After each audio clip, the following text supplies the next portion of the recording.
Ladies and gentlemen, welcome in here to BOL. We are here with the finals of the IBS League.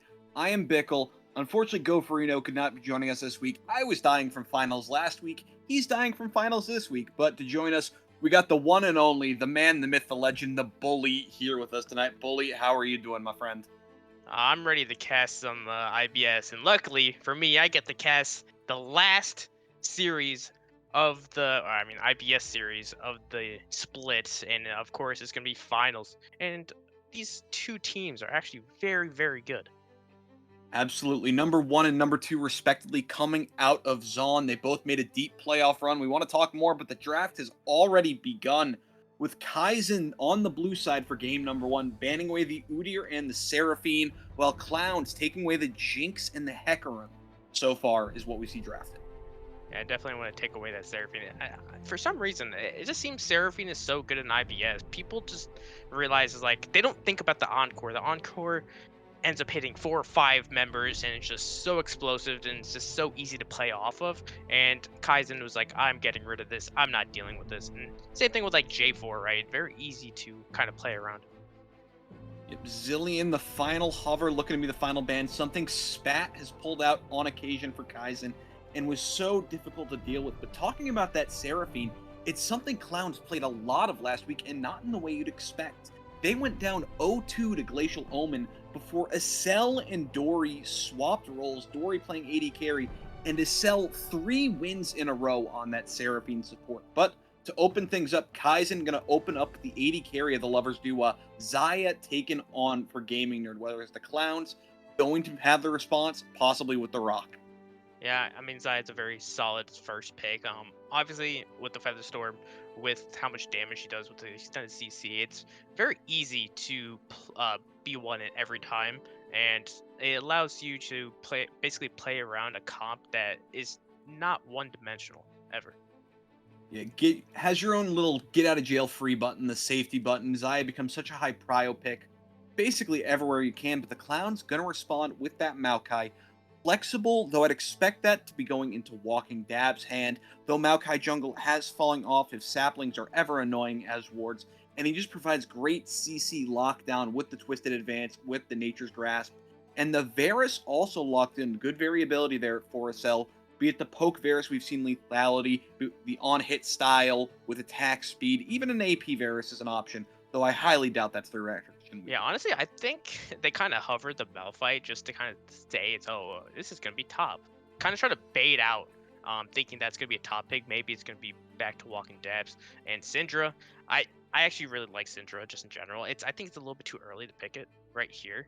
Um, but the champion just does so much damage. It's a lot of CCs, very explosive. One good catch with the Scout of the Week, it makes a team fight very easy to play.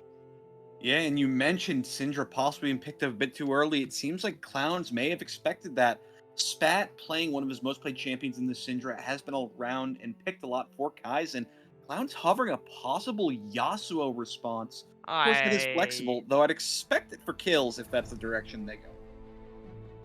See if they actually lock this in. They do. That's a lock in. Locked in on the Yasuo. How much Yasuo does kills actually play? That is a good question, but Kills, of course, been one of the premier mid lane talents here in IBS this past split. One of our top performers, and he's found success in the Syndra. And now they're saying, okay, you're taking away the Syndra. Here's my response with the Yasuo. As Clowns now banning away, starting to target the top lane of OnlyFans, going to be banning away the Mordekaiser. I'm looking at Kills' match history. The last time he played Yasuo was 7 days ago. And he went 0-9-1. All right then. Maybe that's a one-hand Yasuo. Yeah, it's possible. It looks like Kills doesn't even play it that much. And I know Kills was like mainly in ADC main. So it'd be kind of... he played it like 3 times this season so far in ranked. So would be kind of surprised if they decided to dish that out first game of this best of 5. Yeah, could possibly head in whatever direction, but we see more bans coming out. The Aurelian Soul taking away the mid lane, as they also think something fishy's going on with this Yasuo. So they're saying, okay, we're going to take this late game scaling mage out of the mid lane. No Stardust.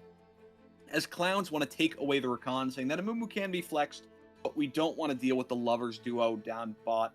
Clowns have made quite a usage of the Lovers Duo Rakan. They know what it can do. They do not want to be on the opposite end of it, taking away the Rakan from WoW. I'm actually going to assume that this is going to be a one-hand Yasuo, because just looking at it, it looks like he's a little bit more skilled at the champion, and I think they kind of wanted to bait the picks to basically show, or I think they're going to flex it, but I think it's going to mostly go top. Definitely likely going to go top, as you said. Something one hand can definitely pick, but it's interesting that they decide to go blind there. But the pick in of the support covering the Alistair right now, providing those much needed knockups for the Yasuo, and that's going to be locking for Dory. Yeah, it is. But I think a big thing is like way that Clowns is drafting. They're kind of gonna try to go in right on Kaizen, but Kaizen has such good peel and just basically a way to push back everyone on the Clowns team. Um, Amumu obviously is gonna have that Curse of the Sad Mummy, and if everyone stacks together, then it's gonna be a pretty nasty wombo combo between the Amumu, Syndra, and Zaya. Zaya's gonna be pretty safe from an all-in because of the Feather Storm, and allow her to gain some room to basically pop off. But and then building up with this thresh, giving some way of additional peel is actually kind of necessary, especially if the Flay is on point, knocking back the Alistar just so the Alistar just can't get, 5-man headbutt pulverize. Absolutely the case. Thresh really going to be providing some nice disengage. Also has some CC lockdown in case they want to go the direction, but Malphite, final lock in there for Kaizen that will be heading up towards OnlyFans. The Rock in the top lane was hovered earlier by Clowns, but is now locked in by Kaizen, which means we need one more pick coming out of the Clowns. Could be this mid lane, could be this top lane. They got to show us where the Yasuo is going, as that Silas is being locked in, and that's absolutely going top lane into the Malphite. It's just a matter of who picks it up and heads. I honestly think that they're just gonna lane swap. Yeah, Silas such a good matchup into Malphite. Yeah. Such the ability to steal the unstoppable force is just so impactful, and alongside that, you just provide so much lane dominance into the Malphite. Yeah, but I think a lot of mistakes that people make with the Silas pick in the Malphite is they kind of underestimate how much damage Malphite does, and they basically take an all in that they really can't. But you have to take the small skirmishes and not just get whittled down, especially going too aggressive sometimes when, there could be a Mumu just lurking. And if you fall behind that lane and you can't really extend your lead, then that is very, very hard because as a Silas against Malphite, it should be 100% your lane to lose. Absolutely. If you're picking the Silas into the Malphite, you're saying, I'm going to win this lane and there's nothing you can do about it. So that really puts the pressure on the Clowns a little bit to get that advantage. But we've seen them pick this exact matchup before, and it has very much gone their way. It's just a matter of how will it play out. Yeah, and again, they picked another melee against this comp, which definitely, if they catch Kaizen out of position, then it's a pretty easy catch, especially because you have so many forms of CC, like the Chains of Corruption with Varus. You have the Headbutt Pulverize into the Yasuo ultimate. You have the Silas, the basically stay on somebody, and Maokai obviously had point and click CC. So it's pretty much a pick comp plus a good team fighting comp. It's overall balance. It's how they play this early game is going to affect the entire game itself, because if they fall back just a little bit, if they fall behind, you're going to have such an easy way to play this game as Kaizen, as you have the Unstoppable Force, you have the Curse of the Sad Mummy, a lot of ways to just engage constantly and keep pushing your lead to the point where the Nexus just drops. Definitely agreed with there on terms of comps. Now, we've seen what everybody's picked. We've seen what these teams have done before. Most people agree Clowns coming in as a slight favorite, the number 1 seed out of Zon, taking on the number 2 seed of Zon in Kaizen. The last time they met up about 2 months ago, Clowns was able to take the 2-0, though both these teams running with a slightly different roster, with Clowns swapping out their jungler with now Walking Dabs here, and Kaizen a new support and a Wower. How do you think game 1 here is going to turn out with what we've seen of these comps? Well, the one big issue that I see in this game is the possibility of the Yasuo not doing too hot. And that's what my big concern is with Clowns. Their comp is a little bit more difficult to play early, as, there's a lot of... the Kaizen comp is much more straightforward. And that's why I like the Kaizen's comp a little bit more. If Clowns get ahead in early, then they're totally fine. Then they should win the game. But if it's an even matchup and it's all based on just straight up team fight, it's so much easier to play Kaizen's team fight. I very much agree with what you have there, but I think that Yasuo is going to be the X factor. Can they get set up by these headbutt pulverizes of Dory? Maybe off the Bramble Smash of Walking Dabs, any sort of knockups, or the stolen Unstoppable Force. There's going to be a lot of setup there, and the execution is going to be what is key for Clowns. We've seen them so far throughout playoffs, throughout the season, take a lot of these difficult to execute comps and then come out on top of it. And I'm confident they're going to be able to find a way to do that again. So I have to lean with the Clowns, even if I do think Kaizen's comp is a simpler to execute version. Yeah, agreed. It looks like right now that the Yasuo is in the mid lane, but obviously they can swap, or they can just lane swap as well. So we'll have to see what they decide to do with this. Definitely will. Comps coming online, drafts coming online. You know the champions. Where do you think we're going to be seeing some early jungle attention? Mumu and Maokai, really strong gankers with the twisted advance and with the bandage toss, respectively. You think we're going to see any action early top, mid, or bot? So I think mid lane is going to be Maokai's angle, especially if the flash is down for the Syndra. It's a very immobile ADC, so they're gonna pay attention to Syndra a little bit more. Malphite, I don't think is gonna be able to push way too far up, so I don't think there's gonna be a lot of ganking ability there unless the Silas decides to freeze the wave. Then it's pretty much a free kill. Bot lane is also difficult, so I still think that mid lane for the Maokai is gonna be um, their best bet. As for Mumu as Zigify, bot lane I think is going to be their ideal spot because they have a lot of setup. They have the Thresh, they have the Xayah, a lot of high CC. If they catch one person with a bandage toss, it's pretty much a free kill. And especially with ADCs or in a bot lane becoming like pretty much 2-for-1, you get a good fight off. You could get 2 kills for your time instead of just 1 kill for, let's say, a Malphite. If you're going top or camping top for a Malphite, then I don't know what the point is. Malphite's gonna get tanky. As long as they just don't repeatedly die, then they're totally fine. Mid lane will be beneficial, so it's a good idea to kind of hover this mid bot side just to try to get your carries a little bit more ahead. Definitely is, and we have reached our 20-second mark, so that Yasuo has been locked in mid lane, going to be heading to CB kills. You said you haven't seen him on it that much. We'll be interested to see exactly what he can do on this champion. But right now, we are going to be heading into our spectator delay. When we come back, we're going to bring you game number 1 of the IBS finals between CB Clowns and Event Horizon Kaizen.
Ladies and gentlemen, welcome into game number 1 between Event Horizon Kaizen and CB Clowns. Game 1 of the IBS Finals.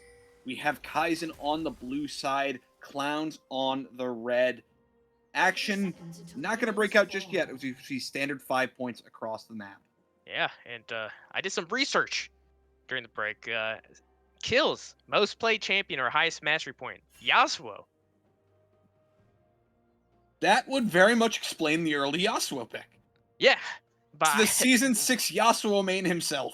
yeah, when I wonder when he actually played Yasuo a lot. This might be a pocket pick that he would pull out every so often, but the I think he loves the champion, but he doesn't play as much, mainly because he was an ADC main. He's both like an ADC mid lane main. But I'm interested to see how this works out. If he pops off, I can expect the Yasuo ban coming during this series. Very much possible. And you see Kills opting for those kill style instead with the Ignite instead. Zigify? Uh-oh. Whoa. What on earth? What is going on here? Zigify is going for something that's either going to be amazing or terrible as he walks past the 3-man, goes in and invades the Wolves level 1 to steal it away. Yeah, but he's gonna run into... Let's see. Oh my god, they don't know. They don't know. He completely blanks it and gets out. Yeah, they're gonna realize, it's like, what just happened? Where's my wolves go? Like, where did my wolves go? Yeah. But yeah, that means, that does delay his his clear a little bit, as he doesn't start an actual buff. He's started the enemy wolves, taking the raptors. So now walking dabs is like, what is going on here? So he's actually looking for kills. He's just gotten the bad news. Like, where did this Moo go? Yeah, I think he's kind of scared now. He's like, wait a minute, what just happened? But yeah, 2 camps down, and Zigify is actually opting to go for his raptors and then going for his wolves himself and then going for his blue buff. So if he's gonna just skip his red buff. Yeah, good usage of the level 2 advantage there. Wower flaying in Dory to proc that Glacial, let Gaming Nerd get a bit of damage off, give themselves a little bit of a lead, but of course with that Alistar passive, you're going to be getting a nice bit of healing off of that Triumphant Roll.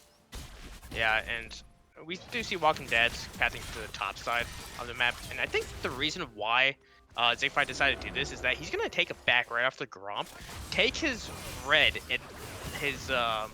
Kills going in, knock up off that Tornado from the Steel Tempest, chasing it, has the lethal stacked, has the Ignite, but in a back Spat off, has to be a little bit careful. Kills does Yeah. have Ignite, so it's pretty much a couple autos, he's just dead. But yeah, it looks like topside right now. Zigify is going to go for a possible gank onto One Hand. Yeah, may have to, as One Hand been really using that early advantage and just abusing the matchup. Pushed in OnlyFans, chunked him out. OnlyFans is unfortunately missing all the CS. Got 1 out of like 6 right there. Tough situation to be in, of course. Chunked in onto the tower. Means now One Hand going to rotate with his jungler, walking dabs in. Find out the news that, okay, Zigify has cleared his entire top jungler. How the hell did he take my wolves? Yep, and it's a very odd pattern. Oh, Zigify is going to actually be seen right here. But definitely clears it out. It's just able to remove the vision and kills it. Walking Dads actually have a slight advantage with Walking Dads being level 4. Yep, but damage coming out right now. Kind of what happens when you take that Mules. Yeah, a little bit. And go to your own jungle. Zigify heading to his buff right now, or looking bot side as Walking Dabs takes the scuttle, ends up getting the double scuttle as Zigify had been slowed due to his invade, as you had mentioned. Bat knocked up by that Steel Tempest Tornado. Walking Dabs, though, coming down bot side, forcing the back off of Wower and Gaming Nerd. Yeah, and so far, not a lot of action, just kind of everyone pushing in, trying to CS on their tower and pushing out. We don't have any backs yet either. And actually, Spat just backed, picks up a tome and a little sapphire crystal for themselves, and now CB Kills will also back and putting the wave in a decent spot as actually pushing into his own tower just barely. Yep, as you mentioned, Kills, no TP's going to have to walk back in where Spat TP'd in with those components working towards that early lost chapter. Going to get the crash, maybe look to roam, do something, maybe invade with Zigify. But right now, everybody's just farming. Hook does land onto Dory, and there is the Blade Caller back on the roof. Dory taking a chunk of damage there, bit low, forced off, but he's perfectly okay in the end. Yeah, but Flower did take a lot of damage themselves, so overall pretty even trade, especially because of the passive from Alistar. You're just gonna get the Triumph of the Roar, a little bit of health back, and Hold now on, mid lane here, we see a bit of action. Dabs looking to step up. There is the twisted advance in, but a bandage toss by Zigify comes in over the top. Dabs is low. Windwall comes out. Spat looking to chase this down. There's the bandage toss with the Dark Sphere and the Unleashed Power. First blood to Spat.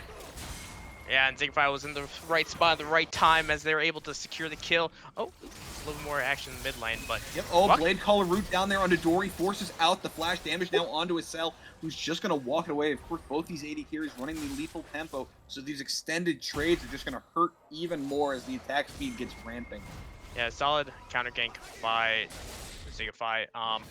But just in general, Walking Dead's actually had to expend their own flash, still died. So unfortunate for them. That kill does go over to Spat, which is absolutely massive. Yep, working on getting that early mythic. Likely going to be working towards the lost chapter on next back or whatever they're going to opt into. Zigify grabbing an early blasting one, so likely going to be seeing that demonic embrace rush there from the Amumu instead of a more tank-focused start. Yeah, and if we look at the top lane, 17 CS advantage for one hand, and it's kind of expected, especially because this matchup is pretty poor for Ornlink fans. But level 7 to level 6 right now actually has a small advantage in XP. So as long as he doesn't die in the lane, it should be fine. As you could be at 0-20 Malphite, but your unstoppable force is always going to be useful. Definitely is. And right now we do see Zigify found his way onto that dragon as Dory is just looking to clear out some vision. Maybe look mid, maybe just cover just in case. But this dragon early, this mountain dragon, is going to be going the way of Kaizen, actually. But Kill's looking to go in, knock up on Spat, but they're going to back off, say, we're not going to engage on this. This dragon, now with the help of his AD carry and support, going to be going away. Kills, gets the knockup, but the scatter a week away, knocks him back.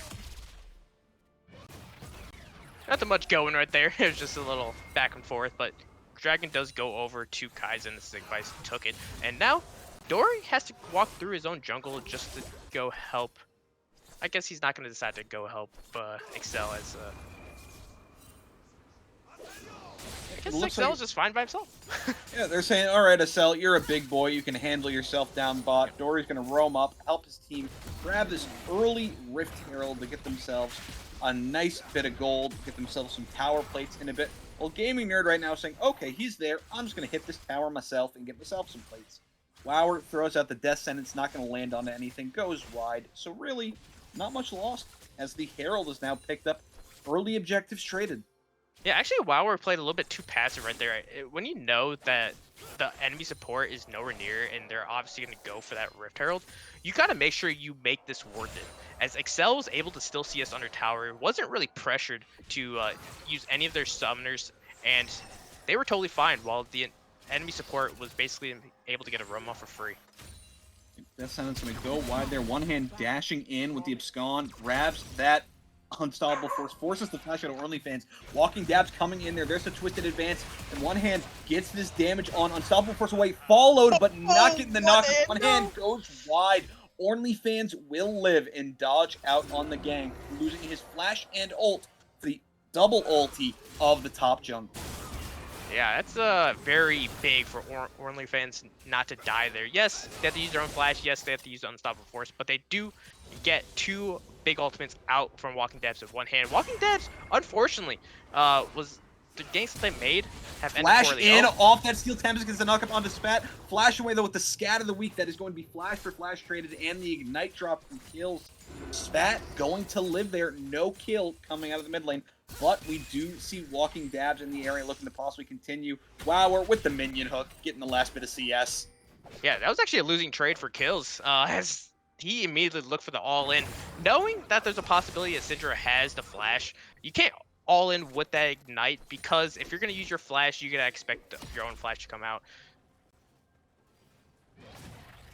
Definitely the situation. Nobody quite on Mythics yet. We see item components coming in. TP is available for Spat. He decides to cancel his back instead. Just going to stay in the lane for now. Yeah, and so far, topside, actually, the CS lead hasn't grown too much. It's only 26 right now. Especially... Out of the week lands on Force of Will going wide. Kills dashing in. It's a Dark Sphere. Spat trading these autos a little bit. Hits another Dark Sphere into kills. Yeah, unfortunately, the kills still has the wind wall, so Spat really can't use the unleashed power to try to secure a kill right there. It probably doesn't do enough damage right there, but one more combination pretty much does the deal. Yep. But look what's coming on here. We see Zigify in the area. Poth looking to roam in mid. Of course, it is pinked, but Kills is dashing in. Scatter of the Week comes in. Bandage toss to lock him down. Curse of the Stad Mummy ain't going to stop your wind wall there. And there's Spat picking up another one, dropping the M7 emote, saying, you may have plenty of Yasuo experience, but you ain't picking it into my Syndra.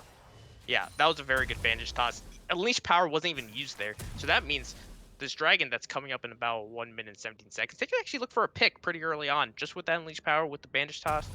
It's very possible, but they don't have the Curse of the Sad Mummy right now for a little bit, and I don't think that's actually going to be... It'll be close for the dragon. It'll be close for the dragon. 1 minute, of course, until that next Yeah, dragon it'll be spawn. about 13 seconds. Hex Tech Dragon. Get a little bit of ability, attack speed, and ability haste for everybody on your team. Never a bad thing. And right now, top laner is just farming up. We see One Hand abusing the situation. 35 CS lead in hand right now. Dashing in, abscond, abduct. And has the ability to hijack whenever he'd like to TP in. Both these top laners not yet having TP, of course, but this dragon going to be a big objective for both squads. Yeah. Herald honestly, is dropped mid.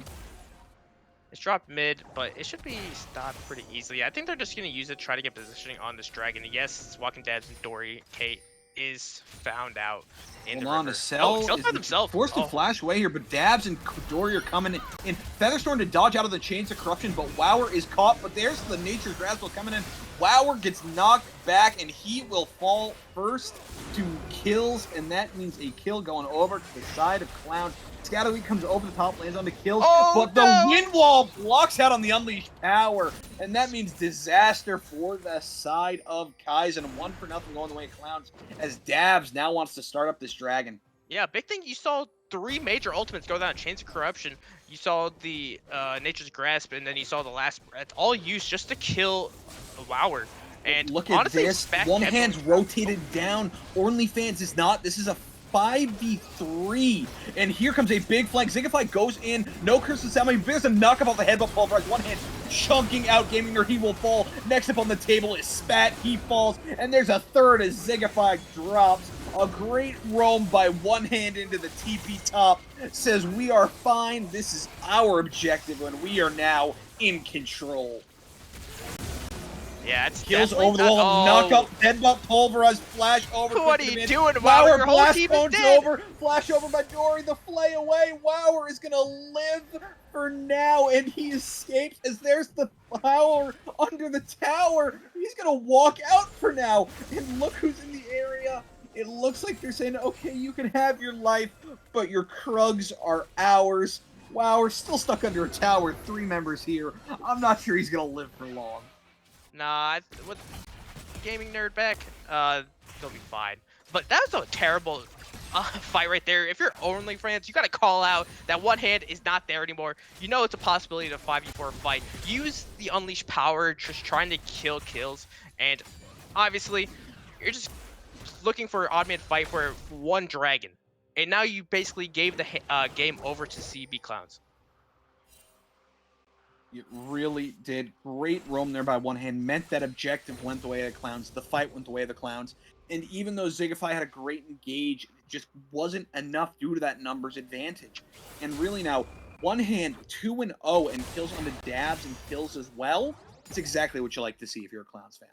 Yeah, it was a good engage, but like you said, it was an odd man fight. Not only that, we said the Curse of the Sad Mummy was down for a little bit. So they were without some major ultimates So Featherstorm was used early because they were trying to get away Hook from onto that. Acel though lands there. The feathers back, no root collar, but it don't matter. Acel will fall. Meanwhile, mid lane, 3 members coming in. There's the knockup of the headbutt pulverize, and it is a flash away. Kills flash, follow. Steel Tempest, not enough, but it will take it down in the end.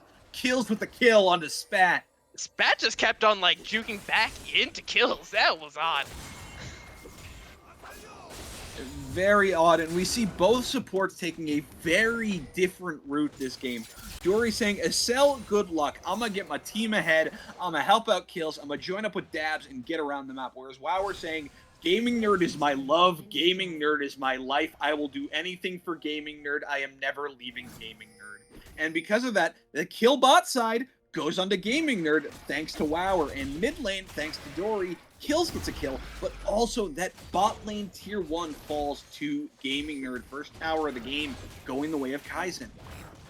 Yeah, but right now, ZB Clowns have been moving more of as a unit than Only fans maybe in trouble here. Kills looking to continue to chase. Steel Tempest is available for the knockup, going to decide against it. Instead, just grab that Herald whenever possible. And it is contained. And this is a big issue that's Kaizen's making this game, right? In these objectives, they're posturing like they're gonna contest all of them. You gotta make a decision. It's either you're gonna contest it or not. Hook again lands onto Acel, and he's blown up by the scatter, by the unleashed power. As Wower just sets it up on the 80 carry. Dory goes in. There's the knockup again into the last breath, but it's not enough. Featherstorm over the top for damage. Blade Color not available. Dory will fall as the feathers are called back, and that's another kill going to Gaming Nerd as kills drops him again. And that mid lane engage thanks to Wower. The hook onto Acel starts the sequence, and Kaizen is back here. It starts a sequence, but I think Dory kind of bit off more than he could chew. He looked for the kill onto Spat. Spat was Hold on, there's the unleashed. There's the stolen unstoppable force. He goes in, takes down Spat. He may trade his life though, but he's going to walk away in the end. Wower looking to continue to chase, but no mana means that one hand is going to get out with his life.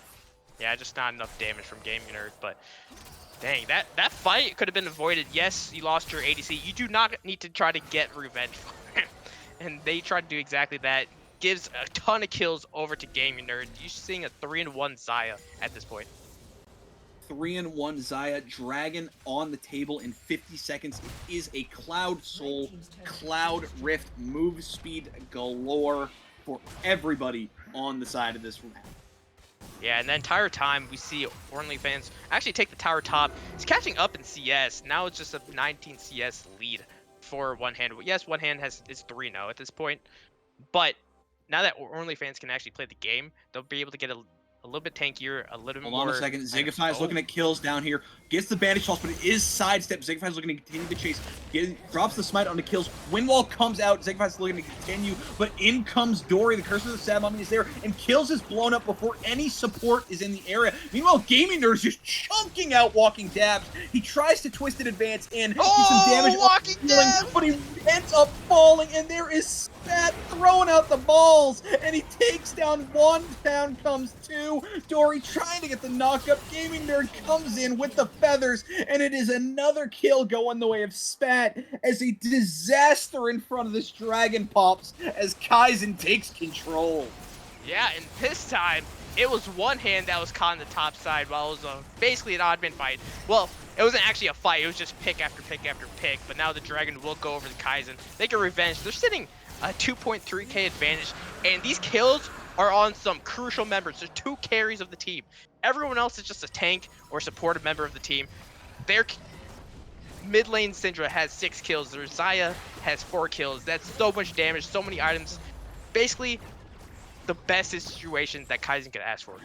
It really was, and when those picks started breaking up, Acel didn't have his Mythic yet. There was no Kraken on board, whereas Gaming Nerd already has his. So even if a fight breaks out, you favor the side of Kaizen due to Mythic advantage.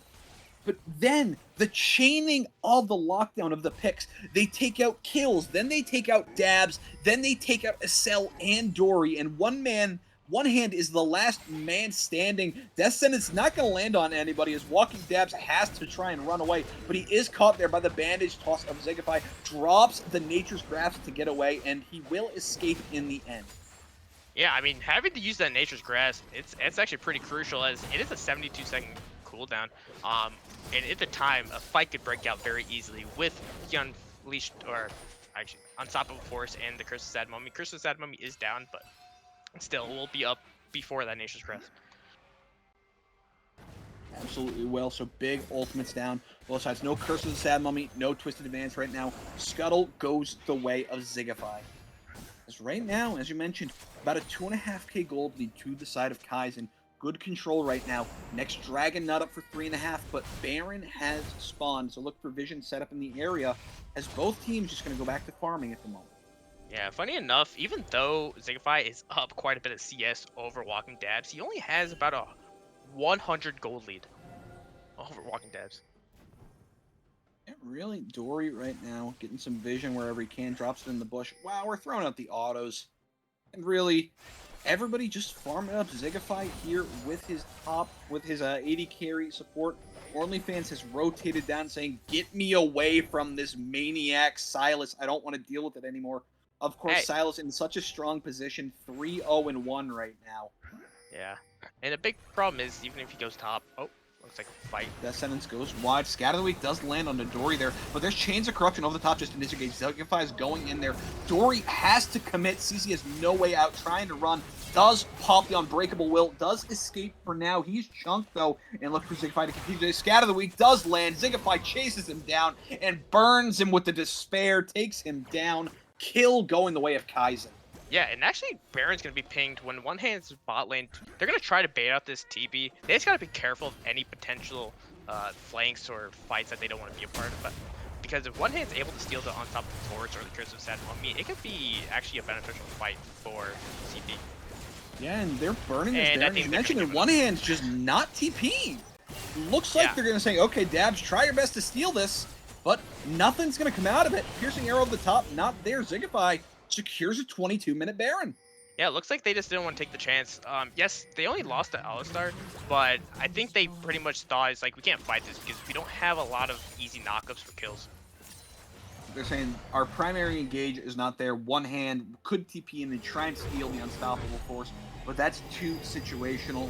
Now, a good lead built by Kaizen, up 4k lead 22 minutes into the game. Yeah, and a big thing here is that now the 1-3-1 wants to be in play for CB, so I think they just didn't want to throw the game right there. A one bad fight is pretty much game over. But if they're able to stall this out, Yasuo gets a few more items, one hand gets a few more items, then that 1-3-1 is going to be very lethal, especially because OnlyFans doesn't really want to be in the lane against Silas. And now with the Yasuo has Blade of the Rune King, it's going to be a tough lane as well. Yes, the Iceborne Gauntlet is complete, but he's still a little bit down. He only has 1.5 items right now. You're definitely behind. Of course, Malphite down about 50 CS into one hand, which is honestly what you expect when you're in this rough of a matchup. But as you mentioned earlier, the gold is where it matters for the side of Kaizen. 300 bounty on Syndra, 400 bounty on Gaming Nerd. Those are our members with gold. Those are our members who are going to do the damage. Now you just got to make sure you don't get caught. If you're one of these carries and you get caught, then that's going to be very, very bad. Not only can you give the shutdown over, but that's like half your damage. Just gone. Yep, speaking of not getting caught, this is a big stack here by the side of Kaizen. They're saying, you can't get caught if we're not, if everybody's together. Wow, though, sees Dory, lands that hook, forces out the Unstoppable Will, but Zigify goes in, headbutt away OnlyFans to try and stop any potential follow-up engage, and that is big cooldowns there off of Dory. Yep, they get the flash and the Unbreakable Will, and speaking of caught, though, there's Spat jumping right into Walking Dab, but who's caught who? As here comes the cavalry, the charge coming in. Dory gets the knock-up off the Pulverize, headbutts away Spat, trying to disengage for his team, has no flash, says, my life is forfeit, I accept this. Dory pays for the sins of his team. he does, but like, using that Unleash power on the support, not very major, especially because it's Baron. They haven't gone a lot off of it. If the Dragon is the best thing they can say they got off of Baron, that's not a very good Baron. Nah, definitely not much what you've gotten off of Baron so far. Zigify taking this, but while the side of Clowns tries to push the mid lane, Wower's coming in, sees one hand, the wind wall comes out, Wower's just running, the tornado goes wide as the hook lands, on to Kills. Kills has fallen. Oh! The Unstoppable Force combo is there. One hand tries it, but OnlyFans, the original's better than the knockoff. Oh, As one he hand. falls there, one hand tries to get something. It does not work as more kills fall to Kaizen. Yeah, at the beginning I said that CB was moving more as a unit, but it kind of fell apart after I said that, as Kaizen now is moving as a unit. CB is getting caught in these fights with some of their major carries just in the side lane, right? So a lot of these fights we saw one hand in a side lane. That fight right there is more of like these two players just getting caught in no man's land. But yeah, some decent vision from Kaizen, knowing that they could take these picks, especially when you saw Excel on the top side. Sometimes in the bot side jungle, you saw Dory was just an easy pick.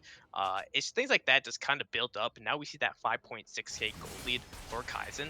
And not only that, it doesn't feel like Excel is very strong right now, and it doesn't feel like Kills not is very strong.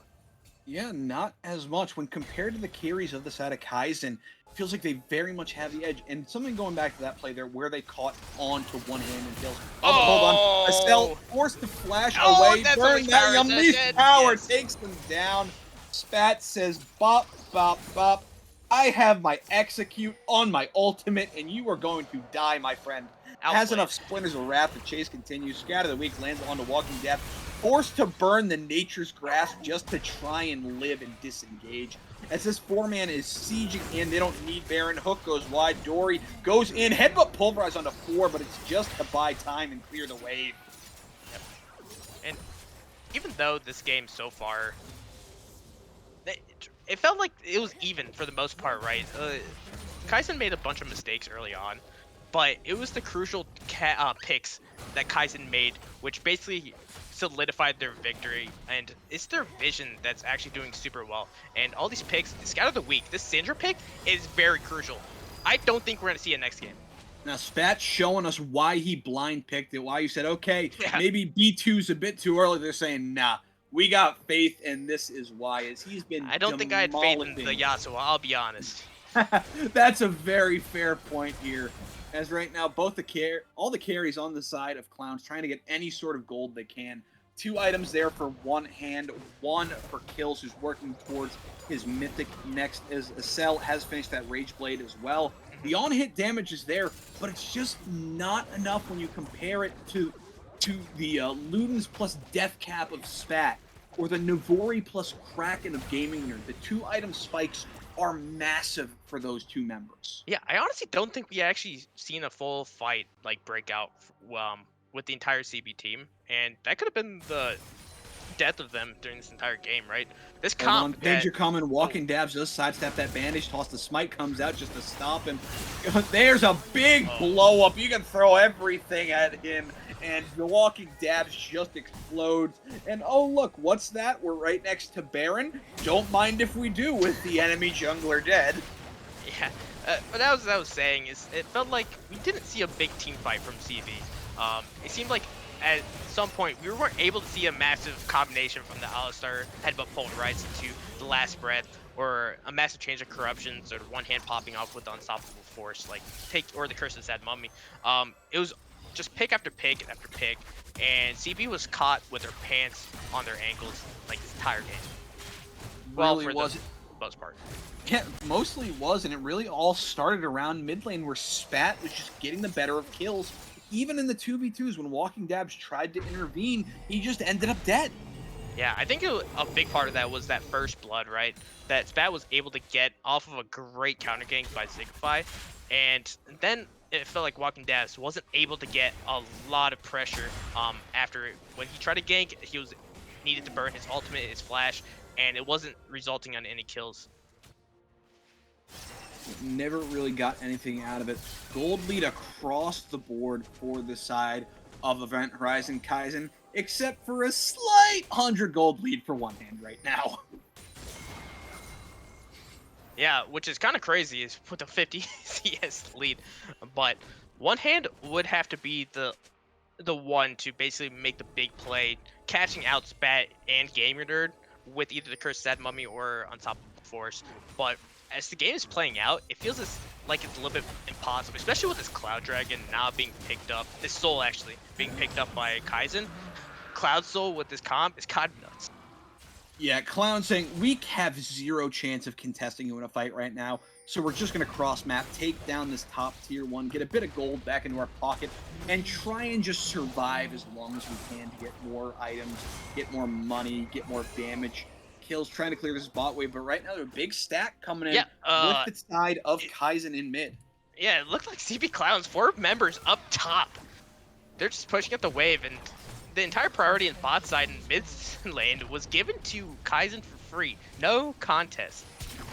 Stolen Unstoppable Force now available. All eyes on one hand, as that really is going to be the trigger for the side of Clowns. If they can get anything. Hook, though, lands onto Dory. No follow-up in the end. Scatter the Weak lands. Oh, that's There's Nature's Grasp. They decide to pull the trigger as they blow up Spat. Forces out the Zanyas, though. And there comes the Unstoppable Force flashed away, though. Spat is going to fall in the end. But it doesn't matter, as here comes Zigify. Here comes Gaming Nerd. That will be kills falling, and the next is on the table. Vanish Toss takes down Dory, but he's not down yet. Fell. Only fans looking to chase down the last remaining cow. Kaizen's looking to end game 1 in style as Clowns have fallen. Dory is the last man standing as the inhibitors and these Nexus towers are the focus. You gotta think this is the end here. They pulled the trigger to get Spat, and congrats, you killed the Syndra. But guess what? There's a fed Zaya, and she's ripping through your team. They killed the Syndra, but at that entire time, you saw Walking Dabs go in, one hand go in, or Dory K go in. No one was protecting Excel. He just got absolutely just destroyed by OnlyFans.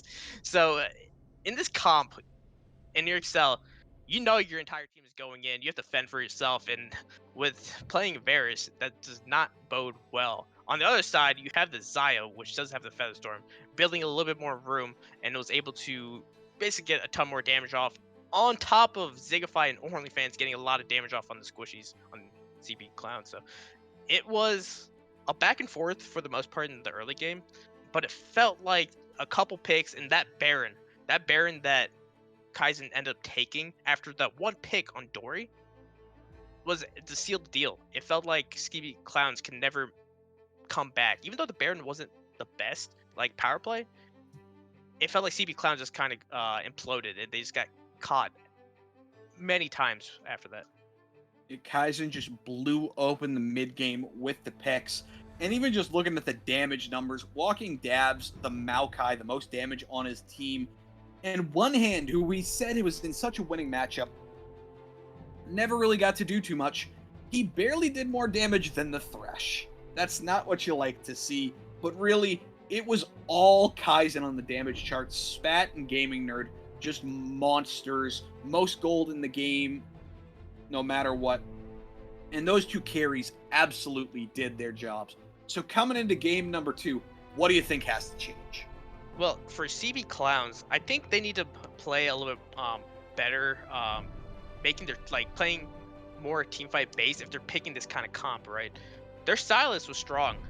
We saw in the second Dragon that they kind of wiped the floor with Kaizen when One Hand was able to roam down. But after that, I don't think we saw One Hand at all. And then it felt like during that entire time, One Hand would be in the side lane, and the entire team would just be pushing up, knowing that there's a potential of getting engaged on by this Mumu or this Malphite. And that's what happened. And not only would be one person caught, it'd be 1 or 2 or 3 people. And eventually we saw the kills going over to Spat, Zaya, and then they just got too strong to deal with. It really was too much to deal with. Of course, that is Event Horizon Kaizen taking a 1-0 lead here in our best of 5 IBS finals. But right now we are going to head to a break while we get lobby set up, while we get draft set up. But when we come back, we're going to be here with a draft of game number 2 between Kaizen and Clowns.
right, we are back, and we have already started the draft actually. As Bickle is a little bit MIA, probably dealing with something, but he will join us as soon as he can.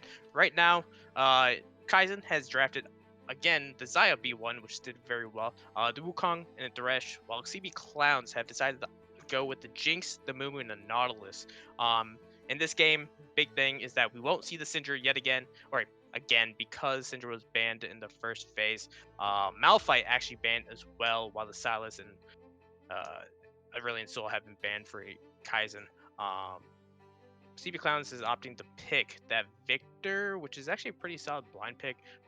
In the first game, we saw Kaizen decide to blind pick the Syndra. So I'm curious to see what Spat will decide to take against the Victor. And it looks like it's going to be the Nivea.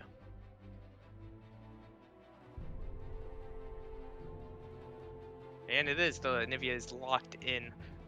So far, these drafts, Kaizen's draft has been somewhat similar to what they had last game with the Thresh, the Zaya. This time they actually had the Wukong instead of like a Mumu, so that's a slight different pick in that jungle. Top side, they decided to go to another tank. This time it's going to be the Ornn, but Control Mage in the mid lane is going to do wonders. A lot of wave clear, a lot of CC, and if that Nivea starts getting a little bit more fed, the Victor will get one shot, and the Jinx get caught, it's going to get one shot as well. On CB Clowns, totally different look in their team comp. This time, they're going to go with the hard carry of a Jinx as an ADC. Victor is a very solid mid lane mage. They opted not to go to Yasuo. It didn't fare too well in the first game. On top side, they're going to go with the Set. And it's going to look to bully the Ornn once again.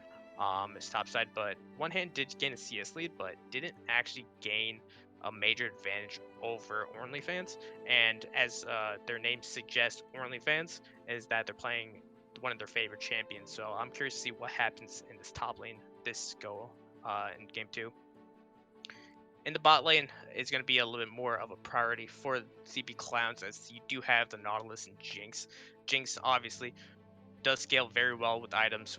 Can 1v9 a team fight. Nautilus is going to give that extra hook advantage, and is going to be able to try to spoon feed Excel some kills in the bot side. And Mumu is going to try to target that bot side, making sure that their Jinx is kind of fed, or their bot lane doesn't fall behind, because that is a lot of their consistent damage. Definitely is, and sorry about the delay, Bully. I Oh had a God, thank God. I hated talking to myself. Don't want to scare you like that. I'm sorry. I had a phone call come in that I'd been waiting for a while, and they decided to call now of all. Oh, you got an internship? I wish, but no. Oh, dang. But yeah, just a phone call, and yeah. So looking at the drafts all around, Kaizen sticking with some things that worked in the first game. Zaya Thresh for that bot duo, but this time answered with another late game scary threat in the Jinx, something that has become a hyper carry 80 carry. Paired with another engaged style support of the Nautilus. Mid lane, the Victor instead of the Yasuo. I like that look, putting kills on more of a control mage. Into another spat special of the Anivia, something he's found success with and likely going to try and find success with again. OnlyFans on the one and only Ornn, and Clowns answers it with one hand on the set, something he's picked into tanks before and been shown to dominate. Even last week he had a great performance. So really, like what both teams are bringing to the table, and once again, we see this time the Amumu taken away by walking dabs as Zigify goes to the Wukong, something that's fallen off in priority a little bit ever since the nerfs came in, but is still a very strong jungler all around. Yeah, the thing about Clown's team comp is their team fight is a little bit easier to pull off. Last game, I did have question marks of if they're going to pull off a solid team fight with their comp, and my questions were answered by no, they could not. And this go around, they do have a very easy, straightforward team comp. 1, you make sure your Jinx doesn't get absolutely destroyed. 2, your Mumu looks for a big engage with the Curse of the Sad Mummy or after the bandage toss. Nautilus can work both angles, looking for kind of picks in the no man's land or looking to peel off carries on Jinx. Last game we saw XL had 0 help in the backline. This time, hopefully the Nautilus definitely sticks around to make sure no one threatens their Victor and Jinx actually. Yep, Victor and Jinx very much your late game scaling carry threats. You have good side laning there with Set available, or you can just dunk down an engaging Wukong into the backside, or just take a big beefy Ornn and do a lot of damage as well. So really, A bit of a pivot there from the side of Clowns, going instead to something much more common with that Control Mage mid and the hyperscaling 80 carry bot side, whereas Kaizen is sticking to what worked for them game 1. The Xayah bot, a Control Mage mid, and a tank top. Yeah. And the big thing, if you're playing Orin, right, the biggest impact you have in a game, right, is being there for the team fights.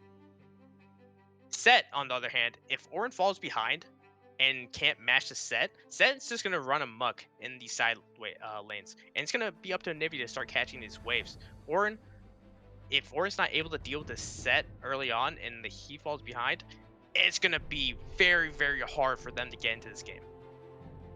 You're going to be on one hand to try and get some good early game lane domination once again. He found it last time on Silas, but was not able to translate it across the game. We'll see if he has that impact this time with Set. Of course, for Ornly fans, you get to late, you call the Forge God, you give some more dynams. Congratulations, you're more useful than just about anybody. Yeah, but you have to hit it. And we've seen multiple times people whiff on their Call of the Forge God, and it's unfortunate. But in general, you said CB Clowns last game. Do you believe in them in this game? I believe in them because I like the much simpler front-to-back comp, and I think Jinx is an insanely broken champion right now, so I kind of like just voting for whoever has her, because Jinx all too often can 1v9 a game. And so, you have Jinx, I have faith. You have Jinx, you have faith, but then again, we saw kind of a lot of mess ups by CB Clowns, just getting picked off in bad situations. When they were bleeding very, very fast, and that's what ultimately lost them the game. They gave up a Baron that they probably could have contested, or at least made some attempt to push the Kaizen off the Baron, but instead they gave it up, and they couldn't come back from there. In this game, if they fall behind, if the Nivea gets ahead, Nivea's going to be able to wave clear very, very easily, and will do a nuts amount of damage because the Nivea just is that kind of champion. I do wonder what the Nivea will decide to build, if they're going to go for like a Rod of Ages, or if they're going to go for like a Leandries. Kind of wondering. It could go either direction. We've definitely seen an increase in Roa ever since its buff so long ago when paired with the Seraph's Embrace. Something to keep an eye on. But with that, we are into our spectator delay. When we come back, we're going to be back with game number 2 of the Event Horizon Kaizen taking on CB Clowns.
Ladies and gentlemen, welcome into game number 2 of the night. Once again, Event Horizon Kaizen currently up 1-0 on the blue side as CB Clowns on the red. The pivot in comp for the side of the Clowns, running a much more standard hyper carry 80 carry with a control mage bot side. Wower spots out this deep invade, and they say, okay, I'm going to drop a ward and run. Yeah, and that was a good play by Wower. A lot of times you see people just wait into the tri-bush, and they don't see the entire team coming around the corner. And this time Wower was a little bit in front, saw the entire team coming, decided to run away, drop a ward just in case of any more deep invades, thinking that they're going to keep going. And I think was a bird. And look at the vision that they were able to get in the top side. Use the fact that they know all 5 are down there to just go in, set up some top vision, try and figure out where exactly Dabs is and what exactly Dabs is doing. But in the meantime, that also means that the side of Clowns, not as deep a vision, just drop some earlier trinkets there by the entrances, trying to also get an idea on Zig. Both these junglers want to get their tracking game. This time, Zigify does not do some weird wolves invade. Does not do some weird invade where he thought they were on the other side of the map. That's the worst part about it, is that he assumed they're starting on one side, and it could have easily made the game 10 times harder than it should have been. But he didn't get punished for it, so it's whatever. But making that kind of assumption is not the way you want to play. Making that kind of assumption can lose you a game. Exactly. You always should play with knowledge. You should play with what kind of information you have, and that can go from knowing where players are, knowing if a fight is possibly going to be a 5v4 or a 4v4 or a 4v5. It's always that knowledge that could win you or even lose your team fight if you play with that. Yeah, right now everybody's just farming away. OnlyFans trying to poke away with these volcanic ruptures. We see once again the side of Kaizen getting an early level 2 down bot side and just pushing a Cell and Dory off wave. Kills those spots at Zigify. Throws out that Siphon Power and the Death Ray. Just gets a bit of extra damage. Spat drops that Flash Frost, and with the Frostbite, a little bit of chunk of damage onto kills as well. Yeah, so Zigify actually took the chickens and then looked for the red. The red was actually warded by one hand, so they were sought out right there. So unfortunately, Zigify looks for it, invade again, and was found yet again. And I think CB Clowns kind of expect Zigify to do these cheeky things. One hand trying to throw out those knuckles with the knuckle down, get a bit of damage off the Facebreaker and Haymaker, and chunks out OnlyFans a bit, but both these guys are very content to just farm away with one hand, shoving in a very large way that OnlyFans is going to have to farm under tower. Yeah, and that's honestly not the worst thing, because one hand actually missed quite a bit of that CS. It's not the worst for only like an Orin to CS under tower. Hold on, we see the dredge line. Wow, sir, it's going to take so much damage. The snap trap. Exhaust comes out, but Wower does flash away, hooks the minion to be safe, and all in all, summoner spells Born. We see the flash, exhaust, and heal, but there's another dredge line landing on the Wower, trying to walk away, and another exhaust comes in, but there's a blade faller root, and the exhaust is not enough as the trade comes back to sidestep on the death sentence. There's the zap on the Gaming Nerd, forces out the flash. That is all the summoners gone off of the side of Kaizen. Yeah, I don't know if Dory kind of intentionally exhausted Gaming Nerd right there, but I think the exhausted Wower, that would have been an easy kill, as there would have been enough follow-up after the flash was burned by Wower already to just secure that kill for Excel. Yep, Excel unfortunately got caught there by the Blade Caller route, couldn't follow up on the damage. Death Sentence comes out, goes wide, but yeah, that's all the summoners off of Kaizen for the exhaust and Ghost out of Clowns, which means double flashes still available for both the bot laners. Actually, the Ghost was used at the very beginning when Wower originally got caught. Yeah, so true. That was a big play by the side of CB Clowns. Getting all these sums from the bot side should make a gank from Walking Dad is very easy, especially where this wave is right now. Not going to come in. Force out. Forces Tori to just walk away. Oh, Meanwhile, Bandage Toss lands on the Zigify, who may be in a bit of trouble. Meanwhile, topside, though, there is the pulling off the face breaker, dash away from that haymaker. OnlyFans may be in trouble. One hand flash to try and chase him down, but OnlyFans gonna walk it out under the OnlyFans needs to be tower. careful. It's not like you have a ton of health. You can't just walk up like that. So many summoners blown, so little kills, as despite everything, we got nothing on the board. Yeah, but look at the top CS difference yet again. This time, one hand up 12, 13 CS, and it looks like it's kind of even mid lane. Jungle is actually a Walking Dead's favorite. This time, Zigify did look for a lot of cheeky plays, wasted a lot of time just to try to get some kind of evade going, but it seems like he's playing a little bit too aggressive for what he could do. Instead, he could be just taking his jungle camps, looking for ganks that he's yet to done early for the most part. He saw a lot of counter gank opportunities in the first game, but wasn't really a big early ganker in this game as well. Yeah, and all things considered, big CS gaps in the top lane and the jungle lead to just a slight gold lead at the moment. Hey, you say 500 is slight. It's kind of significant this early on with 0 kills. That's a fair point. When we're 6 minutes into the game, 500 is a decent bit, but yeah, the CS lead up in top lane and in jungle is where we're getting those numbers. Everything else relatively even mid lane and bot lane. We'll have to see what exactly comes out of all these blown summoners. Who's able to capitalize? Eyes have to be on Zigify and Walking Daps to see if they can make something happen. Yeah, and right now, one hand actually has the wave in his favor. It's still going to be in this area, and if you're OnlyFans, you're going to be a little scared, as one hand is going to run up while OnlyFans is actually crafting. It pulls him in, does not get the brittle off the Bellows Breath, thanks to one hand sidestepping a little bit. And that is a favorable trade there for one hand, saying, no, you may not craft in my face, I'm going to punch you. Oh no, he's crafting his face doing it again! And here comes one hand again! That's ballsy. I like it. Face breaker saying, craft, I dare you. Meanwhile, we do see the side of Clowns starting this bot lane and using the bot lane pry to grab this early dragon bot side. Zigify up top is seen trying to make something happen onto one hand as these crushing blows are coming in. One hand uses the showstopper back, call the floor shots coming in over the top though. And we see the one hand just trying to fight this, and he dies in the end. But meanwhile, root call under the tower, and Dory falls. As action across the map, one hand feeling himself a little bit too much as Dory gets caught by the death sentence into the blade collar. Yeah, we saw one hand try to use that flash early on to kill OnlyFans, and it didn't work out in their favor. And right there was a little bit too pushed up and was able to just give a kill over the Zigify as the CS lead is pretty much negated. Actually, the CS lead is gone. So CS lead is gone on both of those members, and now Gaming Nerd actually has a nice CS lead bot side.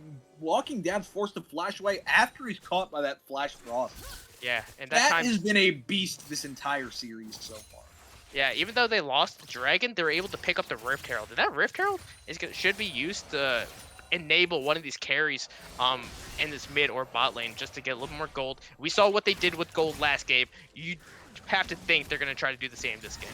Dredgeline goes wide. Wower stepping up as the threat there. Does eat the zap. 6 is available for everybody but Dory as the hook lands onto himself. Trying to run for his life. Flash in Featherstorm gets the blade collar back. Dory trying to trade it back, but Wower lives thanks to the exhaust. It was so... And another hook lands on the death sentence. Dory's just getting caught by everything here. You know, I thought Excel was gonna live just cause Gaming Nerd did auto a minion that time, but luckily Gaming Nerd was able to pick up the kill and 2-0 on the Xayah. Yeah, Gaming Nerd having a great showing so far on this Xayah, 2-0-0, as Wower has just been setting him up with these death sentences.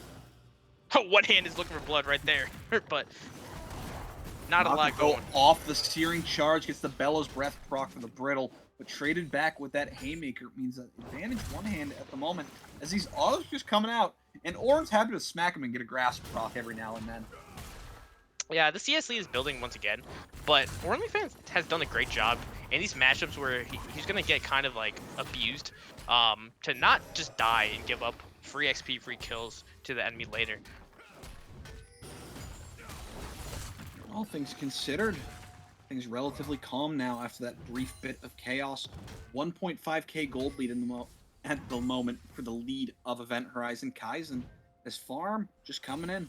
But meanwhile, look at this rotation down bot. Acel is too far stepped. Spat sidesteps the Chomper. Drops the Crystallize, and Acel, say goodbye, my friend, as he is sacrificed to the god that is the Freljord. One hand goes in too deep. Call the Forge God, and the auto brittle. OnlyFans was able to turn it around. One hand tried to get behind him with the flash, but Ornley's response with the flash means that the showstopper sends him under the tower. Walking Dab's caught by the hook, and the death sentence, the knockup off the cycle. It's gonna go down. Going to walk out, but he's taken down by Dabs, diving too aggressive, as this is chaos across the map. Oh, and that's Flash Dredge line lands onto Gaming Nerd. There is the depth charge. Not enough lockdown, though, as the flag keeps walking Dabs away. The death sentence goes in between the uprights. Dory's looking to continue to chase, lands it onto Wower. Gets the auto. The root not there, as here comes Acel to follow up the chase. Wower just short on that death sentence. Honestly, if that death sentence hit and that caught Acel, I think Acel goes down once again as the Featherstorm is back up. It very much is, and massive props in that top lane play has to go to OnlyFans. Fast on the flash key means that instead of one hand pulling him back and being able to just dunk all the damage, he forces one hand to dive him under tower, and is just able to use the Call of the Forge God to follow it up and take him down. Yeah, I think one hand kind of felt the pressure of trying to do something his top side as his bot side is kind of struggling. But just doing that, giving Orin a free kill, getting a little bit more tankier, it's gonna be bad. As a game and one hand's supposed to be the one here that's trying to win the lane with this set pick into something like the Orin that scales really well late. Yeah, and looks like the blue buff is going to be handed off to Spat. Of course, Spat is doing quite well. That roam bot lane helped his bot lane out quite a bit. Mid lane is kind of even in terms of CS, but eventually you're going to see the Zenivia start doing a ton of damage. The Roa is complete. Is going to finish that Archangel soon enough. It's going to have that Lifeline passive that we all love, and that Riot decided to implement on an AP item. Yay, shielding! I have to love to see it. But meanwhile, the side of the Clowns, despite being down in gold, are going to give themselves a second dragon, themselves two, and now it is Mountain Soul this game as the Mountain Rift comes to play.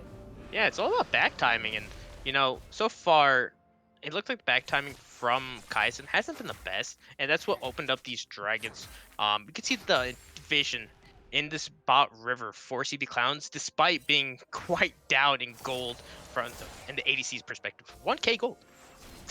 And Walking Dabs trying to get up into what he thinks is his jungle, but is really just Zigify's jungle, as Zig has been invading non-stop. Walking Dabs caught there in Viz Glacial Storm. But look who's rotating. It is kills. It is one hand. Spat trying to walk out. There's the Curse of the Sad Mummy on top.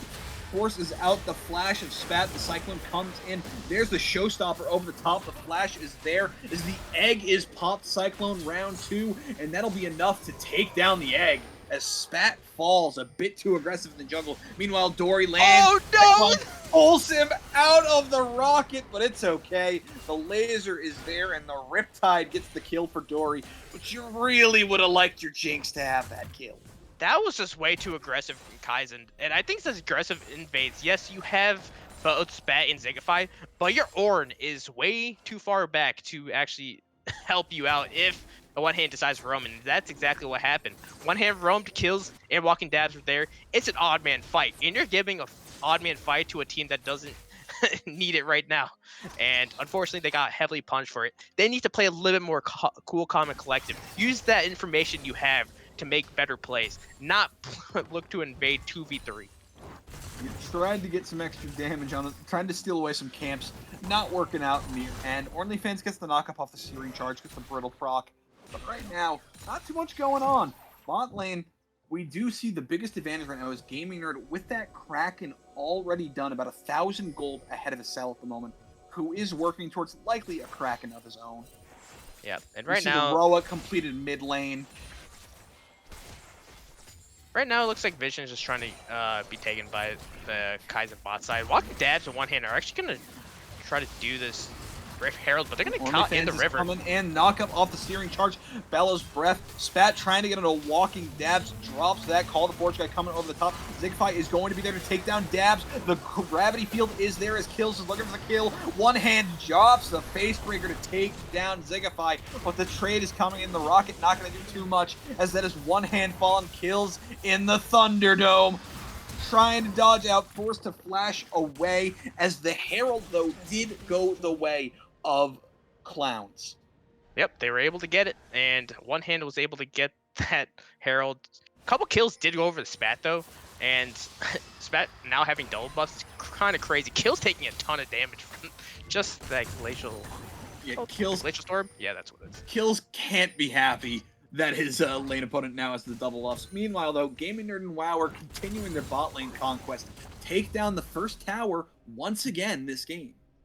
Yeah, they do quite well at taking the first tower. They play very aggressive for it.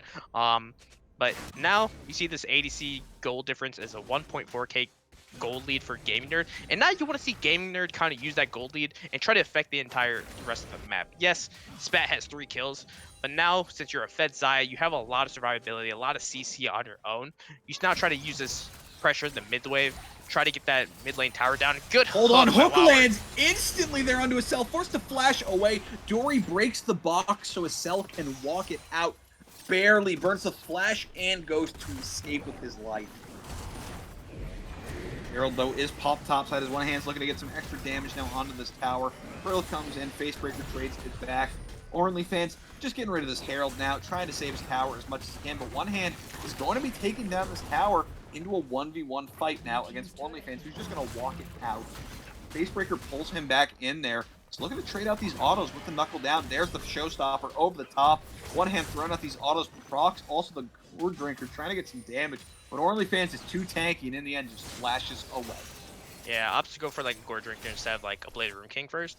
If Bladed Rune King would have actually been just killing OnlyFans over and over again, but Gourd Drinker, yes, complete. So it doesn't have a lot of kill pressure, but still you see how much damage one hand can do in that matchup. It really does. One hand now rotating mid, spotted out on this control ward. Dragon spawning in 10 seconds. That would be another mountain dragon, would put the side of Clowns onto soul point if they can secure it.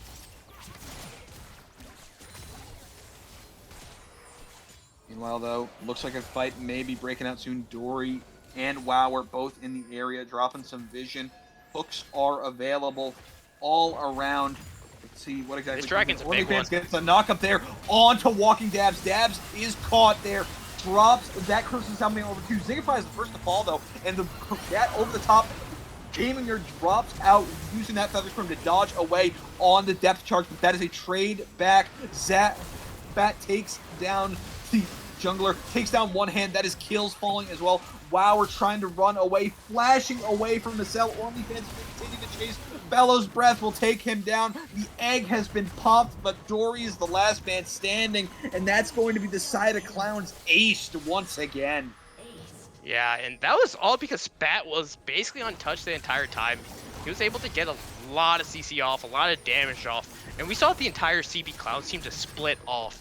And that's how everyone got picked off one by one, and that's a crucial fight from Kaizen, because if they somehow lost his third dragon, it gives CB Clowns a big win con, and it forces Kaizen to basically contest every dragon. It really does, but with that, Kaizen stops the soul stacking, stops the dragons, and is able to get themselves even farther ahead, about 3.5k gold ahead at the moment. 12 kills to 5. Baron spawning in 20 seconds. We saw them do an early Baron last time. I doubt we see a similar situation. But with an Anivia Zaya, we'll have to wait and see. Yeah, and the big problem with this comp, right, for Clowns against Kaizens, who's going to get onto Spat? Who's going to get onto Gaming Nerd? As both of them are very strong, and you don't have like a big kill threat from one of your bruisers to get to the back line, unless one hand someone gets back. One hand, though, gets knocked up by the Cyclone, dodges out, trying to walk away. Showstopper's back, but hits the wall. Phase Breaker over the top, but it ain't enough. Drops to the Gore Drinker to try and get some healing back, and he will heal, but it's not enough. OnlyFans will take him down. Meanwhile, though, Dory may be caught here, dropped by the Crystallized, caught by that Flash Frost walking away, but Kills meets up with Wower and Gaming Nerd. The Root Caller comes in as he will fall, flash away. It's not enough, but over the top, there is that Dredge line with the depth charge. Also catches Spat. Wower trying to disengage for his mid laner. Dabs trying to keep it going. Acel drops the zap, drops the autos. The chase is coming out, and that is the rocket hitting down. And there's the mid laner gone as well. Acel's turning this around. He's excited. He's looking to chase it. It turns out who gets to the back line? The answer's Jinx. Yeah, and that was just everyone there, and the fight just ended up going to CB Clowns as they used a lot of their abilities, just try to catch out Dory. They kind of split themselves up, and eventually they just got caught in their own jungle as Excel was untouched, was able to get a lot of damage off that entire time. Now has Kraken Slayer and Boots, so now you can see the damage that Jinx could do if they're untouched. And if you're EH, if you're Kaizen, you cannot let that happen once again, or else that could be a Baron throwing play. Yep, big cooldown still. We're waiting to get back up. We see Gaming Nerd now has that Featherstorm available. Not going to be caught out as easily by the depth charge of Dory again. Not sure about the cooldown on... Actually, let me check. The cooldown on the Anivia Egg is about a minute away. Those are your big cooldowns to keep your backline safe going forward. Dragon, 2.5 minutes. Baron available for whoever may well. Yeah, and so far, we see Zigify complete the Divine Sunder. One hand coming in, forces out the Featherstorm. That is massive. Pulls the Blade Caller in, though, as Wower is chunked out, but that means a massive cooldown, a massive defensive cooldown for Gaming Nerd not available. Dory able to throw out that depth charge at will now onto Gaming Nerd. No flash, no ulti, no Gale Force, as they opted for the Kraken instead. And speaking of Kraken, ornaments are here. We see that unspoken parasite. We see the Worm Fallen Sacrifice now online. Yeah, and even though 6 kills advantage for Kaizen, they're only 2k ahead right now. Spat during that whole time was caught in the bot side trying to push, and getting caught when one of your major carries is in a side lane, it's what lost CB the first game, and it's what is actually, it's every fight. Every fight that's happened so far this series is because they got caught with one of their major champions in a side wave. Right now, that we see Kaizen pushing out this mid lane, rotating towards the side, hovering towards Baron, threatening it, and it looks like they're going to make the call to start it.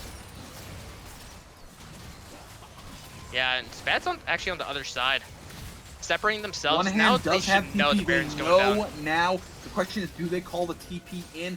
And it looks like once again they decide against it. Rocket comes over the top, 800, not enough. As Zigify will secure the Baron, and once again that's Clown saying you can take this objective. We're going to be keeping one hand in the side. Yeah, and they could make that kind of play, because even though Dragon's coming up, it would only be the 3rd Dragon. Wower's just going to walk up, try to stop him from taking the mid wave. Yeah, looks like he's going to successfully do so. TP's going to be coming out here from Spat, making sure, as now we mentioned those big cooldowns earlier, the Egg is online, and now the Featherstorm is back. Dragon is in 20 Wower might be seconds. caught right here. Wower could be in trouble. Hex Flash coming over, but a good hook from the Death Sentence will stop that and proc the Glacial. But here comes Walking Dabs, lands onto Zigify, pulls him in with the Facebreaker. Featherstorm once again, call the Fortress. Oh! That is a shutdown, but again onto Ziggs, as there is Wait, the Spat kill is going by to Acel. The themselves. exciting Spat has the depth charge on him, tries to flash away. Dory is caught though, and he's going to be chunked down, forced to exhaust, trying to run away. Spat, you're on the wrong side of the map, my friend. Drops that Glacial Storm, trying to peel, buys himself some space, and he does. In the end, it is Zigify falling. Dory will barely live. Barely live, and looks like the big thing is there's still a lot of champions up for Kaizen, and a lot of things were used for CB Clowns, like major Curse of the Sad Mummy. Oh, Hold on, there's a big showstopper for the backline. Hits onto both the carries, but doesn't get the stun. Facebreaker over the top, gets a lot of damage. The healing is there from the Gore Trigger. It's not enough though. One hand will fall. And that is a hook lands, kills falls, and so does Walking Dabs. Cell, the last man standing here. His support is not here. Triple going the way of Gaming Nerds as Spat cleans up this jinx. And that is exactly what you wanted to see. A clutch hook there from Wower continues the fight after one hand tried to engage. yeah, and that means the Dragon will go over to Kaizen once again. Not only that, a big team fight, a lot of gold. We see this 2 carry Spat and Gaming Nerd, 6-2-6, 5-1-6. Oh, and Dory might be caught. And Dory might just be caught. He's going to walk away in the end, thanks to having a tower still there with him. Objective bounties, though, now are online. And fortunately, I don't think CP Clowns were on the same page. I think One Hand kind of initiated that fight without communications coming out saying that we should turn on this immediately. And One Hand kind of got blown up without a lot of follow-up immediately. Just a little bit. Zigify stealing away some Raptors, saying, your camp is now my camp. I want all the gold. And about a 5k gold lead now online here for the side of Kaizen. They've continually grown their gold lead and put themselves at an advantage. A big thing is, yes, 5k gold lead, but you can't forget about the ornaments. And that is going to... that's at least 2k more gold, right? So when you got the upgraded Kraken Slayer into the Wormfall and Sacrifice, and then the Rod of Ages and Infinite Convergence, that's still another 2k, so you get that's effectively a 7k gold lead.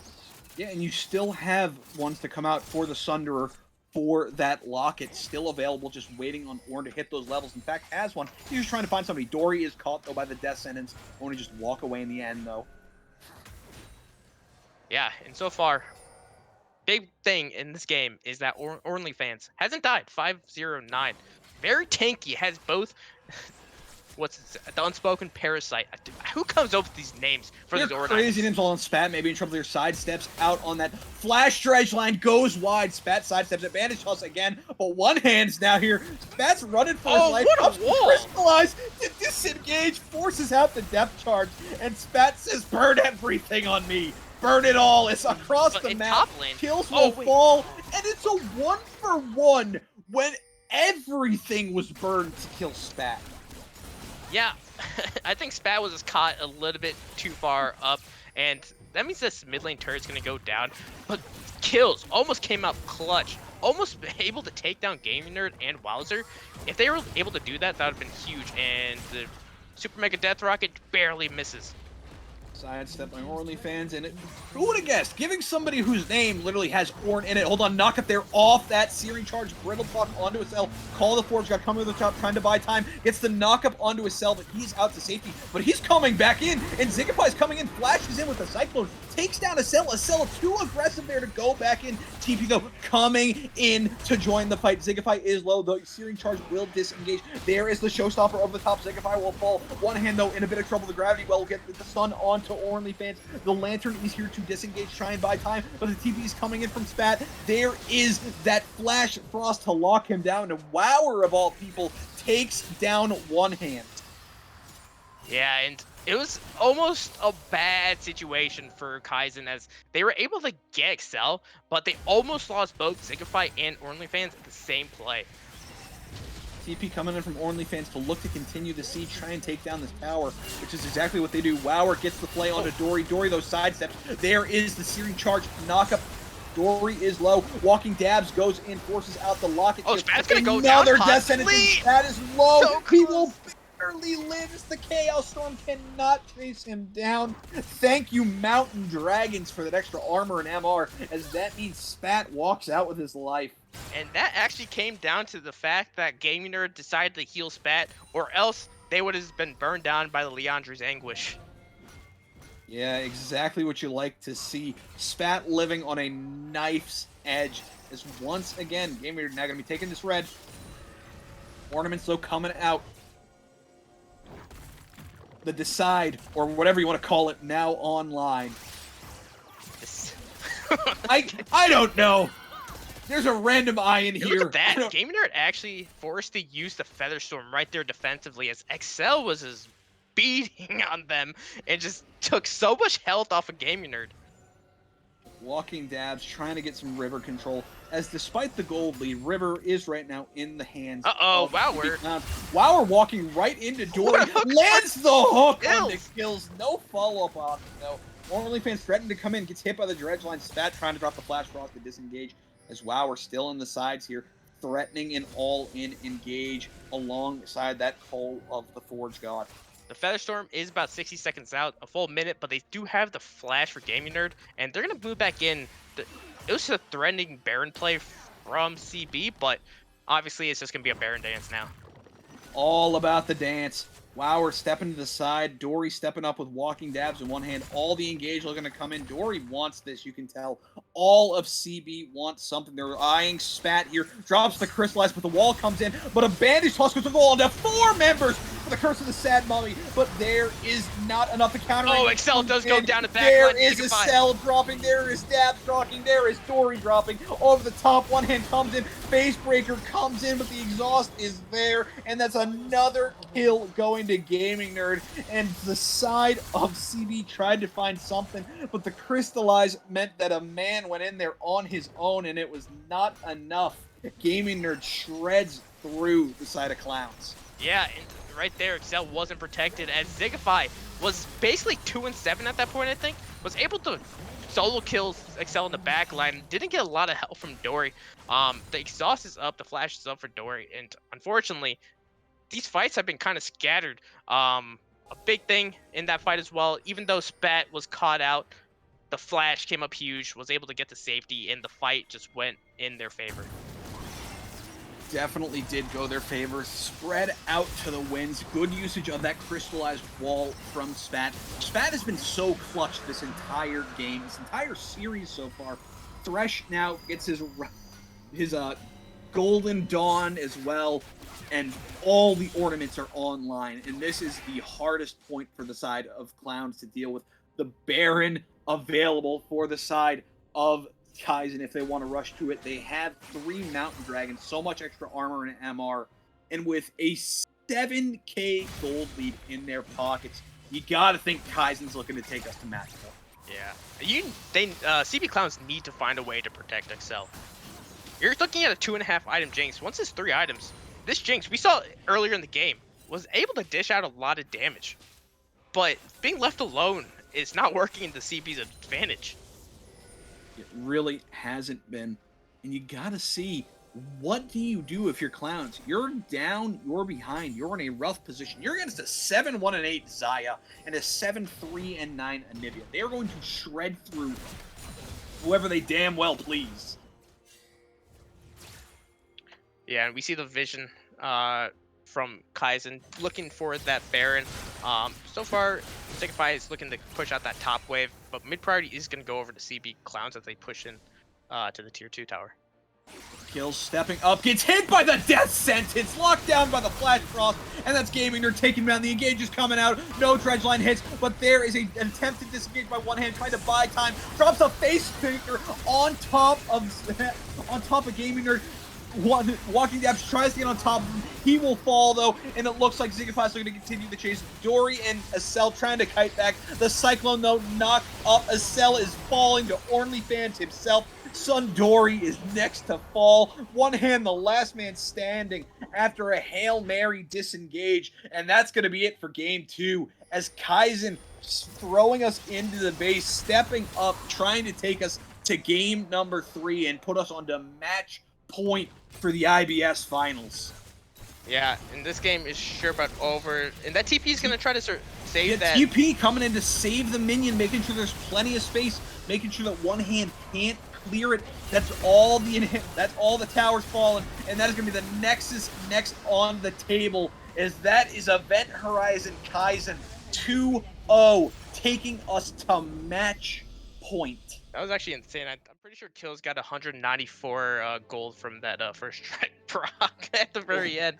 But very solid game from Kaizen. Yes, there were a couple of hiccups.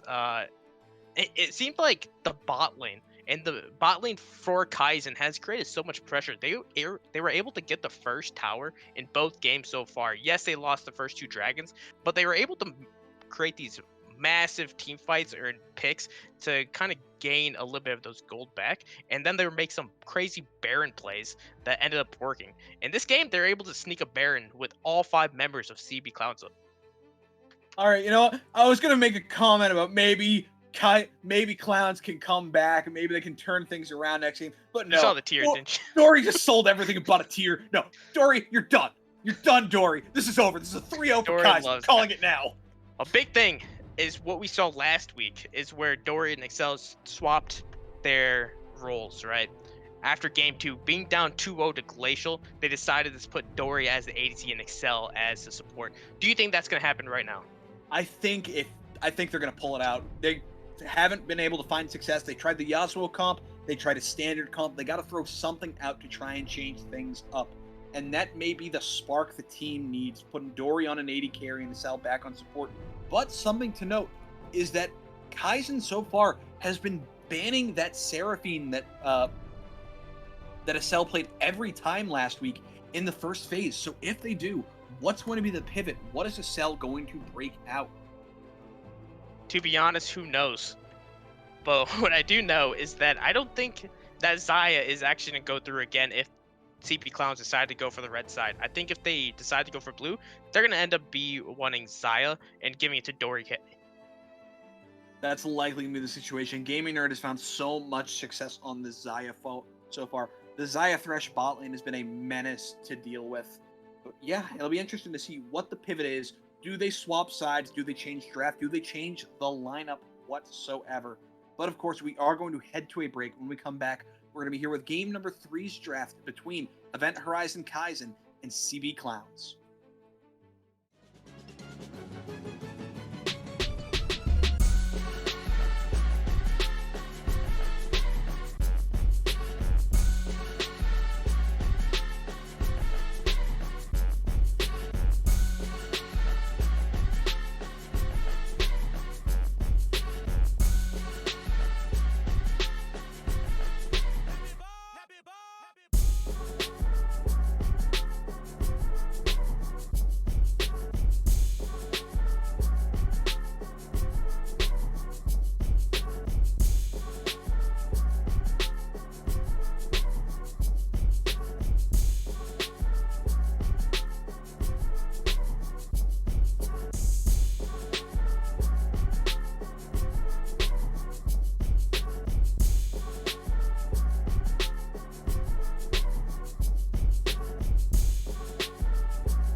Ladies and gentlemen, welcome in. We are already into the draft here between CB Clowns and Event Horizon. Kaizen Bully will be back, but he is not here at the moment. But pivots have been made in the lineup in lobby. We do see Dory and Acel have swap spots, so expect this to be a Dory 80 carry angle with Acel on the support. Meanwhile, bans coming in: Jinx, Syndra, and Wukong by the Clowns.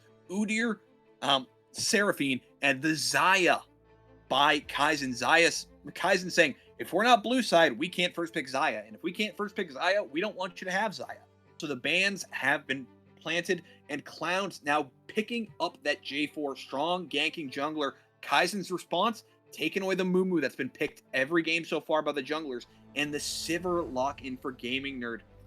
Gaming Nerd playing another late game scaling AD carry. But speaking of late game scaling AD carries, the rat has come to play as Twitch is locked in for Dory.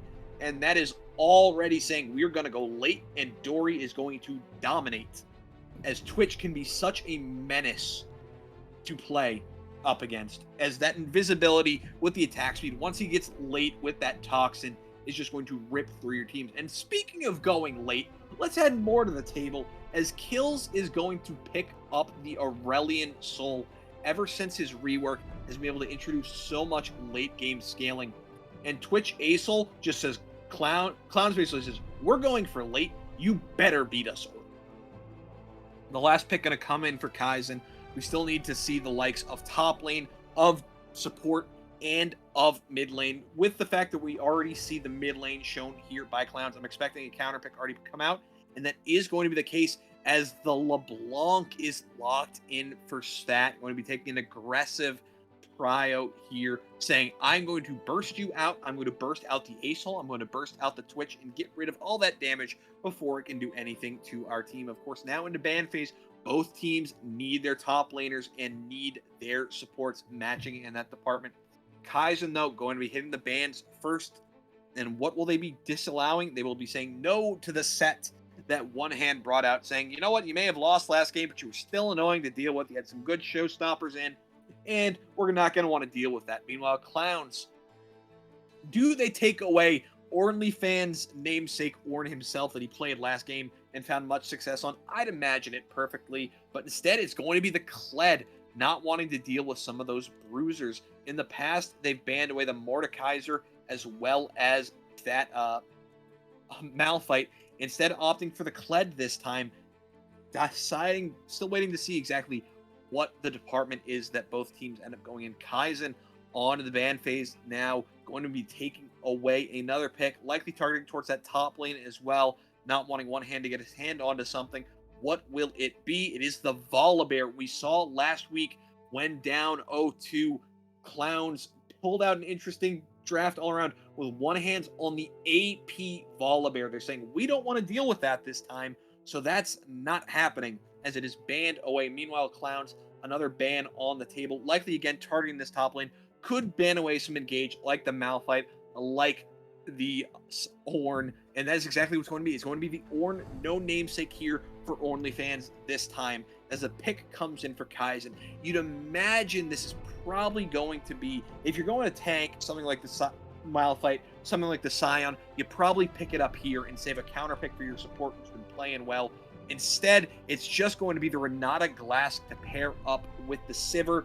So good disengage with the hostile takeover, good buffing with that bailout, getting the extra attack speed, and saving the counter pick for OnlyFans. Meanwhile, Clowns, though, have the chance here to counter pick. You know what the support is. What is the Acel going to pull out? He's been playing AD carry this whole time. Last week was all Seraphine duty. What is in the pocket? What is the chance? It's going to be the Braum, a good defensive pick, stopping any hard engage coming in from that Amumu. Throw up that shield, get behind him, and you will be okay. This is basically saying, I'm going to be the front line for Dory so that Dory can try and rip you to shreds. I'm going to try and front line so that my late game scaling Aurelion Soul and Twitch can get to the point that they need to do a lot of damage. And now it is on to One Hand. The blind pick has to come out. What is he going to be bringing to the table? It is the Scion. Tank duty here for One Hand. an infinite scaling HP tank. I think Scion is in such a strong position at the moment.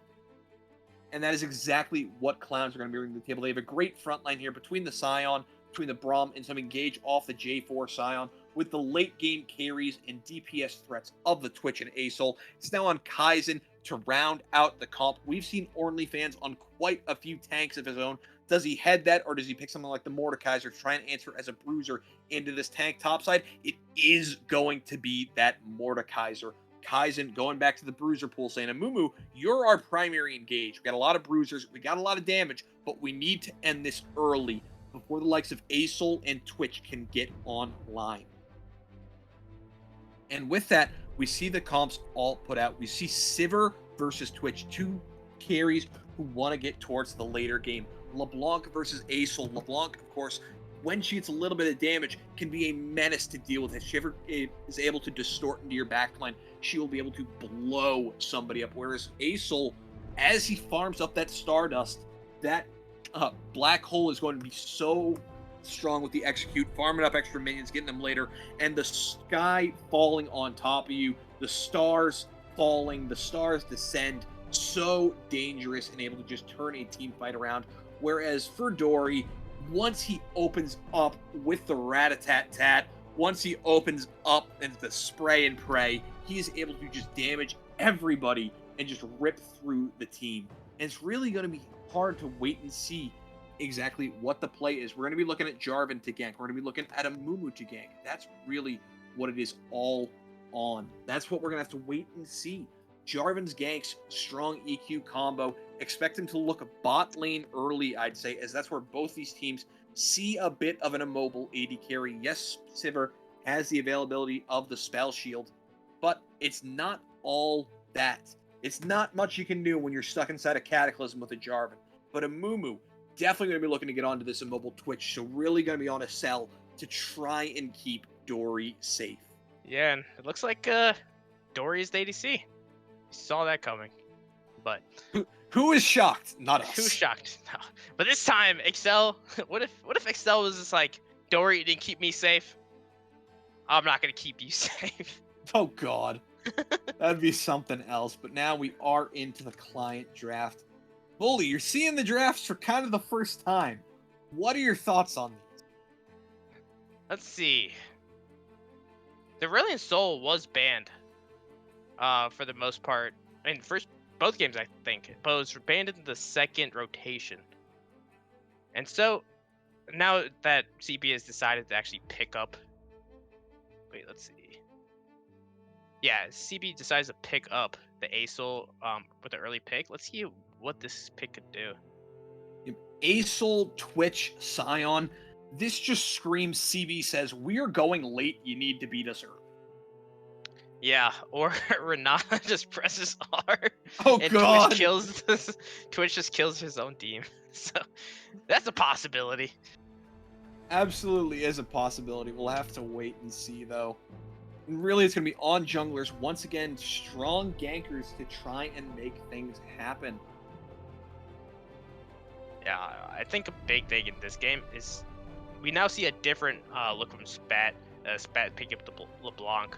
First two games, Syndra, and then Nivea, control mages, and now picking the assassin. This assassin can actually come up absolutely massive here.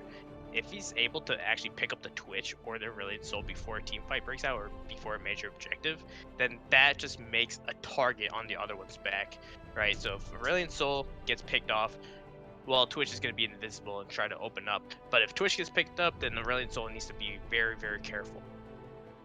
Yeah, really will. And it feels like the side of CB is going all in on this late game scaling. The Asol, the Twitch, the Scion. It's so reliant on it. You picked a lot of champions that are really dangerous to blind pick. Blind picking an Asol can be punished. Blind picking a Scion can be punished. It's really difficult at a time. And we see the side of Kaizen opting into that. The Mordekaiser here for the side of OnlyFans, something he's played before and something he's succeeded with. We'll have to see if they're able to get this lane dominance ahead like the side of CB has tried to in the past. Yeah, the big thing though is in the first game we've seen one hand get like an CS advantage, but I believe in both games I don't think OnlyFans has died yet.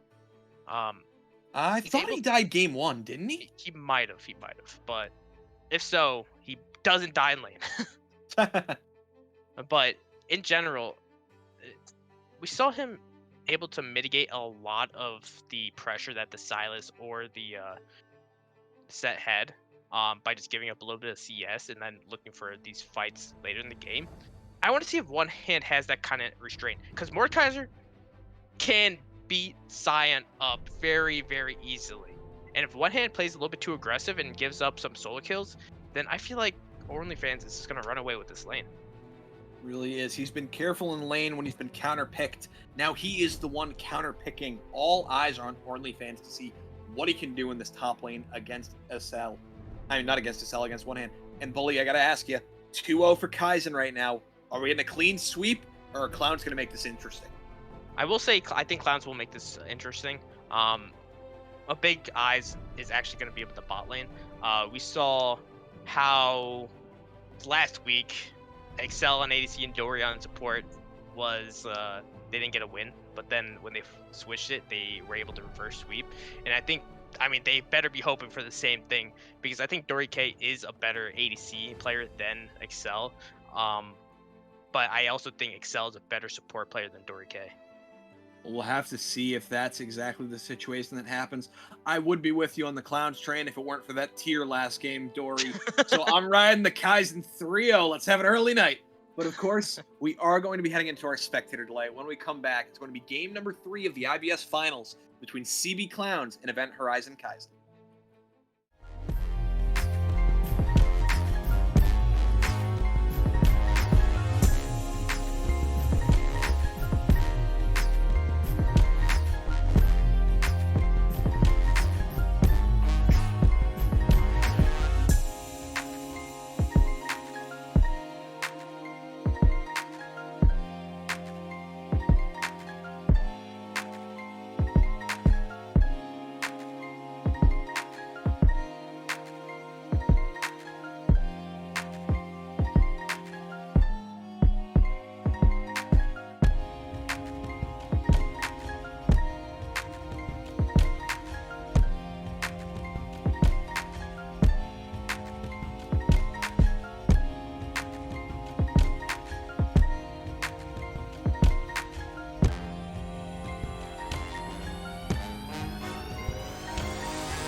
तेरी यादों का तेरी याद में निहा तेरी यादों का तेरी याद में निहा तेरी यादों का तेरी याद में निहा तेरी यादों का तेरी याद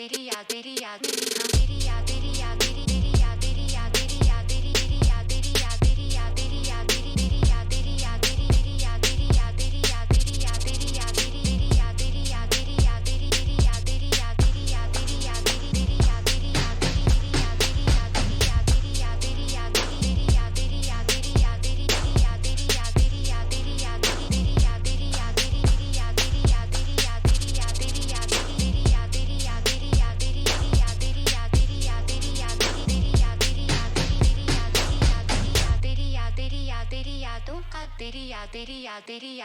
तेरी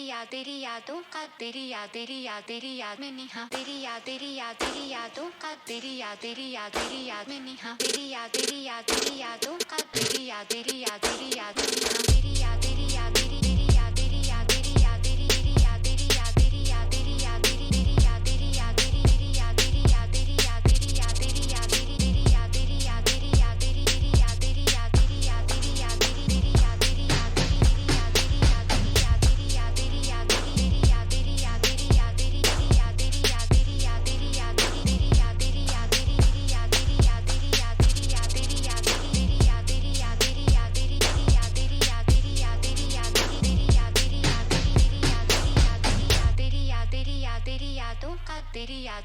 तेरी याद में निहा तेरी याद यादों का तेरी याद में निहा तेरी यादों का तेरी याद में निहा तेरी यादों का तेरी याद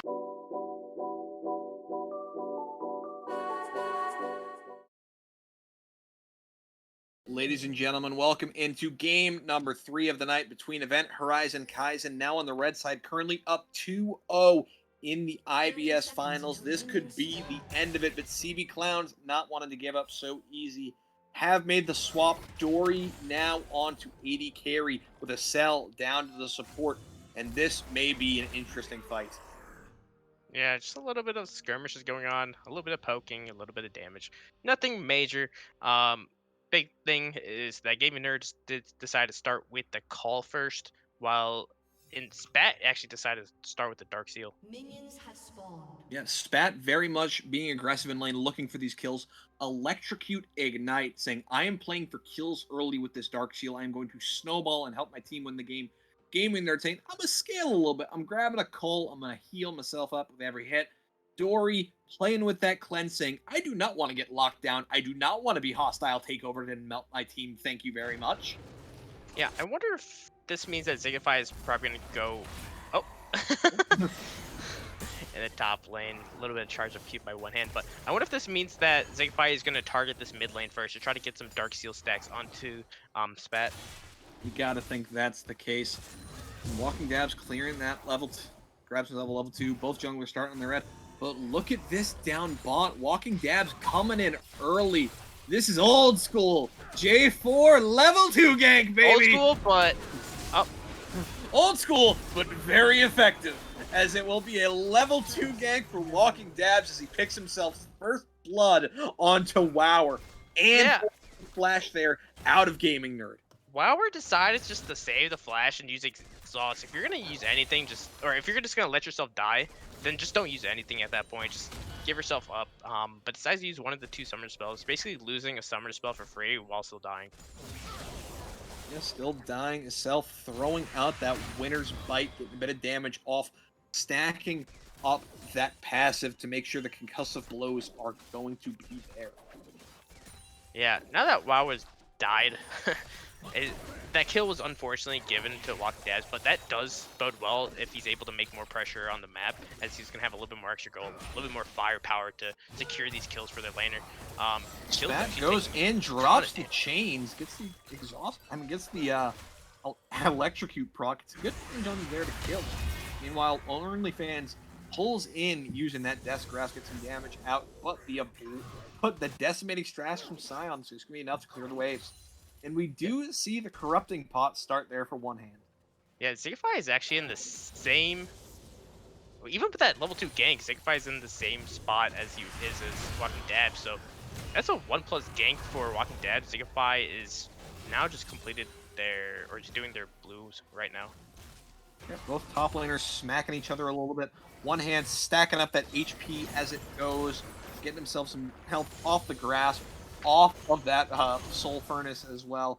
And really, one hand going to become really annoying for all of the sides of Kaizen as the moves on. But Acel caught here, pulled him by the handshake, able to jump away with the stand beside me. But Acel still caught. Zigify, though, has to back away. Yep, Acel does take quite a bit of damage. We'll probably need to back soon. But look at where Zigify is positioning right now, looking to actually make a gank bot to try to see... nope, he's just gonna take the crab and get out of there. Yep. Everybody just farming away right now.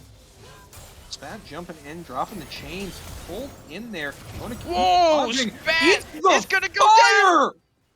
He just stands in the center of the breath of light. Go down. OnlyFans going to fall too, but he dodges out there on the decimating smash, going to walk away. And Spat finding out how much a singularity plus breath of light can hurt you early. Tries to go in using the ethereal chains and that ignite plus the electrocute to get an early kill, but he himself falls. And this late game scaling comp is already getting rolling for the side of CB. Problem is, Spat flash forward. Oh! That's quite a bit of damage. Luckily, the stand behind me and the wall, what's it called again? the Unbreakable did mitigate a lot of that damage, so they'll be fine in the bot lane. And a big thing is this game, Walking Dabs has been creating immense pressure, a lot more than we saw in the first 2 games. And then Kills able That to goes in, just tanking more of that. But meanwhile, Zigify is here. As the Astral Flight is able to get him away, but a big knockup off the Decimating Strike. One hand going against the Grass Proc, flashes in. Auto one hand, the solo kill on the Scion. Yeah, and this time, OnlyFans is in the matchup that will is a big lane bully to Scion, and he actually dies solo. So this game is a complete 180 from any other game. This time, CB looks like they want a game forward. Lange forced to dash back away to that distortion as Kills is low, but Spat just farming up a little bit. And yeah, based on my observations these first 3 games, I have to say, blind picking a top laner is broken. That must be it. Nah, but it's not even about the difference of putting Dory on the ADC or Excel and support is not swatting them. It feels like the gameplay from CB has completely changed. The Jarvan making a big impact early this game. Kills, getting the better of a Spat earlier, huge. One hand, getting the kill, which he couldn't do on an actual lane abuse champion. Was able to do it on a Scion of all champions against the Mordekaiser. Walking Dabs, able to take away this dragon, forced to flash away as he does not have the Demacian standard available to flag drag to, with a Wower threatening in the area. And yeah, it feels like what has happened so far is Kaizen took a 2-0 lead and thought they had beaten the boss. Then all of a sudden, congratulations, you've unlocked stage 2. The health bar has regenerated. Good luck. Yeah, I think Walking Dabs could have actually just stood there for a little bit longer just for the flag of drag to be up. But he must have been scared of the possibility that Zigify was in the area. Was just scared of that potential rotation, and right now, 7 minutes in, 1,000 gold lead for the side of CB Clowns. Hey, you can see how much damage One Hand is doing right now. Even though One Hand is up, a kill is actually down in XP. Yeah, it is down in XP at the moment. Gaming are just going to use these ricochets to try and clear the way of it early, crash this, try and get themselves back, as now it's a Cell that has left Dory on his own as he's roaming up topside. Meanwhile, there yeah, in this roam, pulling in, but One Hand's trying to keep the chase coming in as they want blood topside. Yeah, and OnlyFans actually couldn't do anything. Took a fight against One Hand, not knowing that there's a big roam. Spat trying to get the chains out, uses the Mimic, and just dashing away. There's the Astral Flight in. Spat dodging out, is able to dodge out using his clone. There's the distortion in. The Ignite will get the kill. Solo kill. Meanwhile, topside, One Hand says, counter matchup my ass, and solo kills OnlyFans again.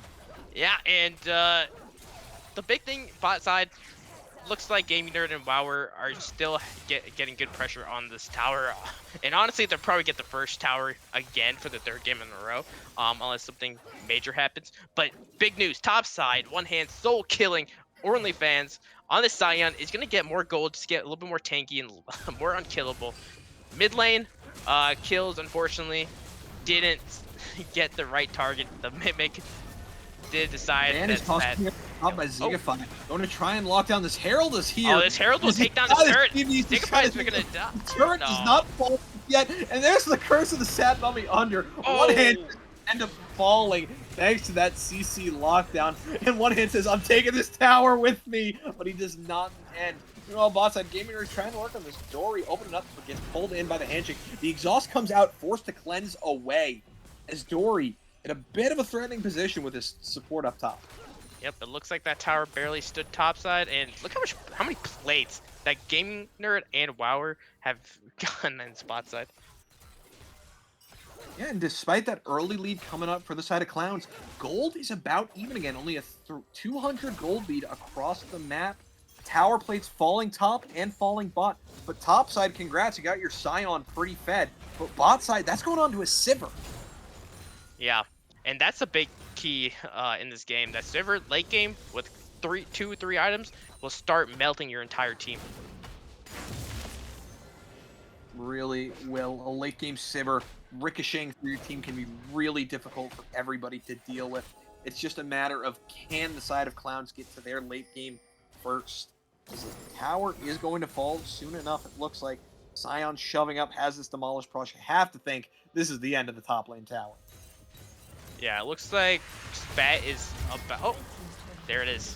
625 gold in Sion's pockets. Volby actually is looking to complete that Heartsteel. So, one back, that'll be completed, and then he'll start stacking more health. It has that unstoppable onslaught available for whoever wants to rotate. Walking Dabs spots out Flag Drag there onto Zigify and drops a star on top from CB kills. Forced to flash away, but the ethereal chains are there to lock him down. Zigify though running, but it's Dory who picks it up in the end. Spat dodging out a little bit, using the distortion back, saying, I'm just going to back in this bush and hope none of you thought about it. And it looks like he's going to get out to safety. But still, I feel like we've seen this before, where Zigify and Spat, I don't think they've ever learned their lesson, is that every time they seen it they get punished heavily, yet they keep on doing it. And now, in this situation, where they're actually behind in the game, it's still not going to help them. They are severely behind, and they actually almost let Spat die right there. Almost, but Spat manages to juke out and get out to safety. Only Zigify is falling.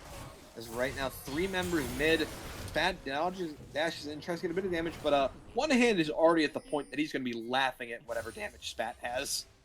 Yeah, and that kill did go to Dory K. So not only did you guys invade and basically... Oh, decimating smash, double knock up there. Spat is low, eats an unstoppable onslaught in one hand, trying to get a kill. Forces out the curse of the Sad Mummy. Wower, though, is in danger. Gets not stunned by the concussive blows. Is able to flash up the wall. Gaming Nerd is exhausted, and this dragon is going to go the way of CB Clowns. Oh, wow. How did nobody die there? Oh, Flag drag, there's the Cataclysm on the Gaming Nerd, forced to flash away. Did I? Because still, nobody's dead. The cell's going in, trying to auto and get these stuns proc. The heal comes out, they're chasing onto Excel. He dodges into the bush and dashes with the stand aside. Dan dodges out with the stand behind me, dodge out the boomerang blade and save his own life. And that means nobody dies in that entire event trade. Meanwhile, topside, OnlyFans got themselves a nice couple of plates, and Gaming Nerd is going to take this bot lane tier 1, opening up the bot lane and evening up this gold lead, as everything is now even, with a slight lead actually going the way of Kaizen, but 2 dragons to none are on the side of Clowns. Yep, but we saw this last game. This time, Gaming Nerd actually has a very significant CS lead over Dory K. It's about 24, and that's the result of Dory K basically roping, trying to get those kills in mid lane. And as Sivir, obviously, CSing is very easy. Speaking of Sivir, she just backed and bought herself a Kraken and full bought Zerks, because also, she's finished the cult. Yeah, so that's a lot of gold extra right there. Little bit. Just a little bit.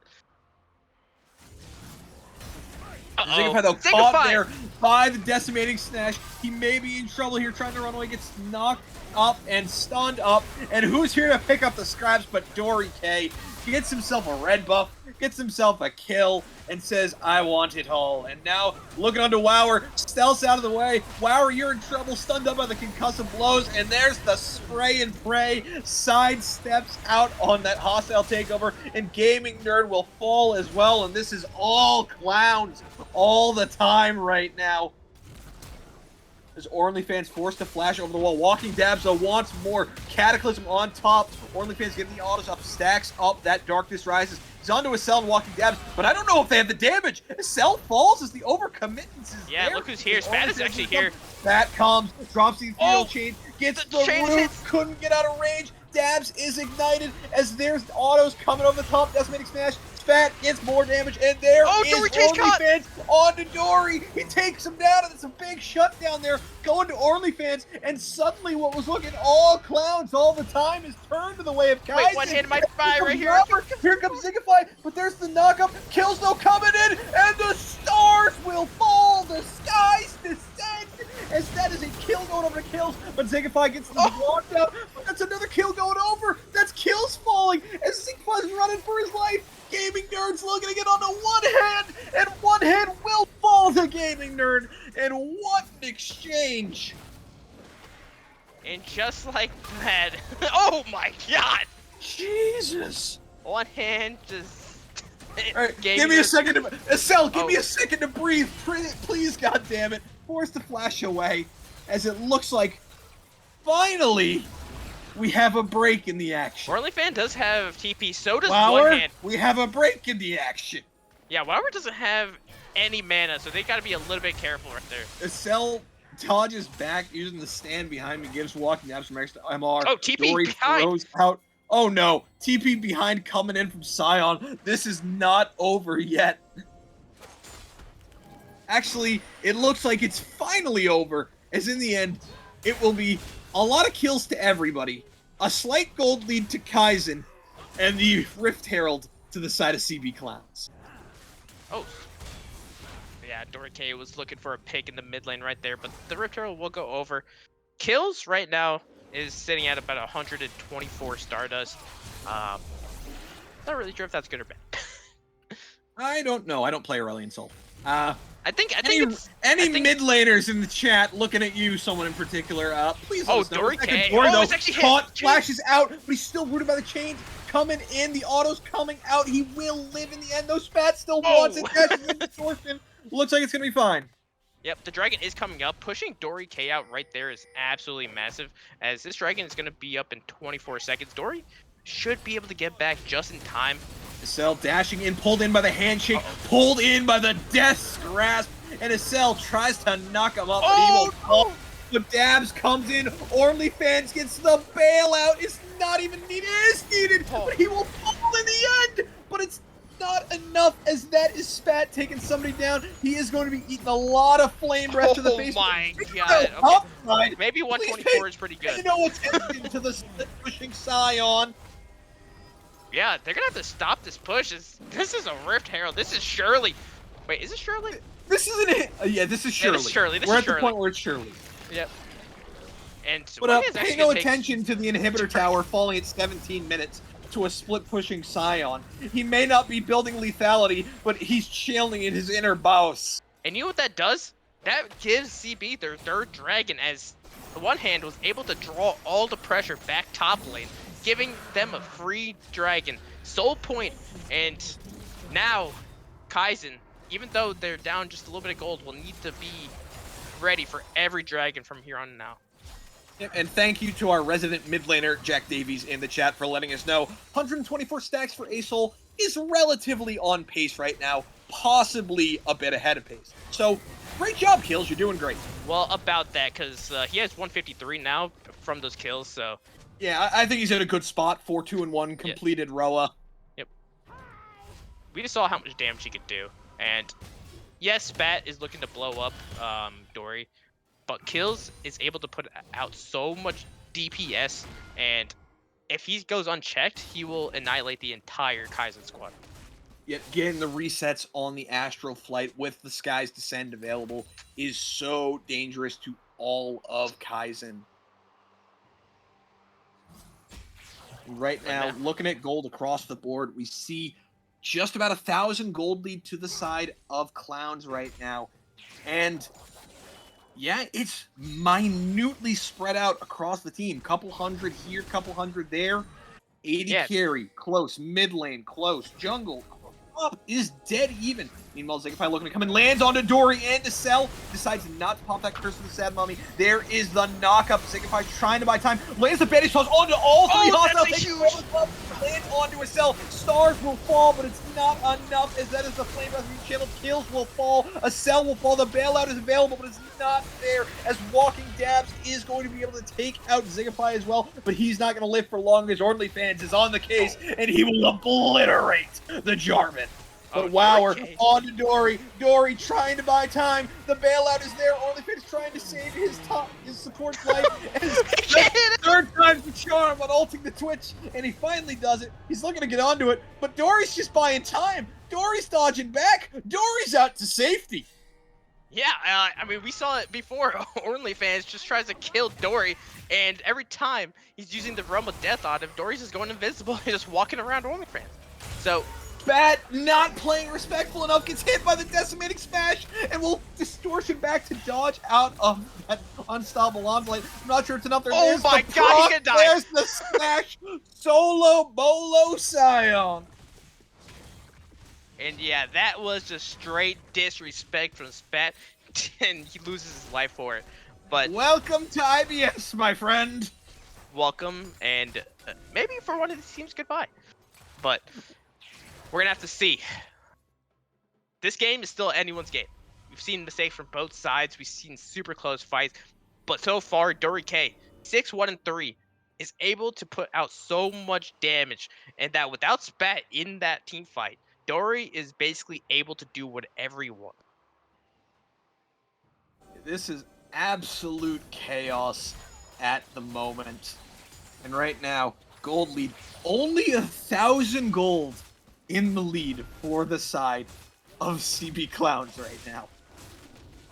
Yeah, but then 3 dragons. So you have that weighing on your shoulder if you're Kaizen. You have to make sure CB Clowns do not get this slow. Hold on, It there's a looks like knock-up Fire onto Ring. 2. Cell looking to continue the chase. Pulled back with a handshake, though. And Dory's looking to possibly open up the fire range. Get the stun. The rat-a-tat-tat is here. Decides to clear the wave instead. Not much going to come out of it. Yeah, and at the same time, Walking Dead is in the top side red jungle of Kaizen. So the spray and pray, and then the glacial fissure were both used right there, but nothing actually gained. Knock up comes in onto OnlyFans, stunned up, knocked up, enters the death realm onto kills, actually trading it back. Somehow Skies will descend, and OnlyFans turns that around into a solo kill in the death realm. It is a 1-for-1 in the end, but he was very well dead going in there. But there comes Dory, ripping through with this Kraken Slayer, trying to get some damage out. The Ricochet is doing a bit of damage, not too much coming out of it though. Yeah, and basically that was the entire team of CB Clowns to get that one kill, and they actually trade kills his life for it as well.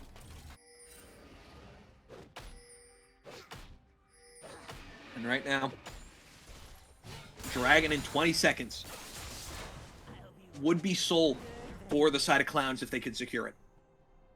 Yep, and we're definitely expect a contest from Hold on, Spat trying to run away, gets tagged by the concussive blows, is able to get out before the stun is proc though.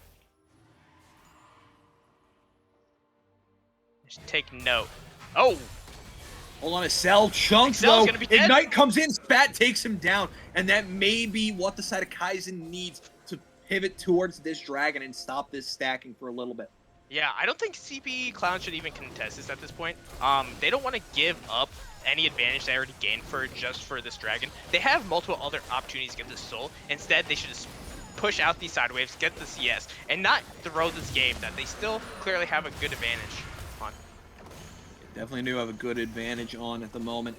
Up about 2k gold, 2 dragons to their name, and just a good position to be in with this late game scaling comp that is already ahead at 20 minutes. Yeah, and the crazy thing is, like, One Hand is able just to freely split push the top wave. Look, he's basically just able to push all these minions to the inhibitor without any opposition. Zigify going back to clearing his camps. Meanwhile, everybody just trying to catch him away from Oh, him. This if is a Spat 5-stack shows here. bottom. Gaming Nerd, Oh. wow, you're in trouble, my friends, as there is that flag drag, and the sky is not coming in yet, as it's not even needed. Berserk comes in, not going to do too much. Flash away by Wower means he will live, but his AD carry, not so lucky. Yeah, that's just an overstep at that point. You have no idea. You have no vision up in this top side of what's happening. And they were just caught. They were forced to use both the Wower's Flash, and now their Shiver's dead, so they can't really contest this Baron anymore. Yeah, this Baron really But they just going could to- go for a steal. They could go for the steal. Looks like they're going to decide against it, instead just trying to push out mid lane Nah, here. this thing is trying going to back. get something. This Aurelia This sold this dragon does Bre- way too this much Breath damage. of Light is just shredding through the Baron. Gonna be gone for the best. OnlyFans though, maybe in some trouble. Dodges out, gets knocked up though. Decimating Strike also knocks him up. OnlyFans in a bit of trouble. Has to pop the Realm of Death soon if you want to try and fight somebody. Does onto a Cell. Says, I'm gonna fight you and hopefully you walk out of here in the end. But I don't know if that's gonna happen. But he actually drops out, and with his team here, he's okay. Yeah, I mean, still, at that point, you're a little bit too overextended, knowing that that Baron's going to go down, and you're pushed up more than halfway in that mid lane. But now 4K gold, almost 4K gold lead for CB Clowns. It feels like it's their game to lose, especially with how late game scaling their comp is with the Twitch and the Brilliant Soul. A lot of health from the Scion, a lot of peel, and help from the Braum, and definitely a lot of engage from Walking Depths as well. If there's any doubt what One Hand wants to do, look at the second item. Picks up the Hull Breaker, saying, I'm going to split push, and you can't do anything to stop me. Because your options to sideline against me are a LeBlanc, who spits on me and does negative damage, or a Mordekaiser, who you want with the team to try and lock somebody down. Yeah, Look look at at this. that. Everything I don't think One Hand took damage full right health there. with a shield. And this is not who you want to match One Hand. You want the LeBlanc to look for picks and not try to match a tank, right? OnlyFans, the Mordekaiser is built to do that, and I feel like they haven't been doing that for the longest time. I saw Spat in the bottom lane matching this wave for a majority of this game. Hold on, Zigify may be in trouble here. Pinned multiple, not going to get knocked up, able to sidestep out on the Decimating Strike, as the bot lane is just being sieged away now by the side of CB Clowns.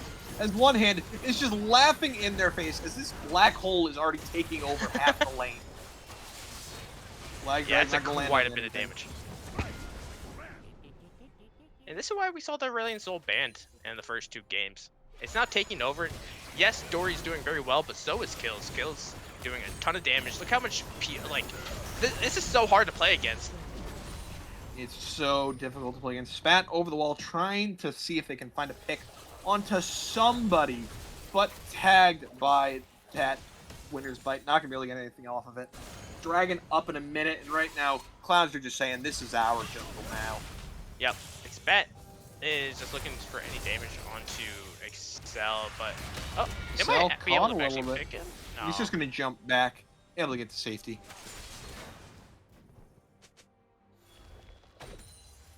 Yeah, Zigify's just going to catch this bottom wave, but so far, in the first game, we saw both Gaming Nerd and Spat do extremely well. But unfortunately in this game, I don't think Spat's able to get the picks they want or able to get play with their own vision. So far these fights have been pretty much one-sided, as Kills doing a ton of damage. One Hand's getting so much pressure in these side waves, and then Dory's able just to wait until the fight begins to look for a play. Definitely is right now. Clown's in a very strong position, up about 4.5k gold, nearly 5. And Acel runs face first into Spat, but okay, if you can't deal with the support, you're kind of screwed. Even if it isn't a tank, you're of a support.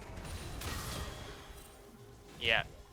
And in this game, the early game for Kaizen just went really poorly. These top laners hitting each other a little bit. Yeah, but look at that. Look how much damage OnlyFans is doing. And that's because Cyan is not going to do a ton of damage to OnlyFans. And Hold on, TP comes in, interrupted by the Death Grasp. That's massive. One Hand now not going to be there for the team fight. Maybe the side of Kaizen has some sort of chance if they can find something early before One Hand has the possibility to rotate and join. But OnlyFans and One Hand are still just smacking each other at the moment. Hold on, Acel caught with a handshake, pulled back in, flash away. Flower pulling into the black hole. Zigify in the backline lands a big Christmas Sam moving on to multiple. There is the Berserk over the top. Zigify is falling, and that is only Acel down. The TP comes in by OnlyFans. Walking Dabs trying to get away, but here comes Dory. That's a double. He's walking back, flashing away, but in comes Gaming Nerd to fall to Kills. And look at One Hand topside. He says, my team's got this. I'm fine, as he takes the inhibitor. Yeah, OnlyFans decided just to abandon this top wave, try to get to the fight. But this fight was basically long gone the minute he joined in. And now they're going to lose that inhibitor. Kills still alive. Kills was a big target, and if they're able to get Kills, that would have been massive. Unfortunately, survived. That going in, drops the Sigil of Malice. Just a bit of disrespect there from Kills. Yeah, that was not good from Kills. He can't stay there with 200 HP. Hold on. Speaking of staying there with 2 HP, Spat caught by Walking Dabs does manage to distort over the wall and get out to safety. Walking Dabs just smacking him away. Has the Guardian Agent built now. Yeah, and now the Dragon is going to be like a 50-50. Kills does have TP at 25. Oh, Flag drag, knock up onto Wower. But Dory is going to get pulled back. Dory in the area right now. We saw Spat take that reset. Kills not yet respawn. Does have the Unleashed teleport to join whenever it is time, though.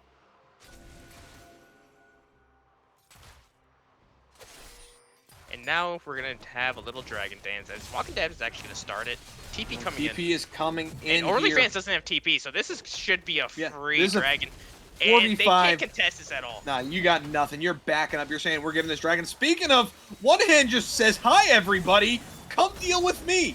Just being met, bombed by everybody, and he still has kills comes in, drops the skull on him. Kills, though, is blown up. Dory, though, free to fire, though is melting through his own team. Thanks for the berserk. Will take down Zigify, but it is Kills who drops to Spat. Meanwhile, Dory's coming in, still autoing, has this freedom to hit the backline, and that's going to be a double going his way. That's going to be a triple going his way, and Spat is able to trade Spat back might die.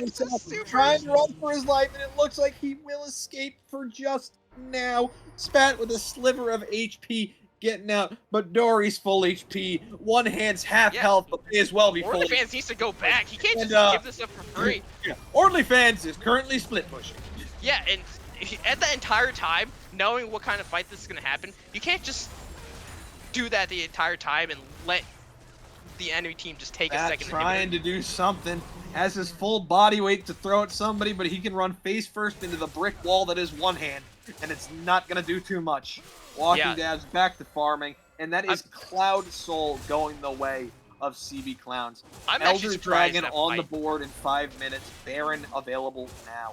I'm surprised that fight went as well as it did for Kaizen. That looked like a game basically losing fight with an odd man down, so you don't have your Mordekaiser, but it was an overall 3 for 2. I think. Yeah, 3 for 2. I believe that sounds right.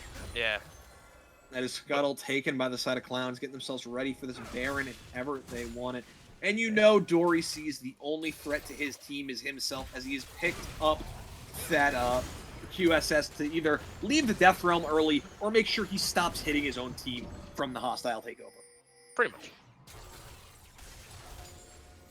Walking Dabs, though, flag, drag, decides not to Cataclysm against it. The clear vision at the moment. Spat, though, forced to distort away. Hold on, that is that slow onto Wower, but no follow-up from Excel means that everything's perfectly okay at the moment. Yeah, mid lane under siege. Top inhib is down, the bot inhib is down. One more to go, and it feels like CB Clowns is about to... Hostile Taker coming in just to clear the minions to say, we're not going to give you everything at our base just yet. Yeah, luckily for Kaizen, they do have a Sivir that will be doing well in clearing these minions. Unfortunately, you're still playing against a 12-1 Twitch and a 6-kill Aurelion Soul that has 310 Stardust. Yeah, a lot of Stardust now on the table for kills. He's going to melt a lot of people with that Breath of Light. And this objective here, Baron, you gotta imagine it's just a matter of time before Clowns decides to peel back and head over it. They can just two-man it right here. Yeah, they can just two-man it. Kills will pretty much kill it by himself in about 10 seconds. Yep, start the timer now. Oh, wait a second. Dory's there. That's cheating. But, yeah, they're just going to melt this objective whenever they feel like it, and that is going to go their way. We see the fact that one hand is there, trying to stop any follow-up. But, yeah, this uncontested Baron goes the way of CB Clowns. And it feels like it's just a ticking clock right now. The side of Kaizen has one hope, and that hope's name is Elder Dragon. Yeah. And if they're able to get the Elder Dragon, these team fights can... Oh. Hold on, Dory opening up the fire range onto OnlyFans. Will back away, though. Who's chunked out really quite a bit. 2 items, has the IE already built up alongside the Bork. Dory's going to hit like a truck on whoever he feels. Yeah, Dory felt like he could do that, especially because he has a QSS. I wouldn't be surprised if he just looks to do that and OnlyFans doesn't realize he has a QSS and just ults him and immediately gets QSS. Paying attention to items is known to be an IBS specialty, but this buff now goes away as CB kills. He is so strong at the moment. Him and Dory have reached the point where they can melt whoever they'd like. And One Hand has reached the point where he can stand in front of whoever he'd like and not be afraid of dying. Yeah, and with Kaizen being backed up in their own base, yes, they got one inhibitor up, but there's no way that they can deal with this Twitch anymore, unless Dory is a little bit too pushed up without knowing where LeBlanc is. And even if Twitch dies, they still have the Ralliant Soul to do enough damage. They have an unkillable tank in the Scion, and Walking Dead has been having a very solid game. The one issue that we see in all 3 games from Kaizen, in this game, we've seen it more because they were losing, is the fact that they're taking these very aggressive invades and thinking that CB Clowns won't know what's happening. In all 3 games, they knew what was happening, and they got punished for it. Yep, and right now, farm away, push up, use this Baron buff to your advantages. Elder is spawning in 50 seconds, and it should be so heavily favored the Clowns. They're clearing vision, they're getting ready, they're dotting their I's, crossing their T's to make sure that this objective shall be theirs. And with that objective, it's just game over. And as if Dory wasn't scary enough, let's add a Runance so he can melt everybody at the same time. Yeah, he's very close to 6 items. One Hand and OnlyFans are just gonna look at this fight guy. a little bit. But look How at much this. health does he have right now? He has 6,267. Who can kill him? Because the answer is nobody. Yeah, technically nobody, unless OnlyFans got a demonic, which he doesn't have. The crazy thing is he actually decided to go a Force of Nature. Even though, you know, Dory is 12-1. So it's only going to help against kills, but he's going to get melted anyway by Dory. Well, One Hand and OnlyFans, this is just a slap fest up topside, but there's a flag drag. He tries to pop the disengage, but Dory's opening up the firing range, and there's 2 going his way as Zigify will fall. He's on to the 3rd as Gaming Nerd falls as well. Wower will drop, and that's basically everybody. There's your game, there's your set, there's your match. Going the way of CB Clowns as Dory turns it on as Twitch. 15-1-5 saying, you beat me at support. Beat me at 80 carry and then we'll talk. Yeah, I'm pretty sure the way that Kaizen played the first couple games with the like a control mage mid was the way to go. I think it was Super Square's article, which basically said the key to victory in IBS is having a tank top, engage support, a hyper carry ADC, a control mage mid, and like a bruiser tank jungle. Well, and let me check the Clowns matchup. Tank top, bruiser jungle, control mage mid, hyper carry, 80 carry, and a pseudo engage support. Check. And look at that, they won. Yeah. Maybe the control mages are the way to go. I don't think we'll see the LeBlanc again.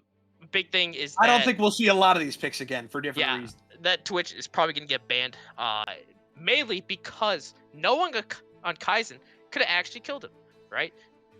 We saw OnlyFans try to use the Realm of Death against Twitch multiple times, but then Twitch ran circles invisible around Mordekaiser in the Realm of Death and was able to get out. It was basically a waste of ult. It was basically a waste of both players' times as they just went in there and just like watched TV for a good 20 seconds. But without the Twitch, I wouldn't know what Dory decides to play, as the bot lane was pretty much even for a good bit until Dory was able to pick up these kills and was big part of these massive team fights, which we didn't see CB make these team fights in game 1 or 2, and they did it a lot better this time. They really did. Dory was able to get ahead with that Twitch. Yes, he wasn't ahead in lane, but that very much happens when your support decides to leave you. But he was able to fend on his own and stay relatively even. And once it got to late, he and the rest of his team were able to snowball their lead and just win the game in the end. And it'll be interesting to see, is that the plan they go with going forward? And if so, how does Kaizen adapt? What are the draft adaptations? That's the big question going forward. But of course, go ahead. One more thing that I just noticed, like we saw in other games, Dory left Excel when he was a bot lane. Excel left him this game. We didn't see the ADC, whether it was Dory or Excel, get heavily punished for being by themselves in lane. They didn't lose CS. They weren't zoned off CS. they were able to CS themselves. They weren't zone off experience. And what happens is that your support gets a free roam, your ADC gets free levels, is able to do whatever they want, and the support is able to make plays across map. What I want to see from Kaizen is know how to abuse that fact that the support has roamed, and use your jungle, use Zigify, calm him down, look for a play to dive this AD carry, or at least zone him off of the tower. If you do that, you at least get something in return for the enemy support roaming, and we haven't seen that in all 3 games. Yeah, it'll be interesting to see if that's what the capitalization can be, if either teams are able to figure out a method going forward. But with that, we are going to head to a small break for getting the lobby set up, getting the draft set up. When we come back, we'll be here with game number 4's draft between Event Horizon Kaizen and CB Clowns.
Ladies and gentlemen, welcome into draft number 4 of the night between Event Horizon Kaizen. Now back on the blue side as Clowns once again on the red. Bans coming in relatively as expected. Udyr and Seraphine will remain banned, but that annoying Twitch of Dory's will be remaining on the ban phase. Whereas for Clowns, they're taking away the Xayah, the Syndra, and once again, that Anivia. Yeah, they're definitely targeting Spat. That Syndra was huge. The Xayah for Gaming Nerd was huge, and the Nivea for Spat was also massive. So they decided to take all those carries out, and they had great success in Game 3. And then Kaizen decides to I'm taking Jarvan this time. Yep, Jarvan, one of the high-prow junglers. We saw what walking dabs could do with it last game. So much lockdown off that EQ combo. Even the prio level 2 gank to get their bot lane rolling. And it seems like Zigify says, you know what? I can do it, but I can do it better. We'll have to wait and see if that's exactly the case. Whereas Clowns, what is their response here? The hyper carry of all hyper carries is still available. The hyper carry is available as Jinx paired with a Thresh is going to be the call, instantly calling the bot lane and saying, we're giving Dory a very strong champion. Yeah, we saw Wower do very well in Thresh, so I think it was also partially a takeaway.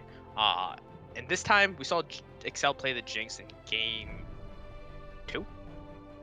Yeah, Correct. game 2, and unfortunately he didn't have a lot of peel and was getting one shot by like a 2-7 Wukong.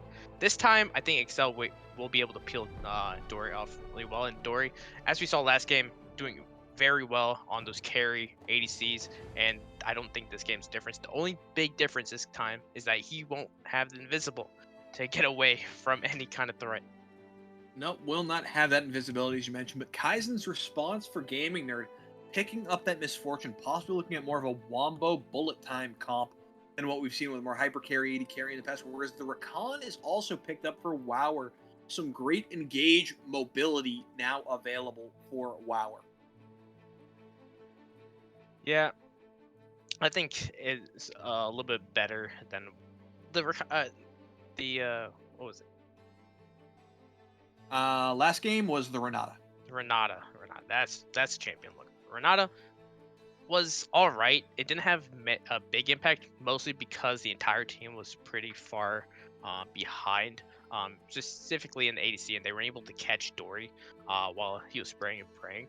But looks like Clowns do pick up the Malphite. That is actually an Aurelion Soul, not a Malphite. Oh, well, you see that Aurelion Soul again. Yep, apparently their coach's client broke, which is wonderful to hear, but that is an Aurelion Soul locked in for the side. And I'm guessing they banned Malphite. Yep. Aurelion Soul banned is Malphite, and the Malphite pick is Aurelion Soul. Fantastic. So Aurelion Good Soul to is know. gone. And they actually banned it from... Oh, wait. Yeah, they banned the Malphite. We saw OnlyFans do pretty well with it, not dying, and that was a big key. And on the tanks that OnlyFans played, hasn't died quite a bit, but the last game, it kind of was completely different as they were playing the Mordekaiser. Ends up dying solo a couple times to one hand. So I'm interested to see what matchup we have in the top lane this game. Yeah, you're interested in the top lane. I'm interested in the mid lane as we once again see kills go into this Aurelion Soul. Last time Spat's response was the LeBlanc, and that did not work out for them. I'm wondering, what do they head to here as their response pick? As you got to think they're showing it soon enough.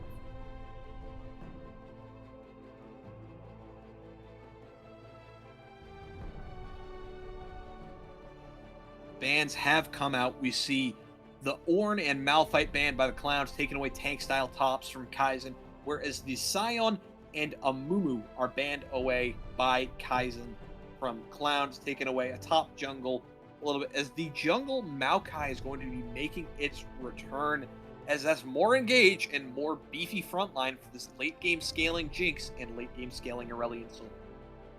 Yeah, and we still have the Jarvan and the Rakan to get on top of the Jinx. The big thing is, if Jinx dies right now, Clowns don't have a ton of damage. I'm interested to see what Clowns decide to counter the mid lane pick with. Cassio.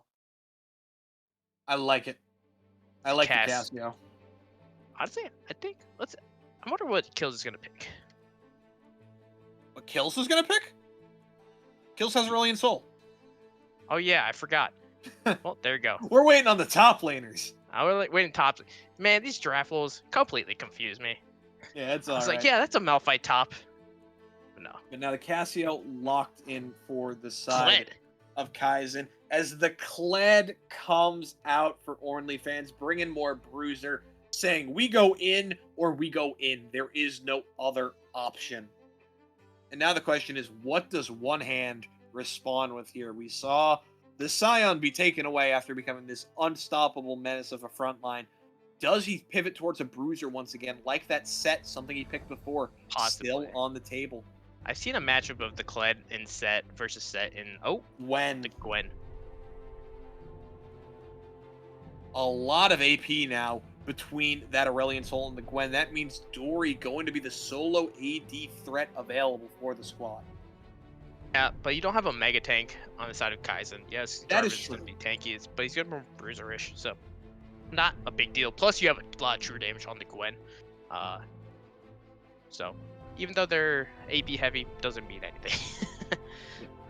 And looking at the comps once again, who do you favor coming into this? Do you think we're going to see a Silver Scrapes Game 5? Do you think we're going to see Clowns continue to take this back? Or do you think Kaizen's going to be able to close it out with just a little bit of a hiccup? I do like the Kaizen comp more than I did last game. I think they kind of diverted to something that was working into something that wasn't tested yet in this matchup. Clowns, I think they're more uniform now. After game 3, it kind of showed that they're one team, and that Clowns team is completely different. It doesn't matter the fact that they swapped ADC and support. It felt like they were all together as a team at that point.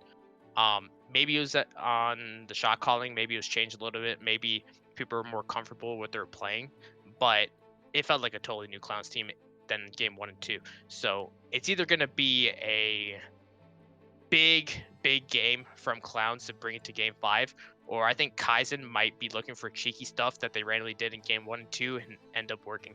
Big thing, hopefully Kaizen did learn from their invades. Maybe not. Stop and the we'll see more invades!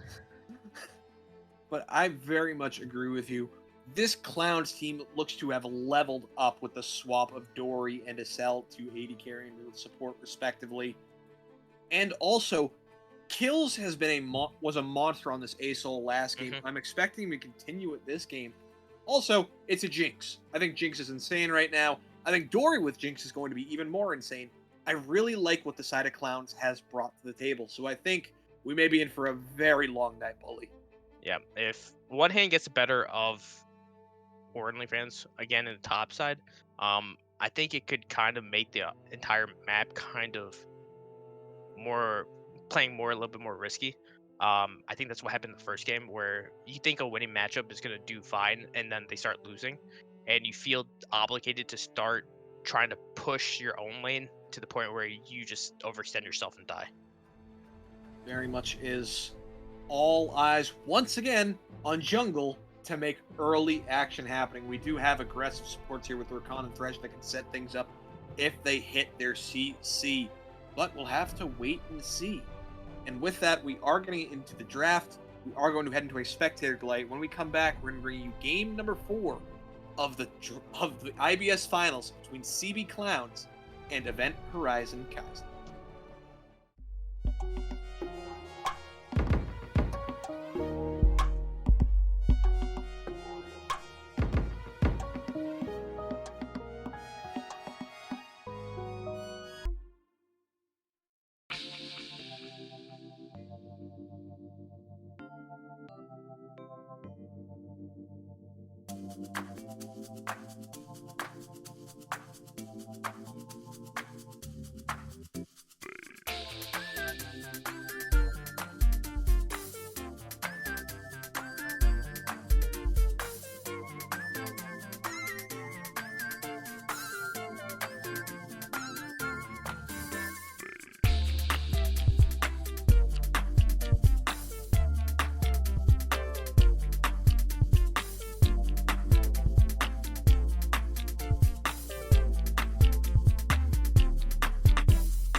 Ladies and gentlemen, welcome into game number 4 of the night between Event Horizon, Kaizen, and CB Clowns here in your IBS finals of the Blue Otter League.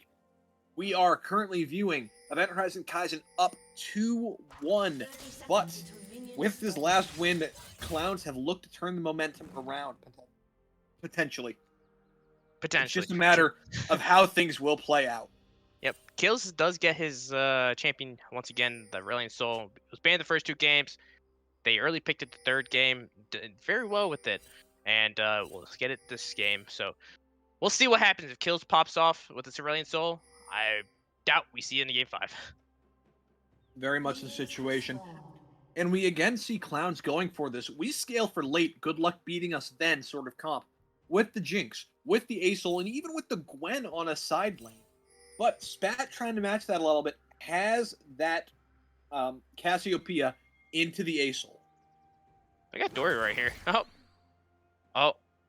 They're so close of getting the ward, but they know the ward is now in the tri-bush, so I don't think Zigify will look for a cheeky level 2 gank in the bot side.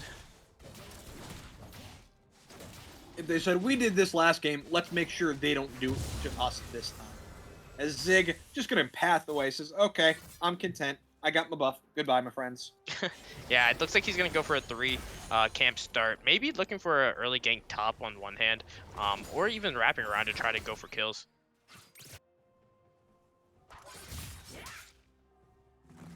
All in all, everybody just trading at the moment. Pretty much, and it looks like OnlyFans in one hand going for an extended trade. It looks like level 2 is about to be super close for bot side. Let's see who gets it first. And looks like it's gonna go to Excel. Barely goes to the Dory, side of Clowns, but both Yep. teams hit it close enough that it does not matter in the end. Oh, good hook by Excel, but Yep. not a lot of follow up on that.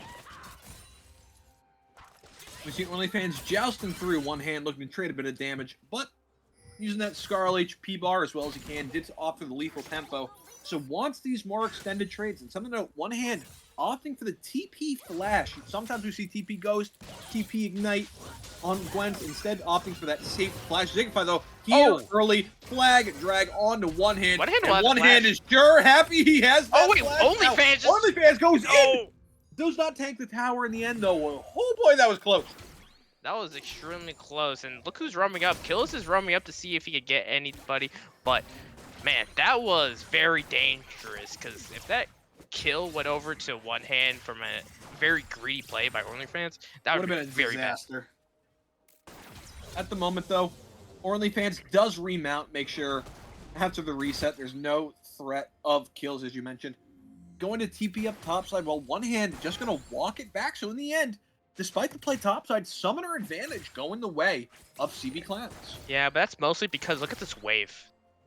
This wave isn't such a big favor for OnlyFans. Like, he's going to be able to freeze this pretty easily, deny a lot of CS, and it's going to go up in XP as well. So, I want to expect one hand to actually win out on that. Hold on, there is the engage in the mid lane. Spat throws down the Miasma, trying to help dodge out. There's flag drag, actually forces out the flash of kills.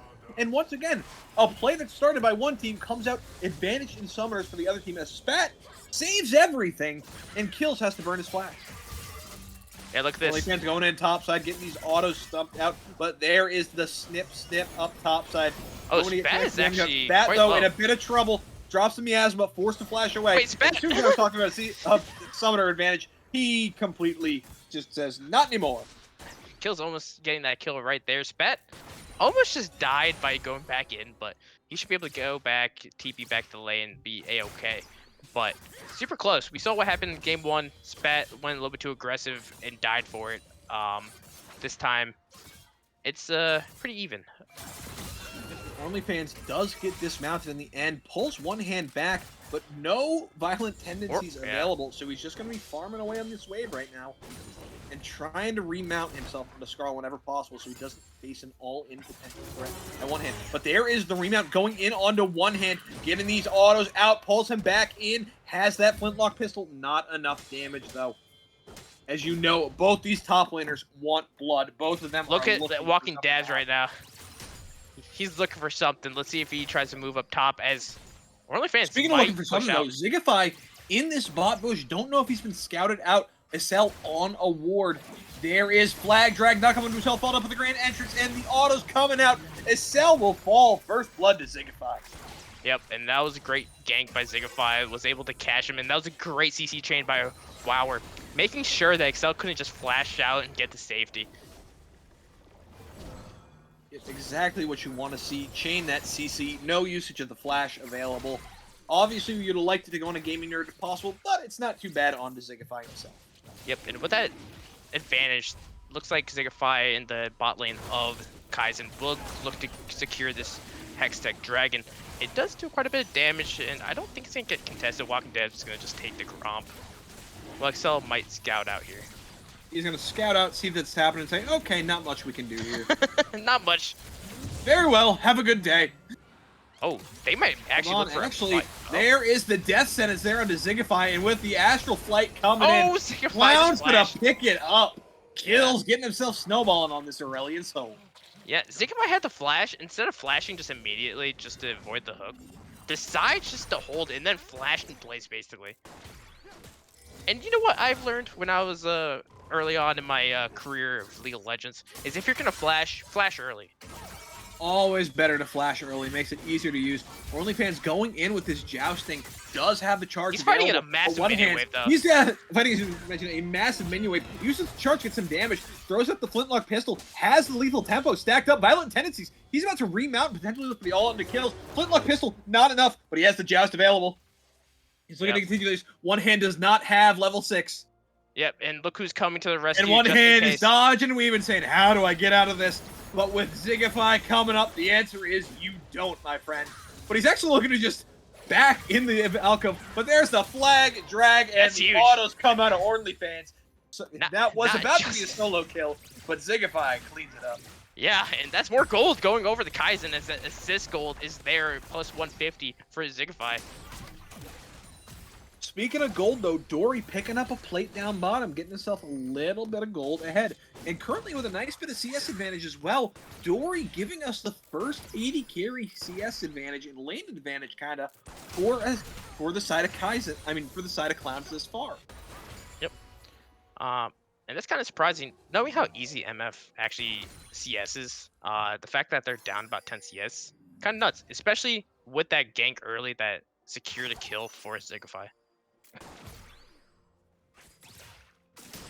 Is there for Zigify, and right now, Hook comes out onto a minion, just CSing a little bit, nothing too much to be concerned about. This Herald is spawning, though. We'll see if the sides of Kaizen or Clowns want to look at it. Oh, wait! Hold on, there's Walking Dabs, has to drop the nature, but kills coming in, drops a star onto Zigify, and he Spat takes doesn't him have down. that much Spat, though, mana. looking to continue the chase, takes him down with the Twin Fangs. He's trying to go, kills will fall, though, but Spat falls next as one hand takes him down. But he's got the needlework, he's throwing him out, dodging that. Dory may be in trouble, the bullet what a time play by interrupted by the flay. Acel saves the day. Dory looking to continue to chase. Super Mega Death Rocket. There's the flash in with the quickness. Acel gets the lockdown, and all the 80 carries and supports will live in the end. Yeah, and in the top side, that fight, it resulted in one hand getting out. OnlyFans actually used a flash in that fight, so one hand does have a summoner advantage. But in the end, even in gold, and 2 kills, I believe, picked up by Spat. You say summoner advantage. I say look bot side has 4 kills. I mean, 4 Hey, summoners I'm blown talking by about the top side. side. I know, I'm not talking about bot side, because that's all the sums now blown off of Dory and Acel for only the flash of Wower, and that would have gone so much worse if Acel didn't get the flay interrupt onto the bullet time right away. Yeah, and we saw this in the first couple games with how much pressure they could make on these towers, and I expect some plates to be taken by Gaming Nerd and Wower. We'll have to wait and see. Gaming Nerd just farming away right now, trying to equalize that CS lead a little bit. Look at the top side. It looks like... Oh, I thought Walking Dabs was actually going to look for it, but he kind of was hesitant as the wave was pushing. I'm assuming one hand told them to not come top as wanted to collect this wave. OnlyFans just waving as they part ways. And Zigify is taking the jungle of Walking Dabs. The Gromp is going to be secured. This time, won't get punished for the invade. Kills getting some. Hold on, charge coming in. They're on to kills. Does not connect on it though, as the Astral Flight gets him out of range of that charge. Yep. And looks like they're just gonna go for Hold the on, there is the Death Sentence land. The pull back in. The Flay is not there though. The Nature's Grass has come in. They're looking at continue the chase onto Spat, but no follow up off the Death Sentence from the cell as he does not have that cooldown available. During this whole entire time, Zigify's on a ward. Flag Drag in the middle of two of them. OnlyFans is coming in and sells the first target. He is going to fall. The star comes in. The burn down of the Zigify, but he jumps in, and a big quickness will keep the CC relevant as the Twin Fangs rip apart the clowns. Yeah, and that was without Gaming Nerd. In the meanwhile, One Hand will get a couple plates, but at what cost? They lose 3 members of their team. This dragon is about to be up in about 11 seconds. They'll surely lose that too. Dragon spawning 6 seconds would would give them 2-0 lead on Dragons. Meanwhile, topside, OnlyFans in One Hand going 1v1. The needlework is off. The lethal tempo is stacked. The Conqueror as well. OnlyFans are going to continue the chase. Gets the pull-in off the bear trap on a rope. And yeehaw! Solo kill for OnlyFans. And that's a big kill. Hold on, the chase continues. The looking onto himself. Spat coming. Gets hit by the Death Sentence. Though. Oh, I don't think you don't want that, my friend. As the Twin Fangs will rip you apart. And everything so far is coming up Kaizen. OnlyFans solo kill topside. Isel goes in too much bot side, and the drag still goes the way of Kaizen. They are in control, and they want this game. Spat 3-1-2. OnlyFans 2-0-4. Yeah, and that was actually a massive mini wave that One Hand just lost as well, as I think it was 2 or 3 waves all crashing, and places just being taken left and right. Hold on, Walking Dabs though goes in, gets that Bramble Smash to try and slow, but OnlyFans just gonna walk away as there is no Twisted Advance available right now. And with Zigify in, there's the Flag Drag knockup alongside the Cataclysm. One Hand and Walking Dabs. Oh my god, it's a lot of damage. That is a lot of damage onto everybody. Yep, and OnlyFans will actually get away, but at what cost? They get a bunch of plates. A bunch of plates actually taken bot side. Let's see if Excel is actually looking for an engage right here, but doesn't look like it. There is the knockup off that Grand Entrance. Gaming. They're throwing out the autos. Going to be rooted down in the end by the Flame Chompers, and no follow-up going to come out in the end. But hold on, here comes the Ghost. And looks like Kills is actually running bot side as well. As the lethal tempo stacking up, decides to stop the chase though, as he does not know what else is to come, as Gaming Nerd and Wower get to safety under their tower. They're going to go for this dive. They're looking to dive, as you mentioned. Look what Kills has right now. Yeah, the Skies to Descend is available, and it looks like Gaming Nerd and Wower say, how about no? You can have some plates. You're not going to have our life. Yeah, and that's the most optimal choice. You don't want to just give up 2 free kills to Kills or to Dorike. Yep, and Mythic's starting to come online, all for the sides of Kaizen right now. We see the Gore Drinker, we see the Rod of Aegis, we see the Kraken, we see the Shirelias, and also OnlyFans opting for that Ravenous Hydra, being a menace to deal with in the side lanes, whereas all of Clowns are still waiting, haven't hit those spikes yet, and as I say that, we actually see the Leandries this game for kills instead of that Roa. Yeah, I'm actually wondering what the idea was between the but the big problem is like Spat's 3-1-2 has the Roa completed, and in 8 minutes it'll be fully stacked. And now bot lane is under siege, top lane goes down, and I think this bot lane turret is also Gaming Nerd being a bit aggressive, saying we want this tower. Wower goes in, forces out the flash of Dory, but there's Walking Dabs, and there is One Hand, and the bot duo of Kaizen has overextended. And good job, they were able to get that kill on the Dory K. That was a good flank by One Hand. In the meanwhile though, OnlyFans look at the sacrifice topside though, as OnlyFans is having a free time with this tower, and is now forcing the response to CV kills. And in he comes, clearing the wave, drops the Singularity, and just farming himself up some more Stardust. We are 15 minutes in, and this man is at 124 stats. Yeah, during that entire time, instead of CV kills trying to rotate bot side for that play. He should have been rotating top side to anticipate that the fact that the TP's was used, that he needs to go. Speaking of overextended bot lanes, but hold on, there is the death sentence onto Spat, trying to buy time, but look who's in the area. It's Zigify. They're doing that. The flag drag play is disengaged. Zigify flashes in, lands the Cataclysm, and the hook is there to try and buy Dory some space. He will fall, though, as Cell is next on the menu. Stopwatches for some reason. And Spat is just going to pick himself up another kill with that Twin Fangs. And Cell, I got to call you out, man. You're dying there no matter what. Why burn the only stopwatch you're going to have this game? Yeah, it's it was kind of misused. Especially, he possibly could have stopped. Now, Zigify would have caught up to Dorike anyway, but it was still a little bit too overextended. Hold on, though. Disengage up topside as Kills drops the star, but Flash in, and Walking Dabs is here to save the day. Will kill Clover Pete. And OnlyFans going to die right here. Goes over the wall, and he will fall. Shelly is in mid lane, though, as they're looking to siege under this tower. Zigify also in the area. They're looking to get this tier 1 tower, and Gaming Nerd may be too aggressive. Dory is looking. He's on the chase. Gets the zap. Not going to hit on the Wower. The chase is looking to continue. Zigify has the flag drag available. Flash death sentence lands onto Zigify as there's the bullet time trying to melt. Not going to hit him much though, as there is the excitement coming in. Death sentence lands, and a Cell makes up for his sins bot side as he gets his anti-carry a triple. Yeah, and whatever lead that Kaizen just had, they just threw it as the gold lead is diminished to 400. They lose this dragon as 3 of their members are down. That means the dragon stacking installs.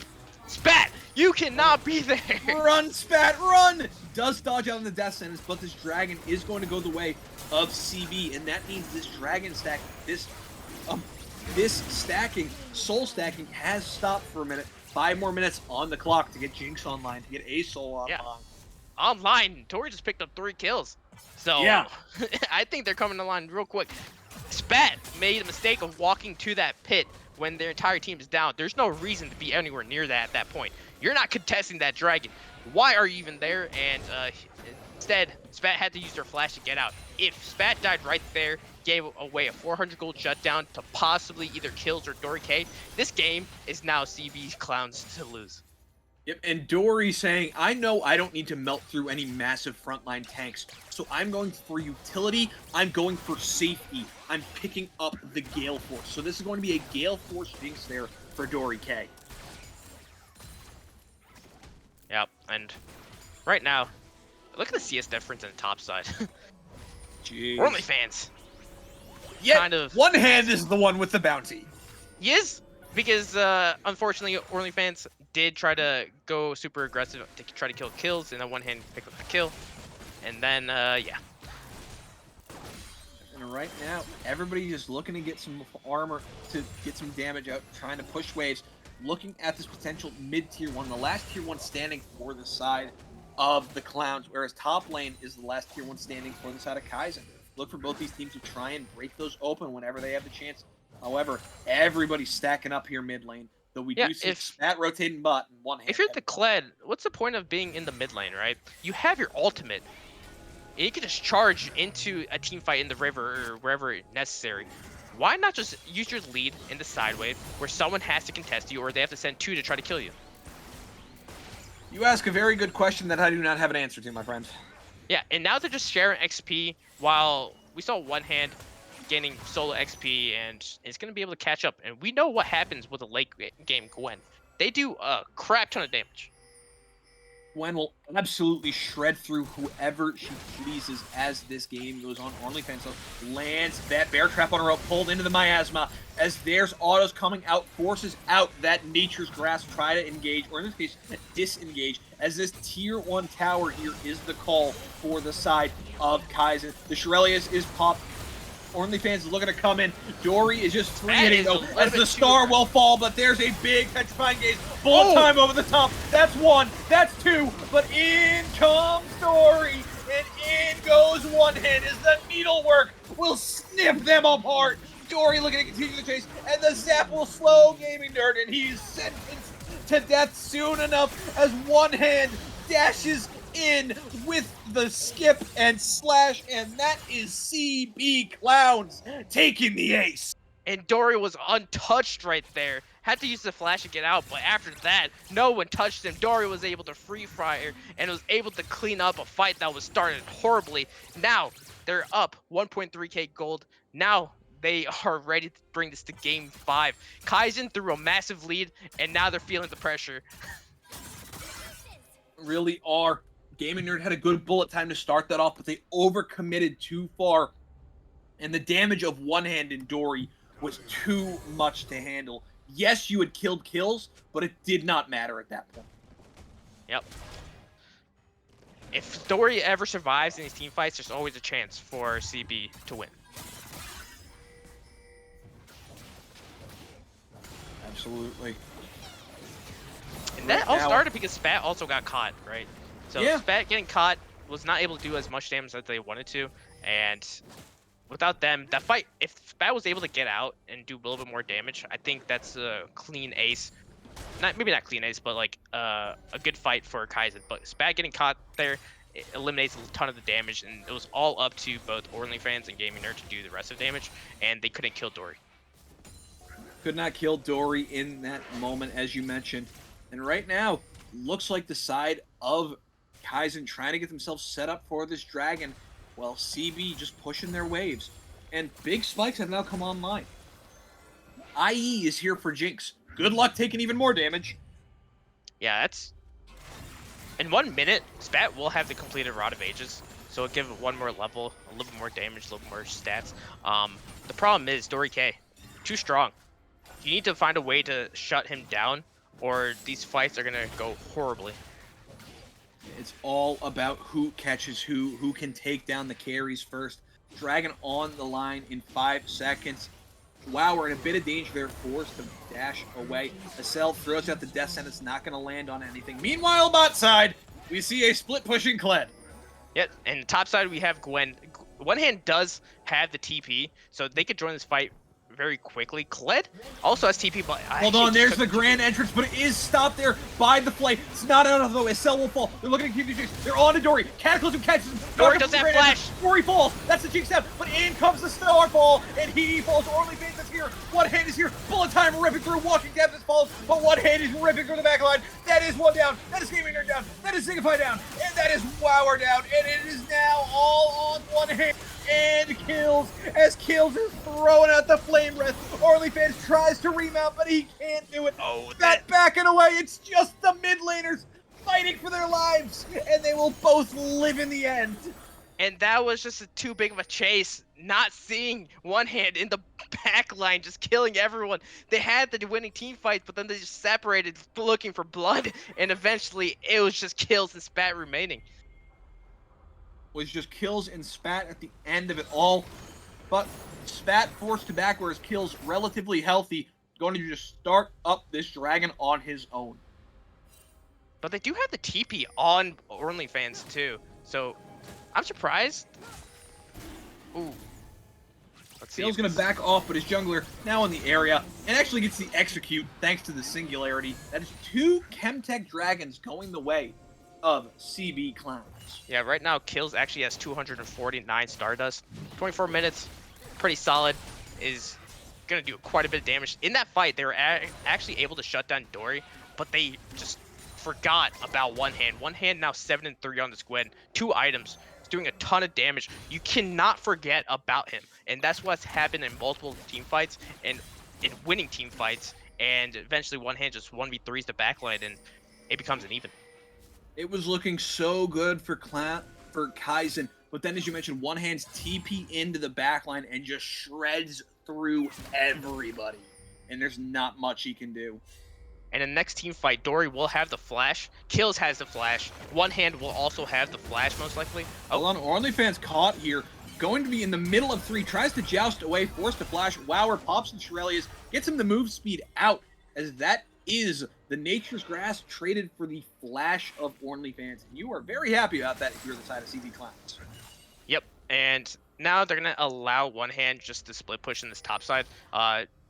The tier 2 in the bot side's already gone for CB Clowns when OnlyFans basically split pushed on the opposite side of the one hand. A big thing, next objective is going to be that Baron, and I feel like in both games, the team who got the Baron won. They And, yeah, absolutely did in those situations. And I don't let's see any difference in this game. It's all about what comes out here. Baron going to be a massive objective now on the line, obviously. Both teams looking at it potentially soon. Cell clearing out Vision. Just flays away Wower, and there's a twisted advance over by Walking Dabs. Wower in trouble. There comes Kled in the backline. OnlyFans getting onto a Cell, but he's getting free hit right now by Dory. Lethal attack, bullet time over the top, not going to hit a soul. Instead is one for nothing. The flash death sentence by a Cell lands on the Gaming Nerd, and the misfortune will fall to Dory. Dory trying to get these autos out. Zigify will take him down, and a Cell will fall as well. The one hand is here, and the stars descend. The sky falls, and that is Wower down. That is Spat down next, as kills will kill them all. Yeah, and that was just misplayed. You're pretty much posturing in an area that you don't want to, and you get punished heavily for it. Kills finish them all off. I don't think we're seeing this ace-ol in Game 5 as Kills has been popping off. Dory dies again, but it doesn't matter when you have one hand and Kills still remaining. Inhibitor in the mid lane will go down. CB's up 2.8k gold, and we're probably going to see a Game 5. We're probably not going to get a lot of sleep tonight, but it's fine because this is the finals of IBS Season 9, and I'm ready for Game 5. Absolutely the way you want this to happen. We don't want a 3-0 sweep here to decide the champion. We had that last year. It wasn't fun. Sorry, TD Syndicate. This is what it's all about. A potential reverse sweep, a potential Game 5 with Dory and Kills stepping up big time and one hand. Of course, though, this game isn't over yet. We've seen throws so far. Wower is a little bit overextended gets right here. Landed by another death sentence. Does dash away, and he will escape. Not tagged by that Super Mega Death Rocket. And the Cell has been on point with these death sentences. Yeah, that, though, drops the miasma. Look at you. Lands another one. But going to walk away as OnlyFans is here to possibly stop the engage. TP is up for one hand. One hand has been stellar with these flanks, these TP flanks, and I expect one hand to use that once again. Kaizen has not been very aware of any wards in behind them when they're looking for a fight, and unless they clear these wards, they're just gonna get punished over and over again. And to Super Square in the chat, no, I'm in no way disrespecting TD Syndicate. They were absolutely dominant last season. I'm just saying, coming into the finals, we all knew it was going to happen. You guys were the best, and everybody knew you were the best. No questions about it. But this is an exciting finals right now. Oh, looks like third dragon coming up. One hand is probably just going to split push, just actually taking Crux and TPing immediately just to be there for the fight to start. And I like that play just in case any fight breaks out. You don't want to be there 4 seconds too late, or it could be the end of it. And right now, wow, we're trying to clear Vision. Dragon starting up in 20 seconds. And all of these junglers starting up. Zigify and Walking Dabs trying to make their marks. We've seen junglers become legendary. We've seen the likes of Super Square, the likes of Apathy, the likes of Swag Moneyboy become legends in IBS finals. We'll have to see exactly what comes out of it. Miasma was just used right there. It's not gonna do a ton of damage, but it looks like Kaizen is just gonna look for. This is exactly what I've said multiple times. Kaizen postures like they're gonna contest and just sit there. Instead, use your time to get vision. Use your time to clear waves, because now look at your base. You have to clear that, and now you give up positioning over the Baron. That will probably go to CB Clowns. Right now, Baron started up for the side of Clowns. Dropping the Singularity with this Breath of Light means that it is going to absolutely melt. Yep, that thing went down in less than like 6 seconds. But yeah, if you're not going to contest that, you need to make sure you don't lose both objectives, and that's exactly what happened, because you let the super minions push in through mid wave. You kind of looked at Dragon and says, should we do this or should we not? And in the end, you decide, oh, we need to go stop our base. So now you lose a Baron, and now you're just going to slowly bleed out to the point where next will die for the second time in the series. Really will. 22-19 in terms of kills. 3.5k? I can't do math on the spot. 3.5k gold lead for the side of CB Clowns right now.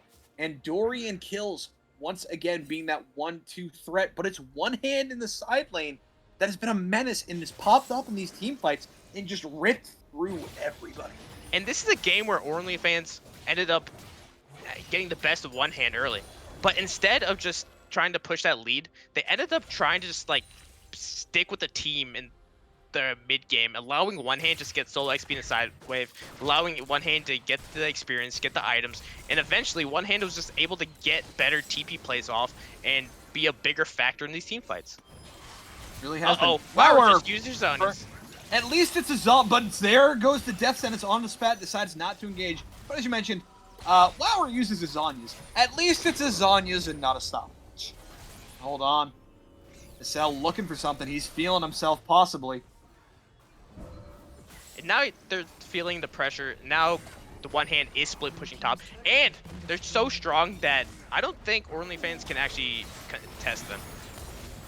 Yep, and this is the push down bot side with Baron up minions. We'll have to see what happens. OnlyFans and one hand trading away right now, but the needlework is doing damage. Bullet time just dropped to clear the wave. Try and buy time on this siege.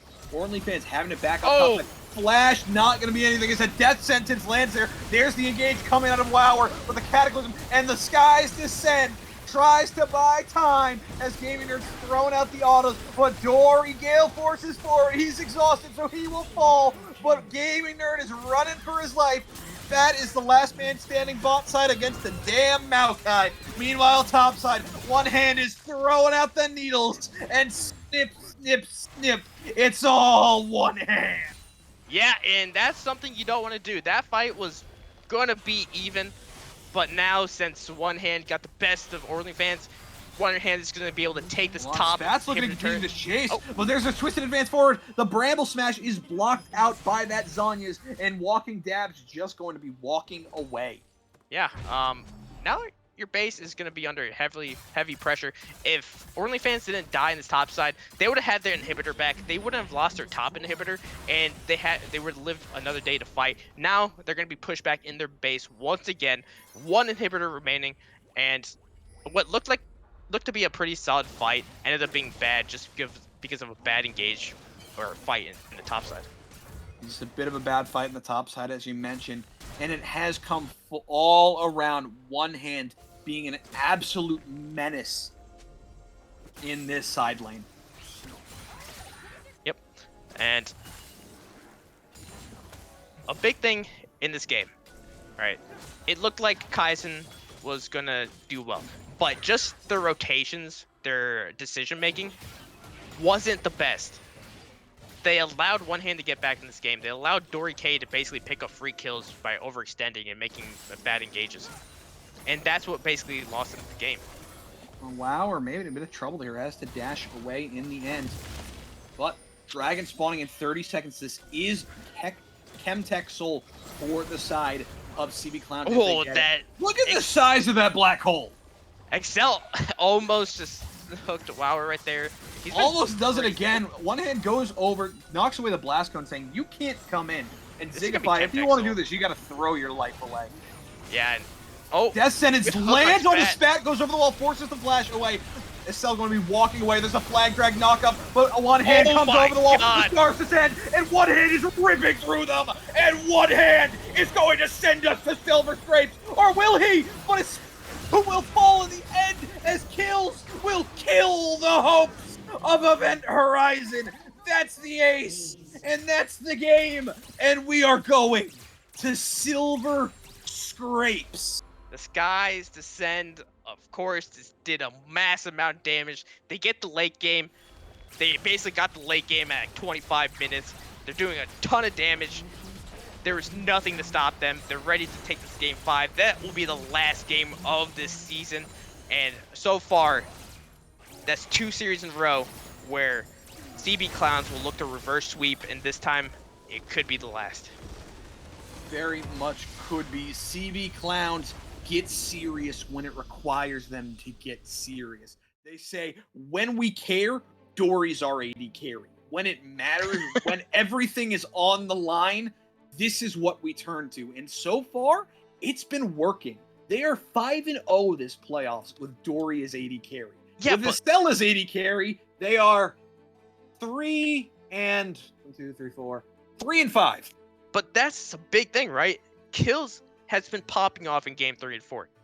One Hand has been going crazy in these last 2 games. The difference is that I think they're just ready to. They had nothing to lose at that point, right? They were all playing super.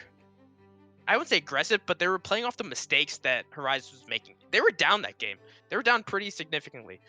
But just the out rotations, the out macro that CB Clowns just basically committed that entire game, they were able to claw back their way back into the game. And I don't think Kaizen knew what to do at that point.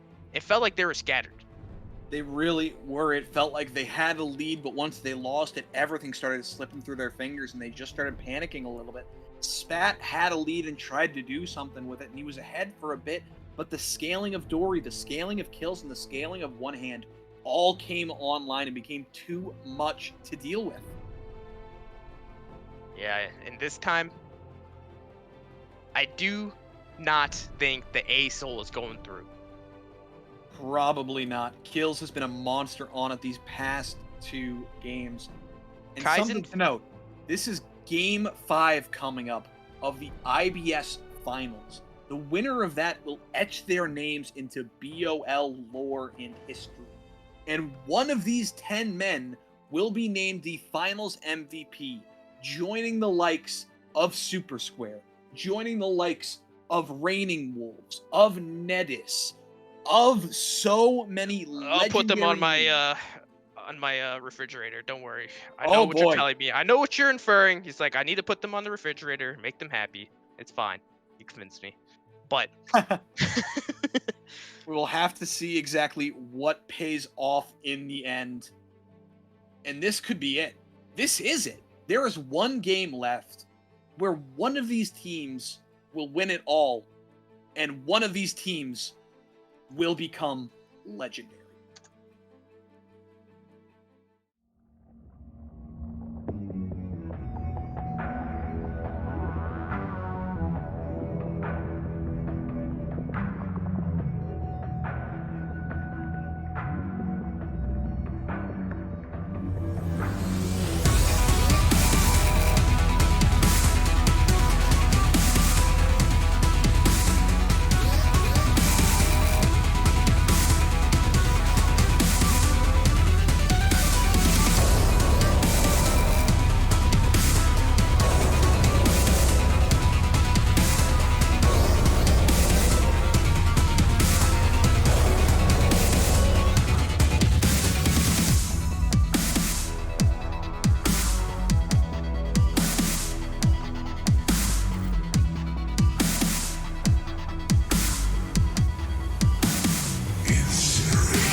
Ladies and gentlemen, welcome in to Game 5's draft here in the IBS finals of BOL between Event Horizon Kaizen and CB Clowns. Kaizen started the series up 2-0, and Clowns, after swapping Dory K to AD Carry and putting SL down to support, has gone on a 2-0 run to bring us to Silver Scrapes. We are into the draft right now, and we already see pivots coming in. Udyr, Seraphine, and the Aurelian Soul banned out by Kaizen. A-Soul been so important to kills these past 2 games, whereas Clowns, Zaya, Syndra, and one more ban coming out. It must be thinking it's like Anivia, right? That's it's what gotta be. Okay, it's there the we Anivia. go. But yeah, A-Soul, they decided it's like, okay, it doesn't matter if we ban Twitch. He's just gonna pick Jinx. Actually, it's gonna be the Wukong. So this Anivia that Spat played in game 2. Wait, I think they might take it away. The Clowns might just end up picking it themselves as Kaizen don't pick it. They might be looking for like a handshake between Jarvan and Anivia. You gotta wonder, what are the prios here? Who wants what? Kaizen B1. What do you take? It is I like the Thresh. That Thresh seemed very solid on both Wower and Excel. So taking it, solid pick. Unfortunately, you do give it to Jarvan for that. Yep, Jarvan now going to be the response by the Clowns. Something that was B1'd early by both teams, and Jinx, the hyper carry, AD carry, Powder come into play once again for Dory, the prio AD carry. It has felt like either been banned or picked quite a lot. This would be game number 3 if she is locked in.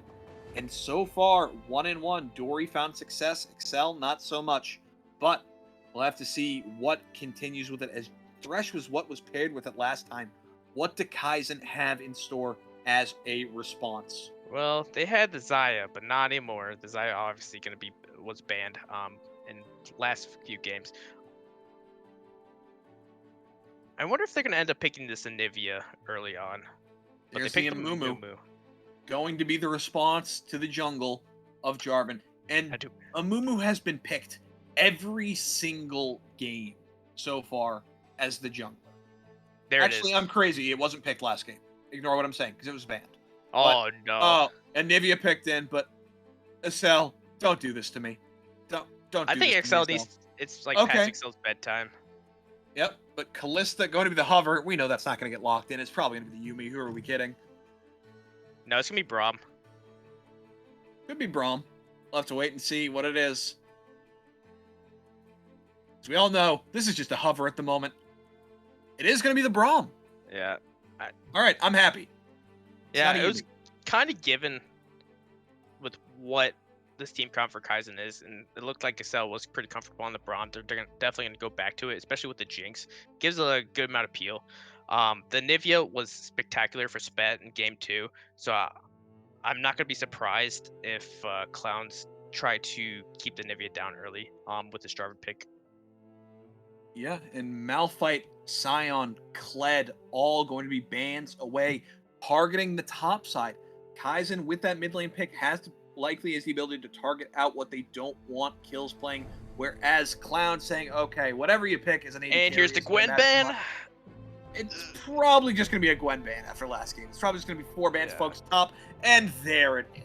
Clown's now picking up what is going to likely be their mid laner in a response to Anivia, while giving one-handed the counter pick on our side.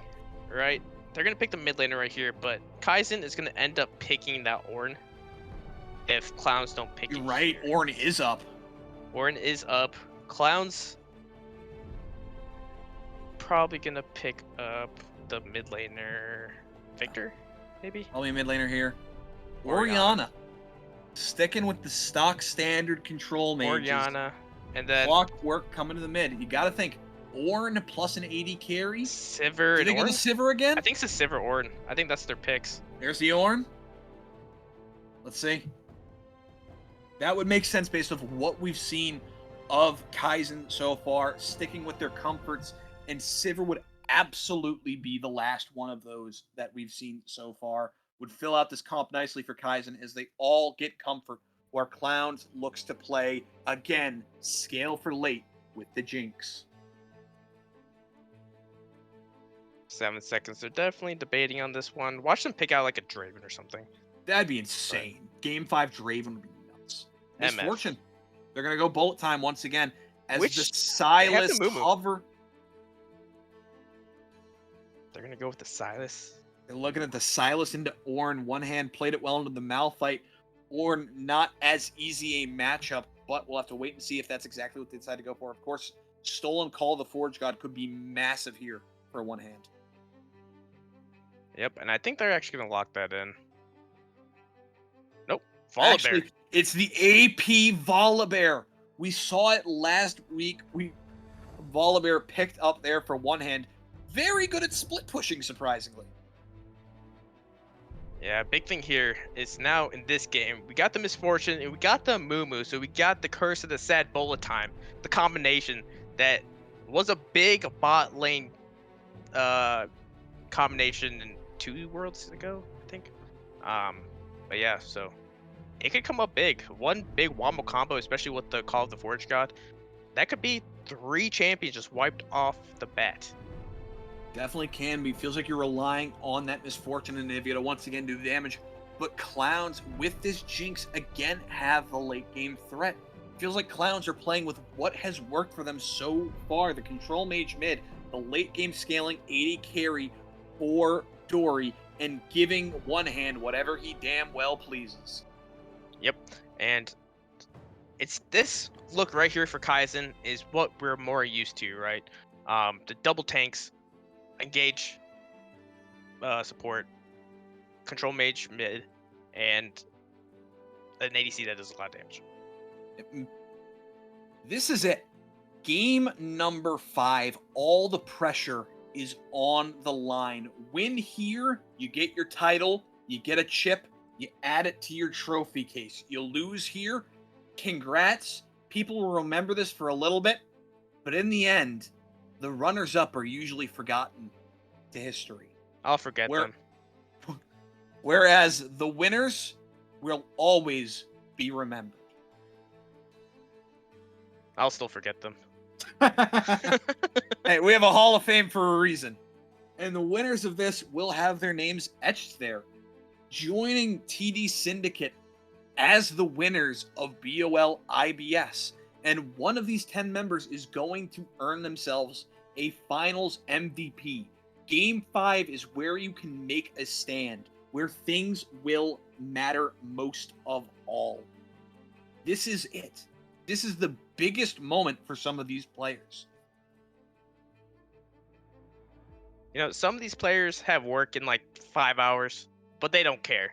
They just want to win. It sucks to lose a best out of 5, but it feels amazing to win in the 5th game. I don't think a lot of these players, they want to feel like an LCS pro. This is as close you can get as an Iron, Bronze, Silver player.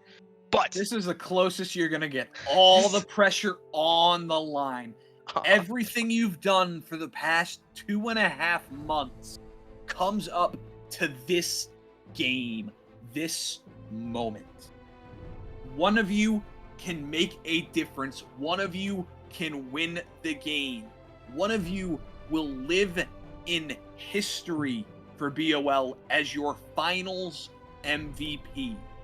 Just a few weeks ago, we saw a top laner take finals MVP with high drugs in bush. Take that there. As a top laner, we've seen mid laners, we've seen AD carries, we saw last year's jungler Super Square be named your MVP. Anybody can take this. It's all up for grabs for both of these teams. Anybody can be a hero, and this is where you need it most. Because this game is the most important game of the season. Because everything you've played comes up to this point. Your playoff run does not matter. Your regular season run does not matter. Hell, the first 4 games don't matter. As this is it. Best of one. One game, one match decides it all. The drafts are set. The champs have been selected. The teams are ready. We're heading into draft. And when we come back, we'll be bringing you the final game of the BOL IBS split as Event Horizon Kaizen and CB Clowns go head to head for their chance to be etched in history.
Ladies and gentlemen, welcome to game number 5 of the IBS Finals of BOL. Winner take all between Event Horizon Kaizen and CB Clowns. Kaizen was up 2-0, but Clowns are on the verge of a reverse sweep in this final matchup of the season where everything counts. Yeah, and no one wants to make a mistake on a bad invade. Everyone 5-pointing, making sure nothing goes poorly early on. They want to have a good, clean early game to make sure if they're going to lose the game, they have to do it in the lane or late game. Yeah, and that's really what's going to be make or break for all of this. Late game is where so much is decided. You got ornaments and ornaments coming in from Ornn. You got a late game scaling Anivia, but you also have a Jinx and an Orianna available for the side of CB Clowns. We saw what Dory could do with this Jinx last game. It's just a matter of can he make magic happen again. Yep, and we definitely see everybody on the very comfort champion. Spat finally gets their Anivia again. Kills use their counter pick on picking the Orianna. Top, even though the Braum was picked, OnlyFans is gonna pick the Ornn, as it did fairly well in game 2. Actually, it did really well in game 2. So now it's up to looks like we got a little skirmish on the top side. Just a little bit. One hand trying to use that Sky Splitter shield to give himself a nice little trading advantage, but OnlyFans just making usage of the fact that he has that grasp available. But one hand chunking away with these Relentless Storm autos that are just chaining the lightning to him. Kills and Spat stepping up. Spat chunked out quite a lot in this mid lane as Kills got the early level 2. Yep. And, just going to take a little bit of damage. And one hand's going to do quite a bit of damage to OnlyFans right there. God, I love AP Volibear. It's so fun. Walking Dabs about to take their third camp. Now looking towards bot side. Hold on, speaking of bot side, looking mid side here. Zigfy's here, but goes wide on the mana toss. Kills trying to walk away. Going to be landed on the fail flash. First you blood hate to see Spat. it. Kills first blooded by Spat. You hate to see the fail flash. We've seen it multiple times today, and unfortunately, that actually spelled Kills his death. One hand trading back a lot of damage. Jumps him down with the Frenzied Maul. Yeah, that's quite a bit of damage. And he's not, and actually he only has 5 CS right now, so he's not only getting chunked out, he's missing a lot of the CS. Now what you like to see, one hand once again being in a great position topside. Look what we have in the bot lane. Good old lane ganks. A little bit of alcove gaming as Walking Dabs is going to sit there for a little bit. This wave is actually going to stack towards the side of CB Clown, so this is some good timing. If that, actually, if I was Dory right now, I'd actually take that. Dory stepping up, throwing out the autos. Feels like maybe something's going on, but Zigify also in the area, either reading this or a good idea, and Walking Dabs seeing Zigify actually going to call it the play. Zigify's happy that Bandage Toss isn't going, and it may have sent him to certain death. Yeah, honestly, I think Dory should have just taken that hook to the face, because Wild Warrior's just going to take that in, and then you're going to have Walking Dabs there just ready. Instead, Walking Dabs expended about 20 seconds of their time trying to make that gank work. Spending a lot of damn time, and nothing ends up coming out of it. So down in farm quite a little bit. Death Sentence comes in, lands onto Dory. Acel dropping the door to try and block and save his teammate. And there is the stun coming in. Zigify, though, in the area. Yeah, Dory's actually low on mana and low in health, so I don't think... I think they're just going to push this out and then back. I don't think Dory's going to... Zigify, though, he's taking a look at a Walking Dabs, so Acel jumps forward, but Bandage Toss goes forward, flashes away, but the Death Sentence by Wower! And that's going to go will fall to gaming nerd. Excel, your ADC is super low and has no mana. You don't want to go aggressive. One in charge and forward. Before that, Walking Dabs will take the top side of Zigify, but Zigify will get on top of that dragon, just take that for themselves. And that'll be the first dragon for Kaizen just a little bit. Will be OnlyFans trying to catch this wave. Gets a knock up off that searing charge, but one hand just chunking him out a little bit. And OnlyFans trying to farm under tower, but it ain't going too well. Oh, he's gonna get chunked out yet again. Gets another big chunk off. I wouldn't be so surprised much damage. if Walking Dabs decides to look for a dive, but he is low, and it would have to be pretty much start off by one hand. Oh, one hand's level 6. Oh. Oh, Ooh. the back comes in just in time, as you know. One hand was thinking about diving that tower. 100%. The top side. Oh. Speaking of diving that tower, one hand gets knocked up again. Eats that brittle proc and takes a lot of damage. But with his jungler Walking Dabs in the area, he's going to be okay and walk out to safety. Yeah, and the CS difference is growing. It's about 12 CS lead for one hand. Bot lane, though, Gaming Nerd and WoW were able to get a CS lead over Dory K and Excel. Something that we didn't see in the last game. This time, Signify is looking for anything their top side, and they don't have anything because Walking Dab says that's mine. We saw what... Oh, kills really low! Barely walks out with sub 10 It was 10. HP. I think it was 10. Oh, that is insane.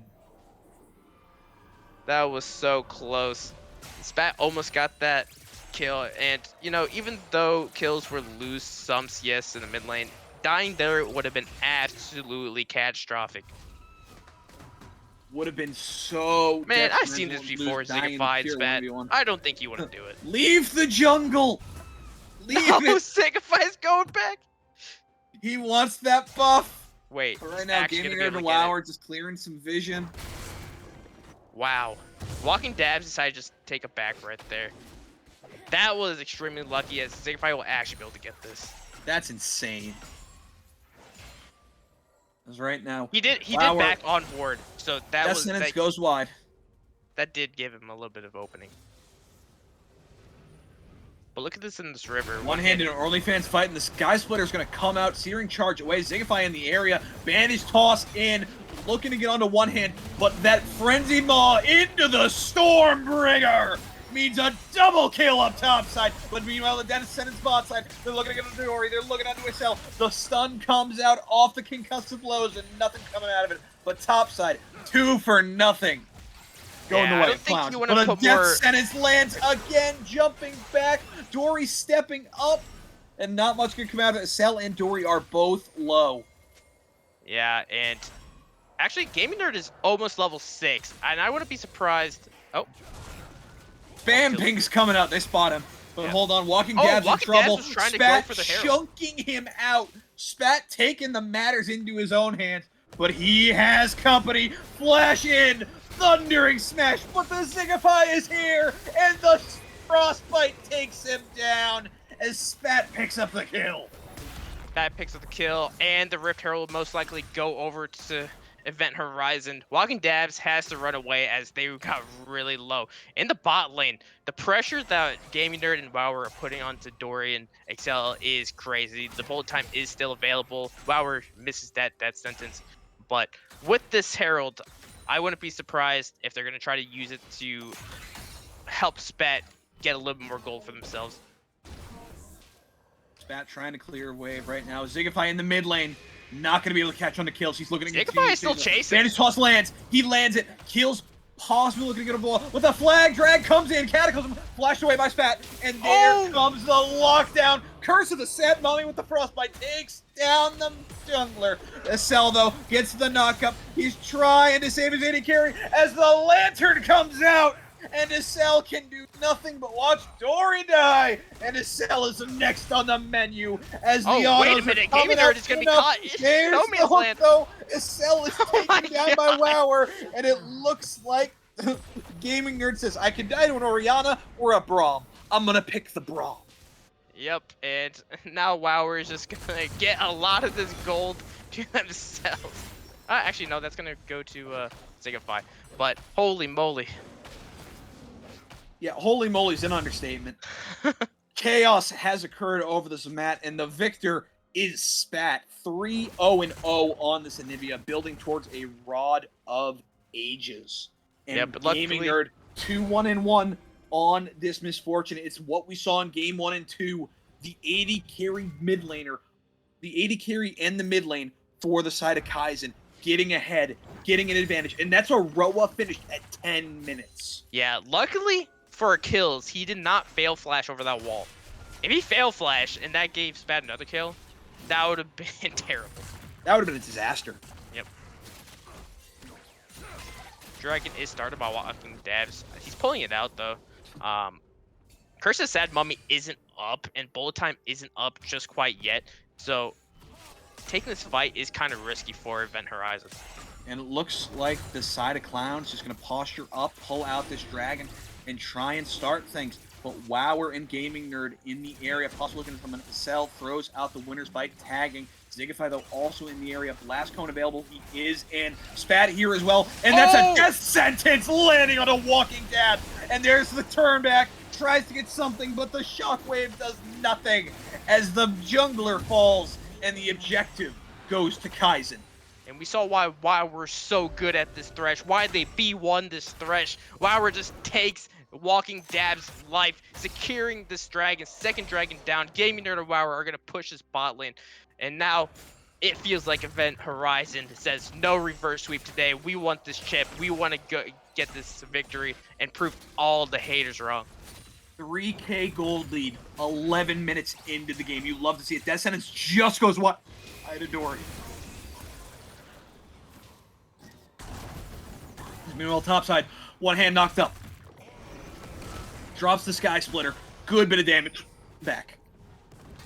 Yeah, it looks like now that OnlyFans has a little bit of items, he's able to withstand some of this damage. Holy moly. Wait a minute. Let's see if we actually see... We see a 3v3 bot side potentially, but Zigify is there and Walking Dabs has backed away. Yeah, they saw Walking Dabs back away. This wave is pushing. Oh! Just goes wide there. Yeah, it looks like the MIA pings from kills is going to make the bot lane of CB Clowns back away. Right now, One Hand is gaining quite a bit of lead. They just finished their Nashers too. They're doing so much damage. But what's happening on the entire... Hold on, wow, we're stepping up. Cell jumps back, does not hit that. Death sentence will land there onto Cell, flayed back. The knockup off the Glacial Fissure is not enough. He will fall to Gaming Nerd as there's the auto and the death sentence! That's all she wrote. Didn't even need bullet time, just needed to use the flash and heal. It's okay. They were able to get the kill. Now, Gaming Nerd 3-1-2. Almost, well, next back we'll have the Kraken Theory complete. They'll take another plate, probably this entire tower for the third time this series. They'll get the first tower, and holy moly, this game, 3.6k gold lead, and it's just about to become about a 4k gold lead right there. Kaizen heard us talking up Clowns, how they haven't lost with Dory on 80 carry, and they say we can change that. All it takes is Wower to get his Thresh. Yep, and Spat to get the Nivea. The Nivea going through, opting to not ban the Nivea with that third pick. They're feeling the pressure now. Are feeling the pressure. Oh, look at this goon Walking squad Dabs in this mid Cell lane. in the air as Spat steps up. Dabs coming out. Flag drag available. No Cataclysm yet to lock down. Pops that ball onto him, looking to continue to chase. There goes a wide zap. No follow-up chase continuing. They're hungry. They want. Oh, but now they're caught. Phoenix for dinner. But Flash, death sentence again as One Hand will leap to the sky and oh no! Kill the Shockwave goes wide. Doesn't find anything. Signify maybe next, but a bullet time off the top of the death mummy. That's two, and Dory falls for a triple kill to Gaming Nerd.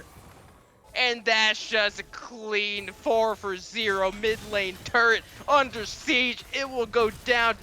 The gold lead skyrocketing almost 7k at this point.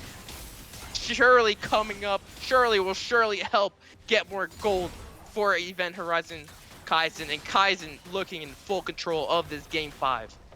Gaming Nerd 6-1-3. Spat 3-0-2. Wower has been the difference maker this game. 1-0-8 on this Thresh. Yeah, and unfortunately, if you're playing AP Volibear, you're not that tanky, and that's what happened as the death sentence landed on the one hand then just got absolutely obliterated, and then the team fight ensued while the bullet time just took over and evaporated CB Clowns. When CB Clowns and Event Horizon Kaizen first faced off, it was a 2-0 going to the Clowns. But then something clicked for Kaizen, and what clicked was the addition of this man, Wower.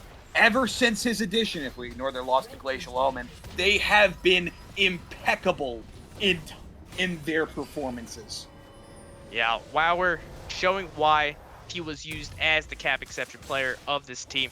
Very solid showing, especially on this Thresh when it's difficult, right? We saw Excel do very well on this Thresh as well, but we debated, it's like, what's going to be that blue one pick? Will they take the Jarvan or will they take something else? They ended up taking, they could have had a bunch of options. They had the Jinx, they had the Thresh, they had the Jarvan. Ends up taking that Spat Thresh. going to Acel lands that Winter's Bite, going to back off, slowed by the Make It Rain. Spat, though, is potentially caught there, gets chunked out, forced to flash away, but there's the Permafrost coming over the top, interrupts the Glacial Storm, but Acel is in trouble, cut off with the Crystallize, he will fall. Yeah, and in that situation, one hand is not able to get into the fight. Wower is just chilling. Death Sentence again lands, but just to buy time and make sure that he can put his team onto Soul Point, and another! Just why not? Because as if Thresh Q wasn't a low enough cooldown, Wower, though, maybe in trouble here. Gets knocked up by that flag drag. Call the Forge God to disengage, the Walking Dead trying to walk away. Flashes over the Flame Chompers to get himself out to safety. Third Dragon secured. Soul Points is now the Inferno Soul in about 4 minutes and 43 seconds. It might be Judgment Day as Event Horizon wants to take that, wants to take the Baron, wants to walk in and take the last Nexus of the IBS season. Hey, ref, can I get a timeout? I think we're going to check Wower for an aimbot. True, there's something about Thresh, just likes the lollipop, these hooks. And right now, you gotta think Clowns are thinking to themselves, what do we need to do? Pound 10 kills and 7k gold in 17 minutes. This is not the situation you can feel they were thinking of when they were taking this to game 5 in a great position. But now, they are down and very far behind. Somebody's gonna have to step up. The question is who? Yeah, and it's gonna rely on some misplays by Event Horizon. If they could catch these shutdowns and give it to Dory, we saw what Dory could do. Dory can just carry a team fight very easily by himself. And if that 800 gold goes to him, then there's a chance. But right now, Dory doesn't have a mythic complete, doesn't have an item complete besides boots, while we see Gaming Nerd almost finish with their Infinity Edge. Spat 3-0-3, working towards that second item of the Rallies? Yeah, of that, yes. And meanwhile, Gaming Nerd building a second item as well, i.e. on the way. Meanwhile, Dory and Kills just picks up that Leandry's Scourgedringer picked up by Walking Dabs. No mythic yet for Dory, likely backing on it to pick it up for himself. Yeah, and right now, Zigify actually just backs. That's a demonic, working towards that Jack shows. So, super far ahead from almost everyone. The only, I guess, weak side is OnlyFans being down quite a bit of CS, taking a lot of damage in the side wave. But he doesn't have to do much. He has to make sure he just doesn't die. And in these team fights, he has to hit his Call of the Forge God. Stepping up, Death Sentence goes wide. I think that's the first one I've seen him miss in like 10 minutes. OnlyFans, though, going in one hand. OnlyFans might just die right here. Out these autos, but Zigify is here. There goes the Stormbringer. It is not enough, though. It's all the Forge God and the Curse of the Sad Mummy take him down. If that bandage toss did not land, I think OnlyFans doesn't survive there. However, Zigify hits that, was able to secure the kill. And now we're sitting at an 8k gold lead. Team is now sieging tier 2 turret. Actually, they're just gonna back off stage. We'll fight another day. Acel interrupting Wower. And just gonna say, you can't back just yet. You've been annoying all game. Please don't become more annoying with more items. Infernal Soul on the table for the side of Event Horizon Kaizen in a minute and a half if they can get themselves in that situation. Do you ever Bounties now on Zigify, on Spat, and on Gaming. Do you ever notice when you like get interrupted or you see a player get interrupted, they throw out an ability themselves? Yeah, Just they're like, oh, you're throwing something up? Well, I'm going to throw it's like, something hey, up. you can't do that. But this time the death sentence did not land. But for CP to make it a comeback, which they definitely can, because they have some great players. They need to get that gold onto Dory. They need to get a massive shockwave from kills and basically a wombo combo to shut both Gaming Nerd and Spat down. If they're not able to catch them out, then it's going to be very difficult to win a team fight. They can't play a 5v5 team fight anymore. They need to use their vision. They need to play as a goon squad. They need to make sure that they have all 5 members ready to jump on any player that looks a little bit too far. They need the Cataclysm into the Shockwave with Dory 3-hitting and getting excited to get those resets. And they need to avoid the Call of the Forge God and the Bullet Time. Those, and with the Curse of the Sad Moment, those are such big ultis. Wow, we're stepping up. Just goes wide on the one hand. Tickle them as it rows by. Yep. Dragon up 20 seconds. This could be make or break. Ornament starting to come online. Unspoken Parasite now here for Ornly fans. Yep, and the Jack Show. Hold on, walking down is caught. Flag drags over the wall. He gets out to safety. Crystallized did cut him off though. Death sentence on the kills. No follow up. Good restraint from Wower. That would have been a little bit too deep if he took that hook. Death sentence onto Estelle. Estelle's in trouble. Forced to flash away. There goes the Glacial Fissure over the top. Catches onto Wower. Flag drag not there. One hand is caught by that death sentence, and this means they're just trying to zone out. They want this Infernal Soul. Dab's trying to walk up. Another flag drag. Estelle tries to block it. Over the top. There is the bullets, and they are ripping through. The Shockwave catches no one, and that is one hand falling. And Dory has watched his team be shredded as the side of Kaizen looks like they're on the path to claim their IBS title. They're pinging the Dragon. They're pinging the Baron. They want everything. They want all the objectives. They just completely wipe CB. The only one standing is Dory K. Can he save this game by stealing the Dragon with the Super Mega Death Rocket? We'll see in about 20 seconds. He's got to be looking at this Baron. Estelle up now. One hand and his kills on their way. But this Baron is being shredded. It is gone soon. It is gone. 3K, 2K, 1K, gone. There's no flip here. We're not NA or EU at Worlds. This is easy for the side of Event Horizon. And that is an 11.2K gold. This is the biggest gold lead we've probably seen in any game so far. This is, you know what this gold lead is? It's a gold lead only TSM can throw. And that's what it is. But can Event Horizon throw this one? We'll have to see. Event Horizon is up 11K with the Baron and Infernal Soul. Yeah, they're effectively up like 17K gold right now. I don't think my 80-year-old grandmother could throw this lead. But we will have to wait and see.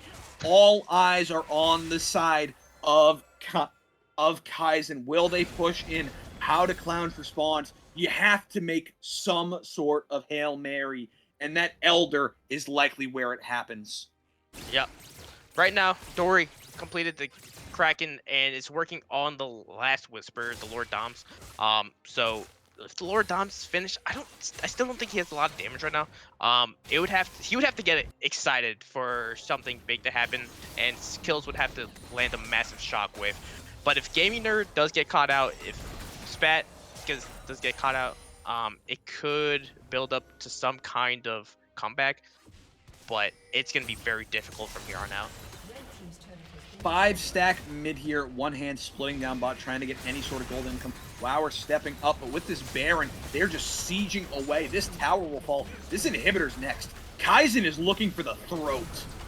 Yeah, they're just so strong right now. They're able to just march on in. They're going for the Nexus. They're looking to end. Now. They're stepping up. They're onto this tower. They're going to back away, though. Side against it. One hand has back now, and they're content getting some damage onto that Nexus tower and taking the mid in hip. Yeah, And now they're going to use that massive wave in the top side to take that tier 2. We'll see if One Hand is able to clear that before the side of Kaizen can actually stop it. Oh, nope. Looks like this turret will go down right as well. Now.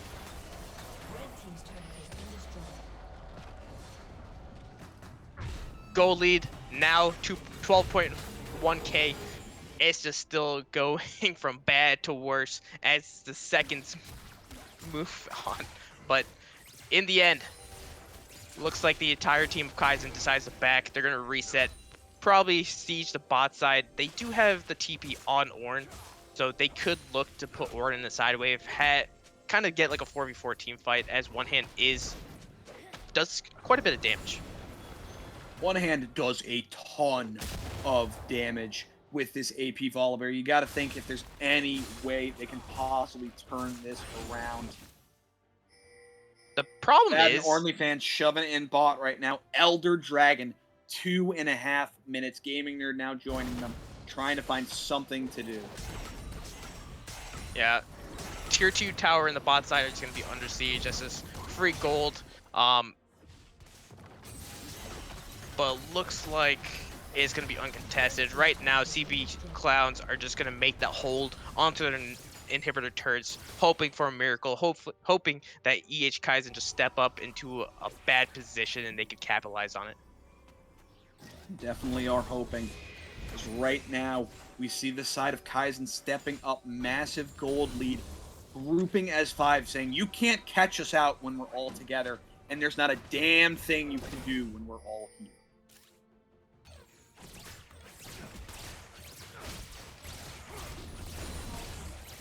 And look at these item differences. It's actually absurd. It looks like almost 3 items. 3 items completed for the MF, 2 items for the Jinx. It's one whole item difference for almost every one of these champions, besides top. All besides top, where things are relatively even, but One Hand has just been in a side lane as much as possible, trying to push in.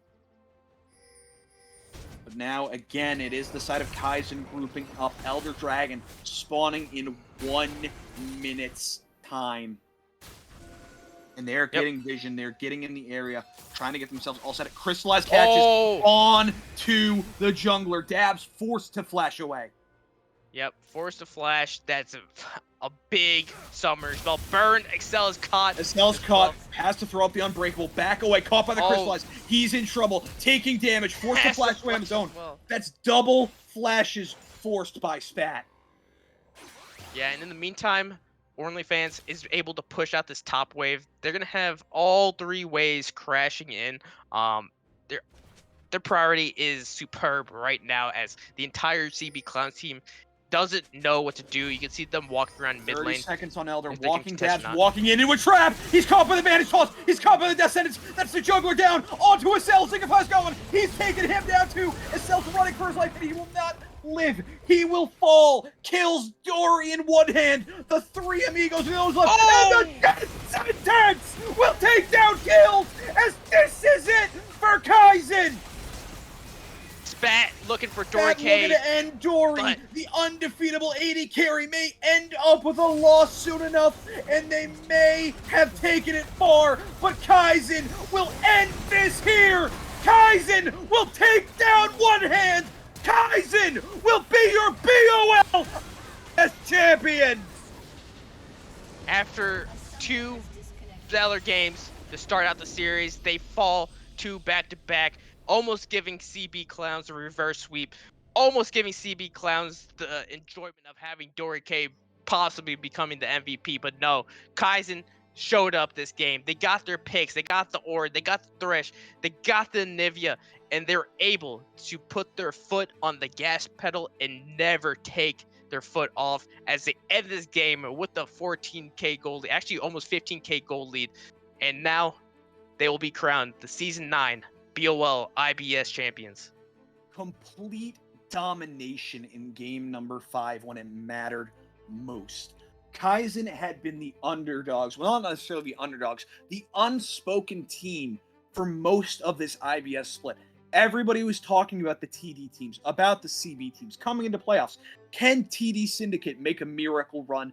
to finals and win back-to-back titles? No, it ended at Kaizen. Can the number 1 seed of Piltover, CB Forsaken, off the back of STE Franken, make a great run and be a CBCB finals? No, it ends at Kaizen. And can the undisputed number 1 team, the number 1 seed of Zaun that has beaten everybody before them, take their title? No, because they too will fall to Kaizen. In the end, everybody falls to Event Horizon Kaizen. And that was some stellar gameplay. In the last one, I think we saw just a dominant performance from the entire team. It looked like they were just playing with their food at some point, and they were like, "There's, you know what? It all stops here. No reverse sweep. We still got one more thing to do." Who's your MVP of the series? I mean, some people will call recency bias, but he was smurfing on Thresh in Game 1 and Game 2, and even in their losses, he had great performances. To me, it has to be Wower. Well, I'll agree with that, but I think Spat deserves equal. Spat absolutely No deserves praise. an honorable mention. Spat played phenomenal. He got himself leads mid lane with Zigify inserting himself there ahead of kills. But honestly, you can make an argument for just about everybody on the side of Kaizen. In the end, though, for me, it has to be Wower. And I think Wower was fantastic, and I think Spat was equally fantastic. Let's get both of them in here. Absolutely. We'll get them there, and we will get them to join us for this interview.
Ladies and gentlemen, welcome back.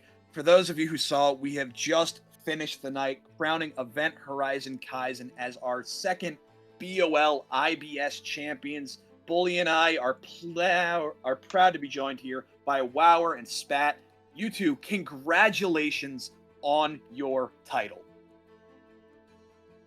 One thing, I'm not Spat. I'm Gaming Nerd. Oh, shit. I invited the wrong person. Well, I invited the wrong person. we have Game nerd, Wower and fantastic. Gaming Nerd. Well, I guess Pay no I guess attention. Spats. He said he was gonna join. I was gonna too. Well, he Oh, did oh not. well. So, his loss Get is the your bot. gain. I'm down to get the bot lane. That's Yeah, fine bot with lane me. works great. Cut the tape, run it again. I'm joined by Wower and Gaming Nerd. This is why people should put their Discord or IGN as their Discord name. Wait, is it Blastify? Oh, it is Blastify. Yeah, it's Blastify. God, yeah. Perfect. He changed his name in a different Discord and not here. Well, you two, congratulations. Absolutely dominant performances across the series. How does it feel? For me, it feels unbelievable. This is my first win, so but it's all Wower. He's the brains of this bot lane. Yeah, ours was absolutely fantastic on the Thresh specifically. Those death sentence had some kind of aimbot technology that you will be investigated. So we're gonna ask for your computer stuff later. Sounds good. Yeah, it was a lot of fun. But 5-game just- series, I have to ask. After 2 games, you're up 2-0. You're feeling good, and then you drop the next 2. What was going through your mind? Pretty well just trying to figure out what was going difficult. And as soon as we pinpointed the issues we were having, it's like, okay, here's how we have to The play Aurelian Soul? around. And mix of the Aurelian Soul and the split push. It's like, okay, we're struggling on the side lanes. Let's fix that. And I think we cleaned it up really, really well. Yeah, I think that game 5 draft was basically picking the comfort. They left the Thresh up, which you did stellar on in the first couple games. So you guys B1'd it, and then you were able to pick the Nivea as well, which was banned in game 3 and 4, which I was surprised was actually allowed. I'm guessing you were just like, yeah, just pick the Nivea, pick the Ornn. You guys love the champions. Comfort is king, and definitely in low elo, and that's exactly what happened. Yeah, we were surprised too that the Nivea got through, honestly, because we were expecting that ban, and then we saw it was up. And in Kev's place, he was excited to have it, so we went for it. Sounds good. Bickle, what questions do you have?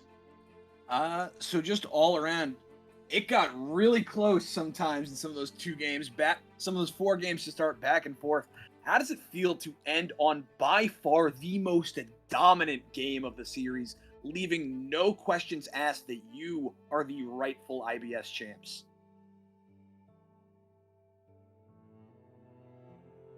It feels pretty good. Don't know when to go. Who goes first? Yeah. Whoever would like. All right. Where are you going, or am I? I guess I can go ahead there.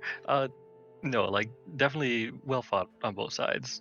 Lots of punishing the mistakes that were being made and just being able to clean up and kind of get out of the poor mental reset for game 5. Just take a bit of a break, get ready for it, and just play the way that we know we can.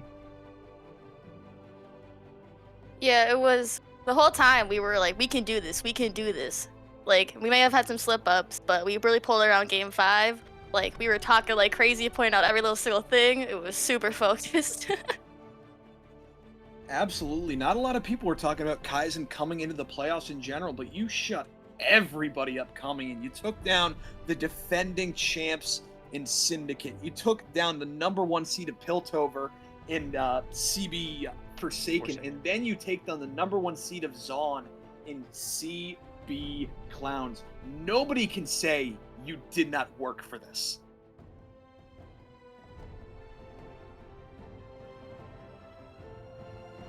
I have a question actually, and if you rewatch the broadcast, and I said it multiple times, and I was criticizing both Zigify and Spat multiple times about invading basically 2v3 without any backup and dying multiple times or not getting anything off or wasting time. what was going through the comms during those situations. And to add to that, what Oh, was going through first game. Zigify's mind in game 1 when he walks past 3 of them to invade wolves? Not gonna lie, I missed that. Walking What? past 3 of them. All right, No. all right. Yeah, I Let didn't me see that either. So, dear. while you guys are bot lane, their bot duo is leashing their jungler on bot buff.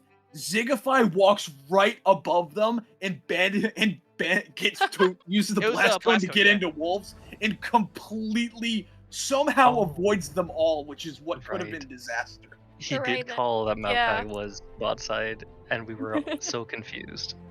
I didn't know he actually saw them. I thought he just called it because he saw like an ability or something. I was like, what is going It on? was But yeah, something else. it was. I think he saw the Maokai Q, I believe. I think that's what it was. Before, so- like, we were watching. Oh, I'm sorry, I didn't mean to interrupt you. No, you're Um, good. So we were kind of like watching them for the games beforehand, and Z is a very like statistic kind of guy, and he like saw his jungle pathing, and he had an idea of going around to get the blue buff because of how he usually walked, but then that didn't turn out how it was supposed to happen. Yeah, and that could have been very bad actually if he was caught in that area. Not only could he lost his life, but a lot of time would have been wasted. So luckily they were able to pull that out.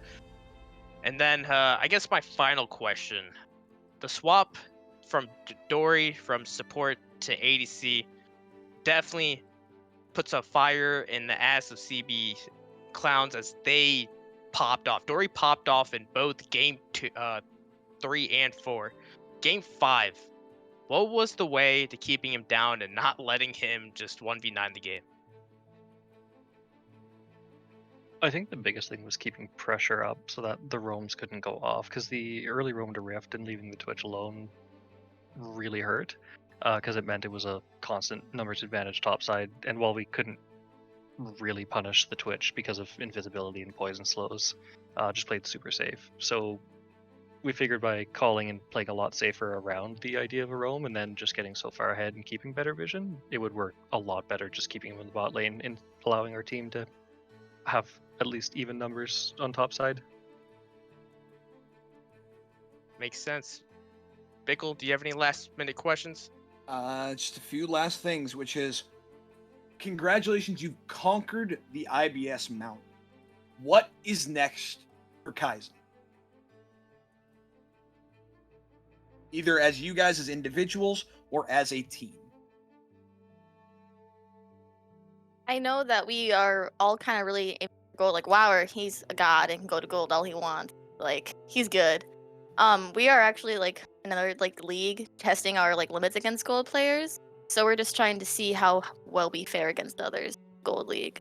Also, since you sent our mid laner the wrong link, he's actually in the original BOL Discord. I don't know if y'all still want to talk to him. Nah, I don't want to talk to him anymore. Oh, that's Bully rough. has a very short temper with people. you send the wrong link. Yep. I will. I'll say sorry to him if he has anything to say. He can DM me. Fantastic. But since it's 1 a.m., I think people are dropping. Any last minute things? Any shout outs? Any shout outs? Any? I don't know. Do you wanna? And also, thank your mom Wower, for congratulations on parents? being named Finals MVP. Thank you. Any I gotta say shout-outs? GG's.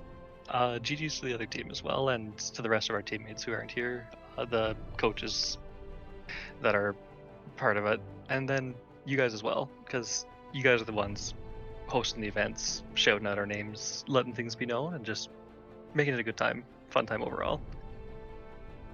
All I request is if I cast you again, please don't go to 5 again. I can't lose my voice every time I cast. It's happening too much. But thank you guys so much for a phenomenal series. It's been an absolute pleasure watching you this entire split. See you guys grow and improve, and you come out on top when it matters most. Yeah, it was a lot of fun, and I want to say I had a lot of fun against their bot lane too. Like I was really focused trying to do my best there. It was a lot of fun, even when they switched to. It was playing like 2 different playstyles almost.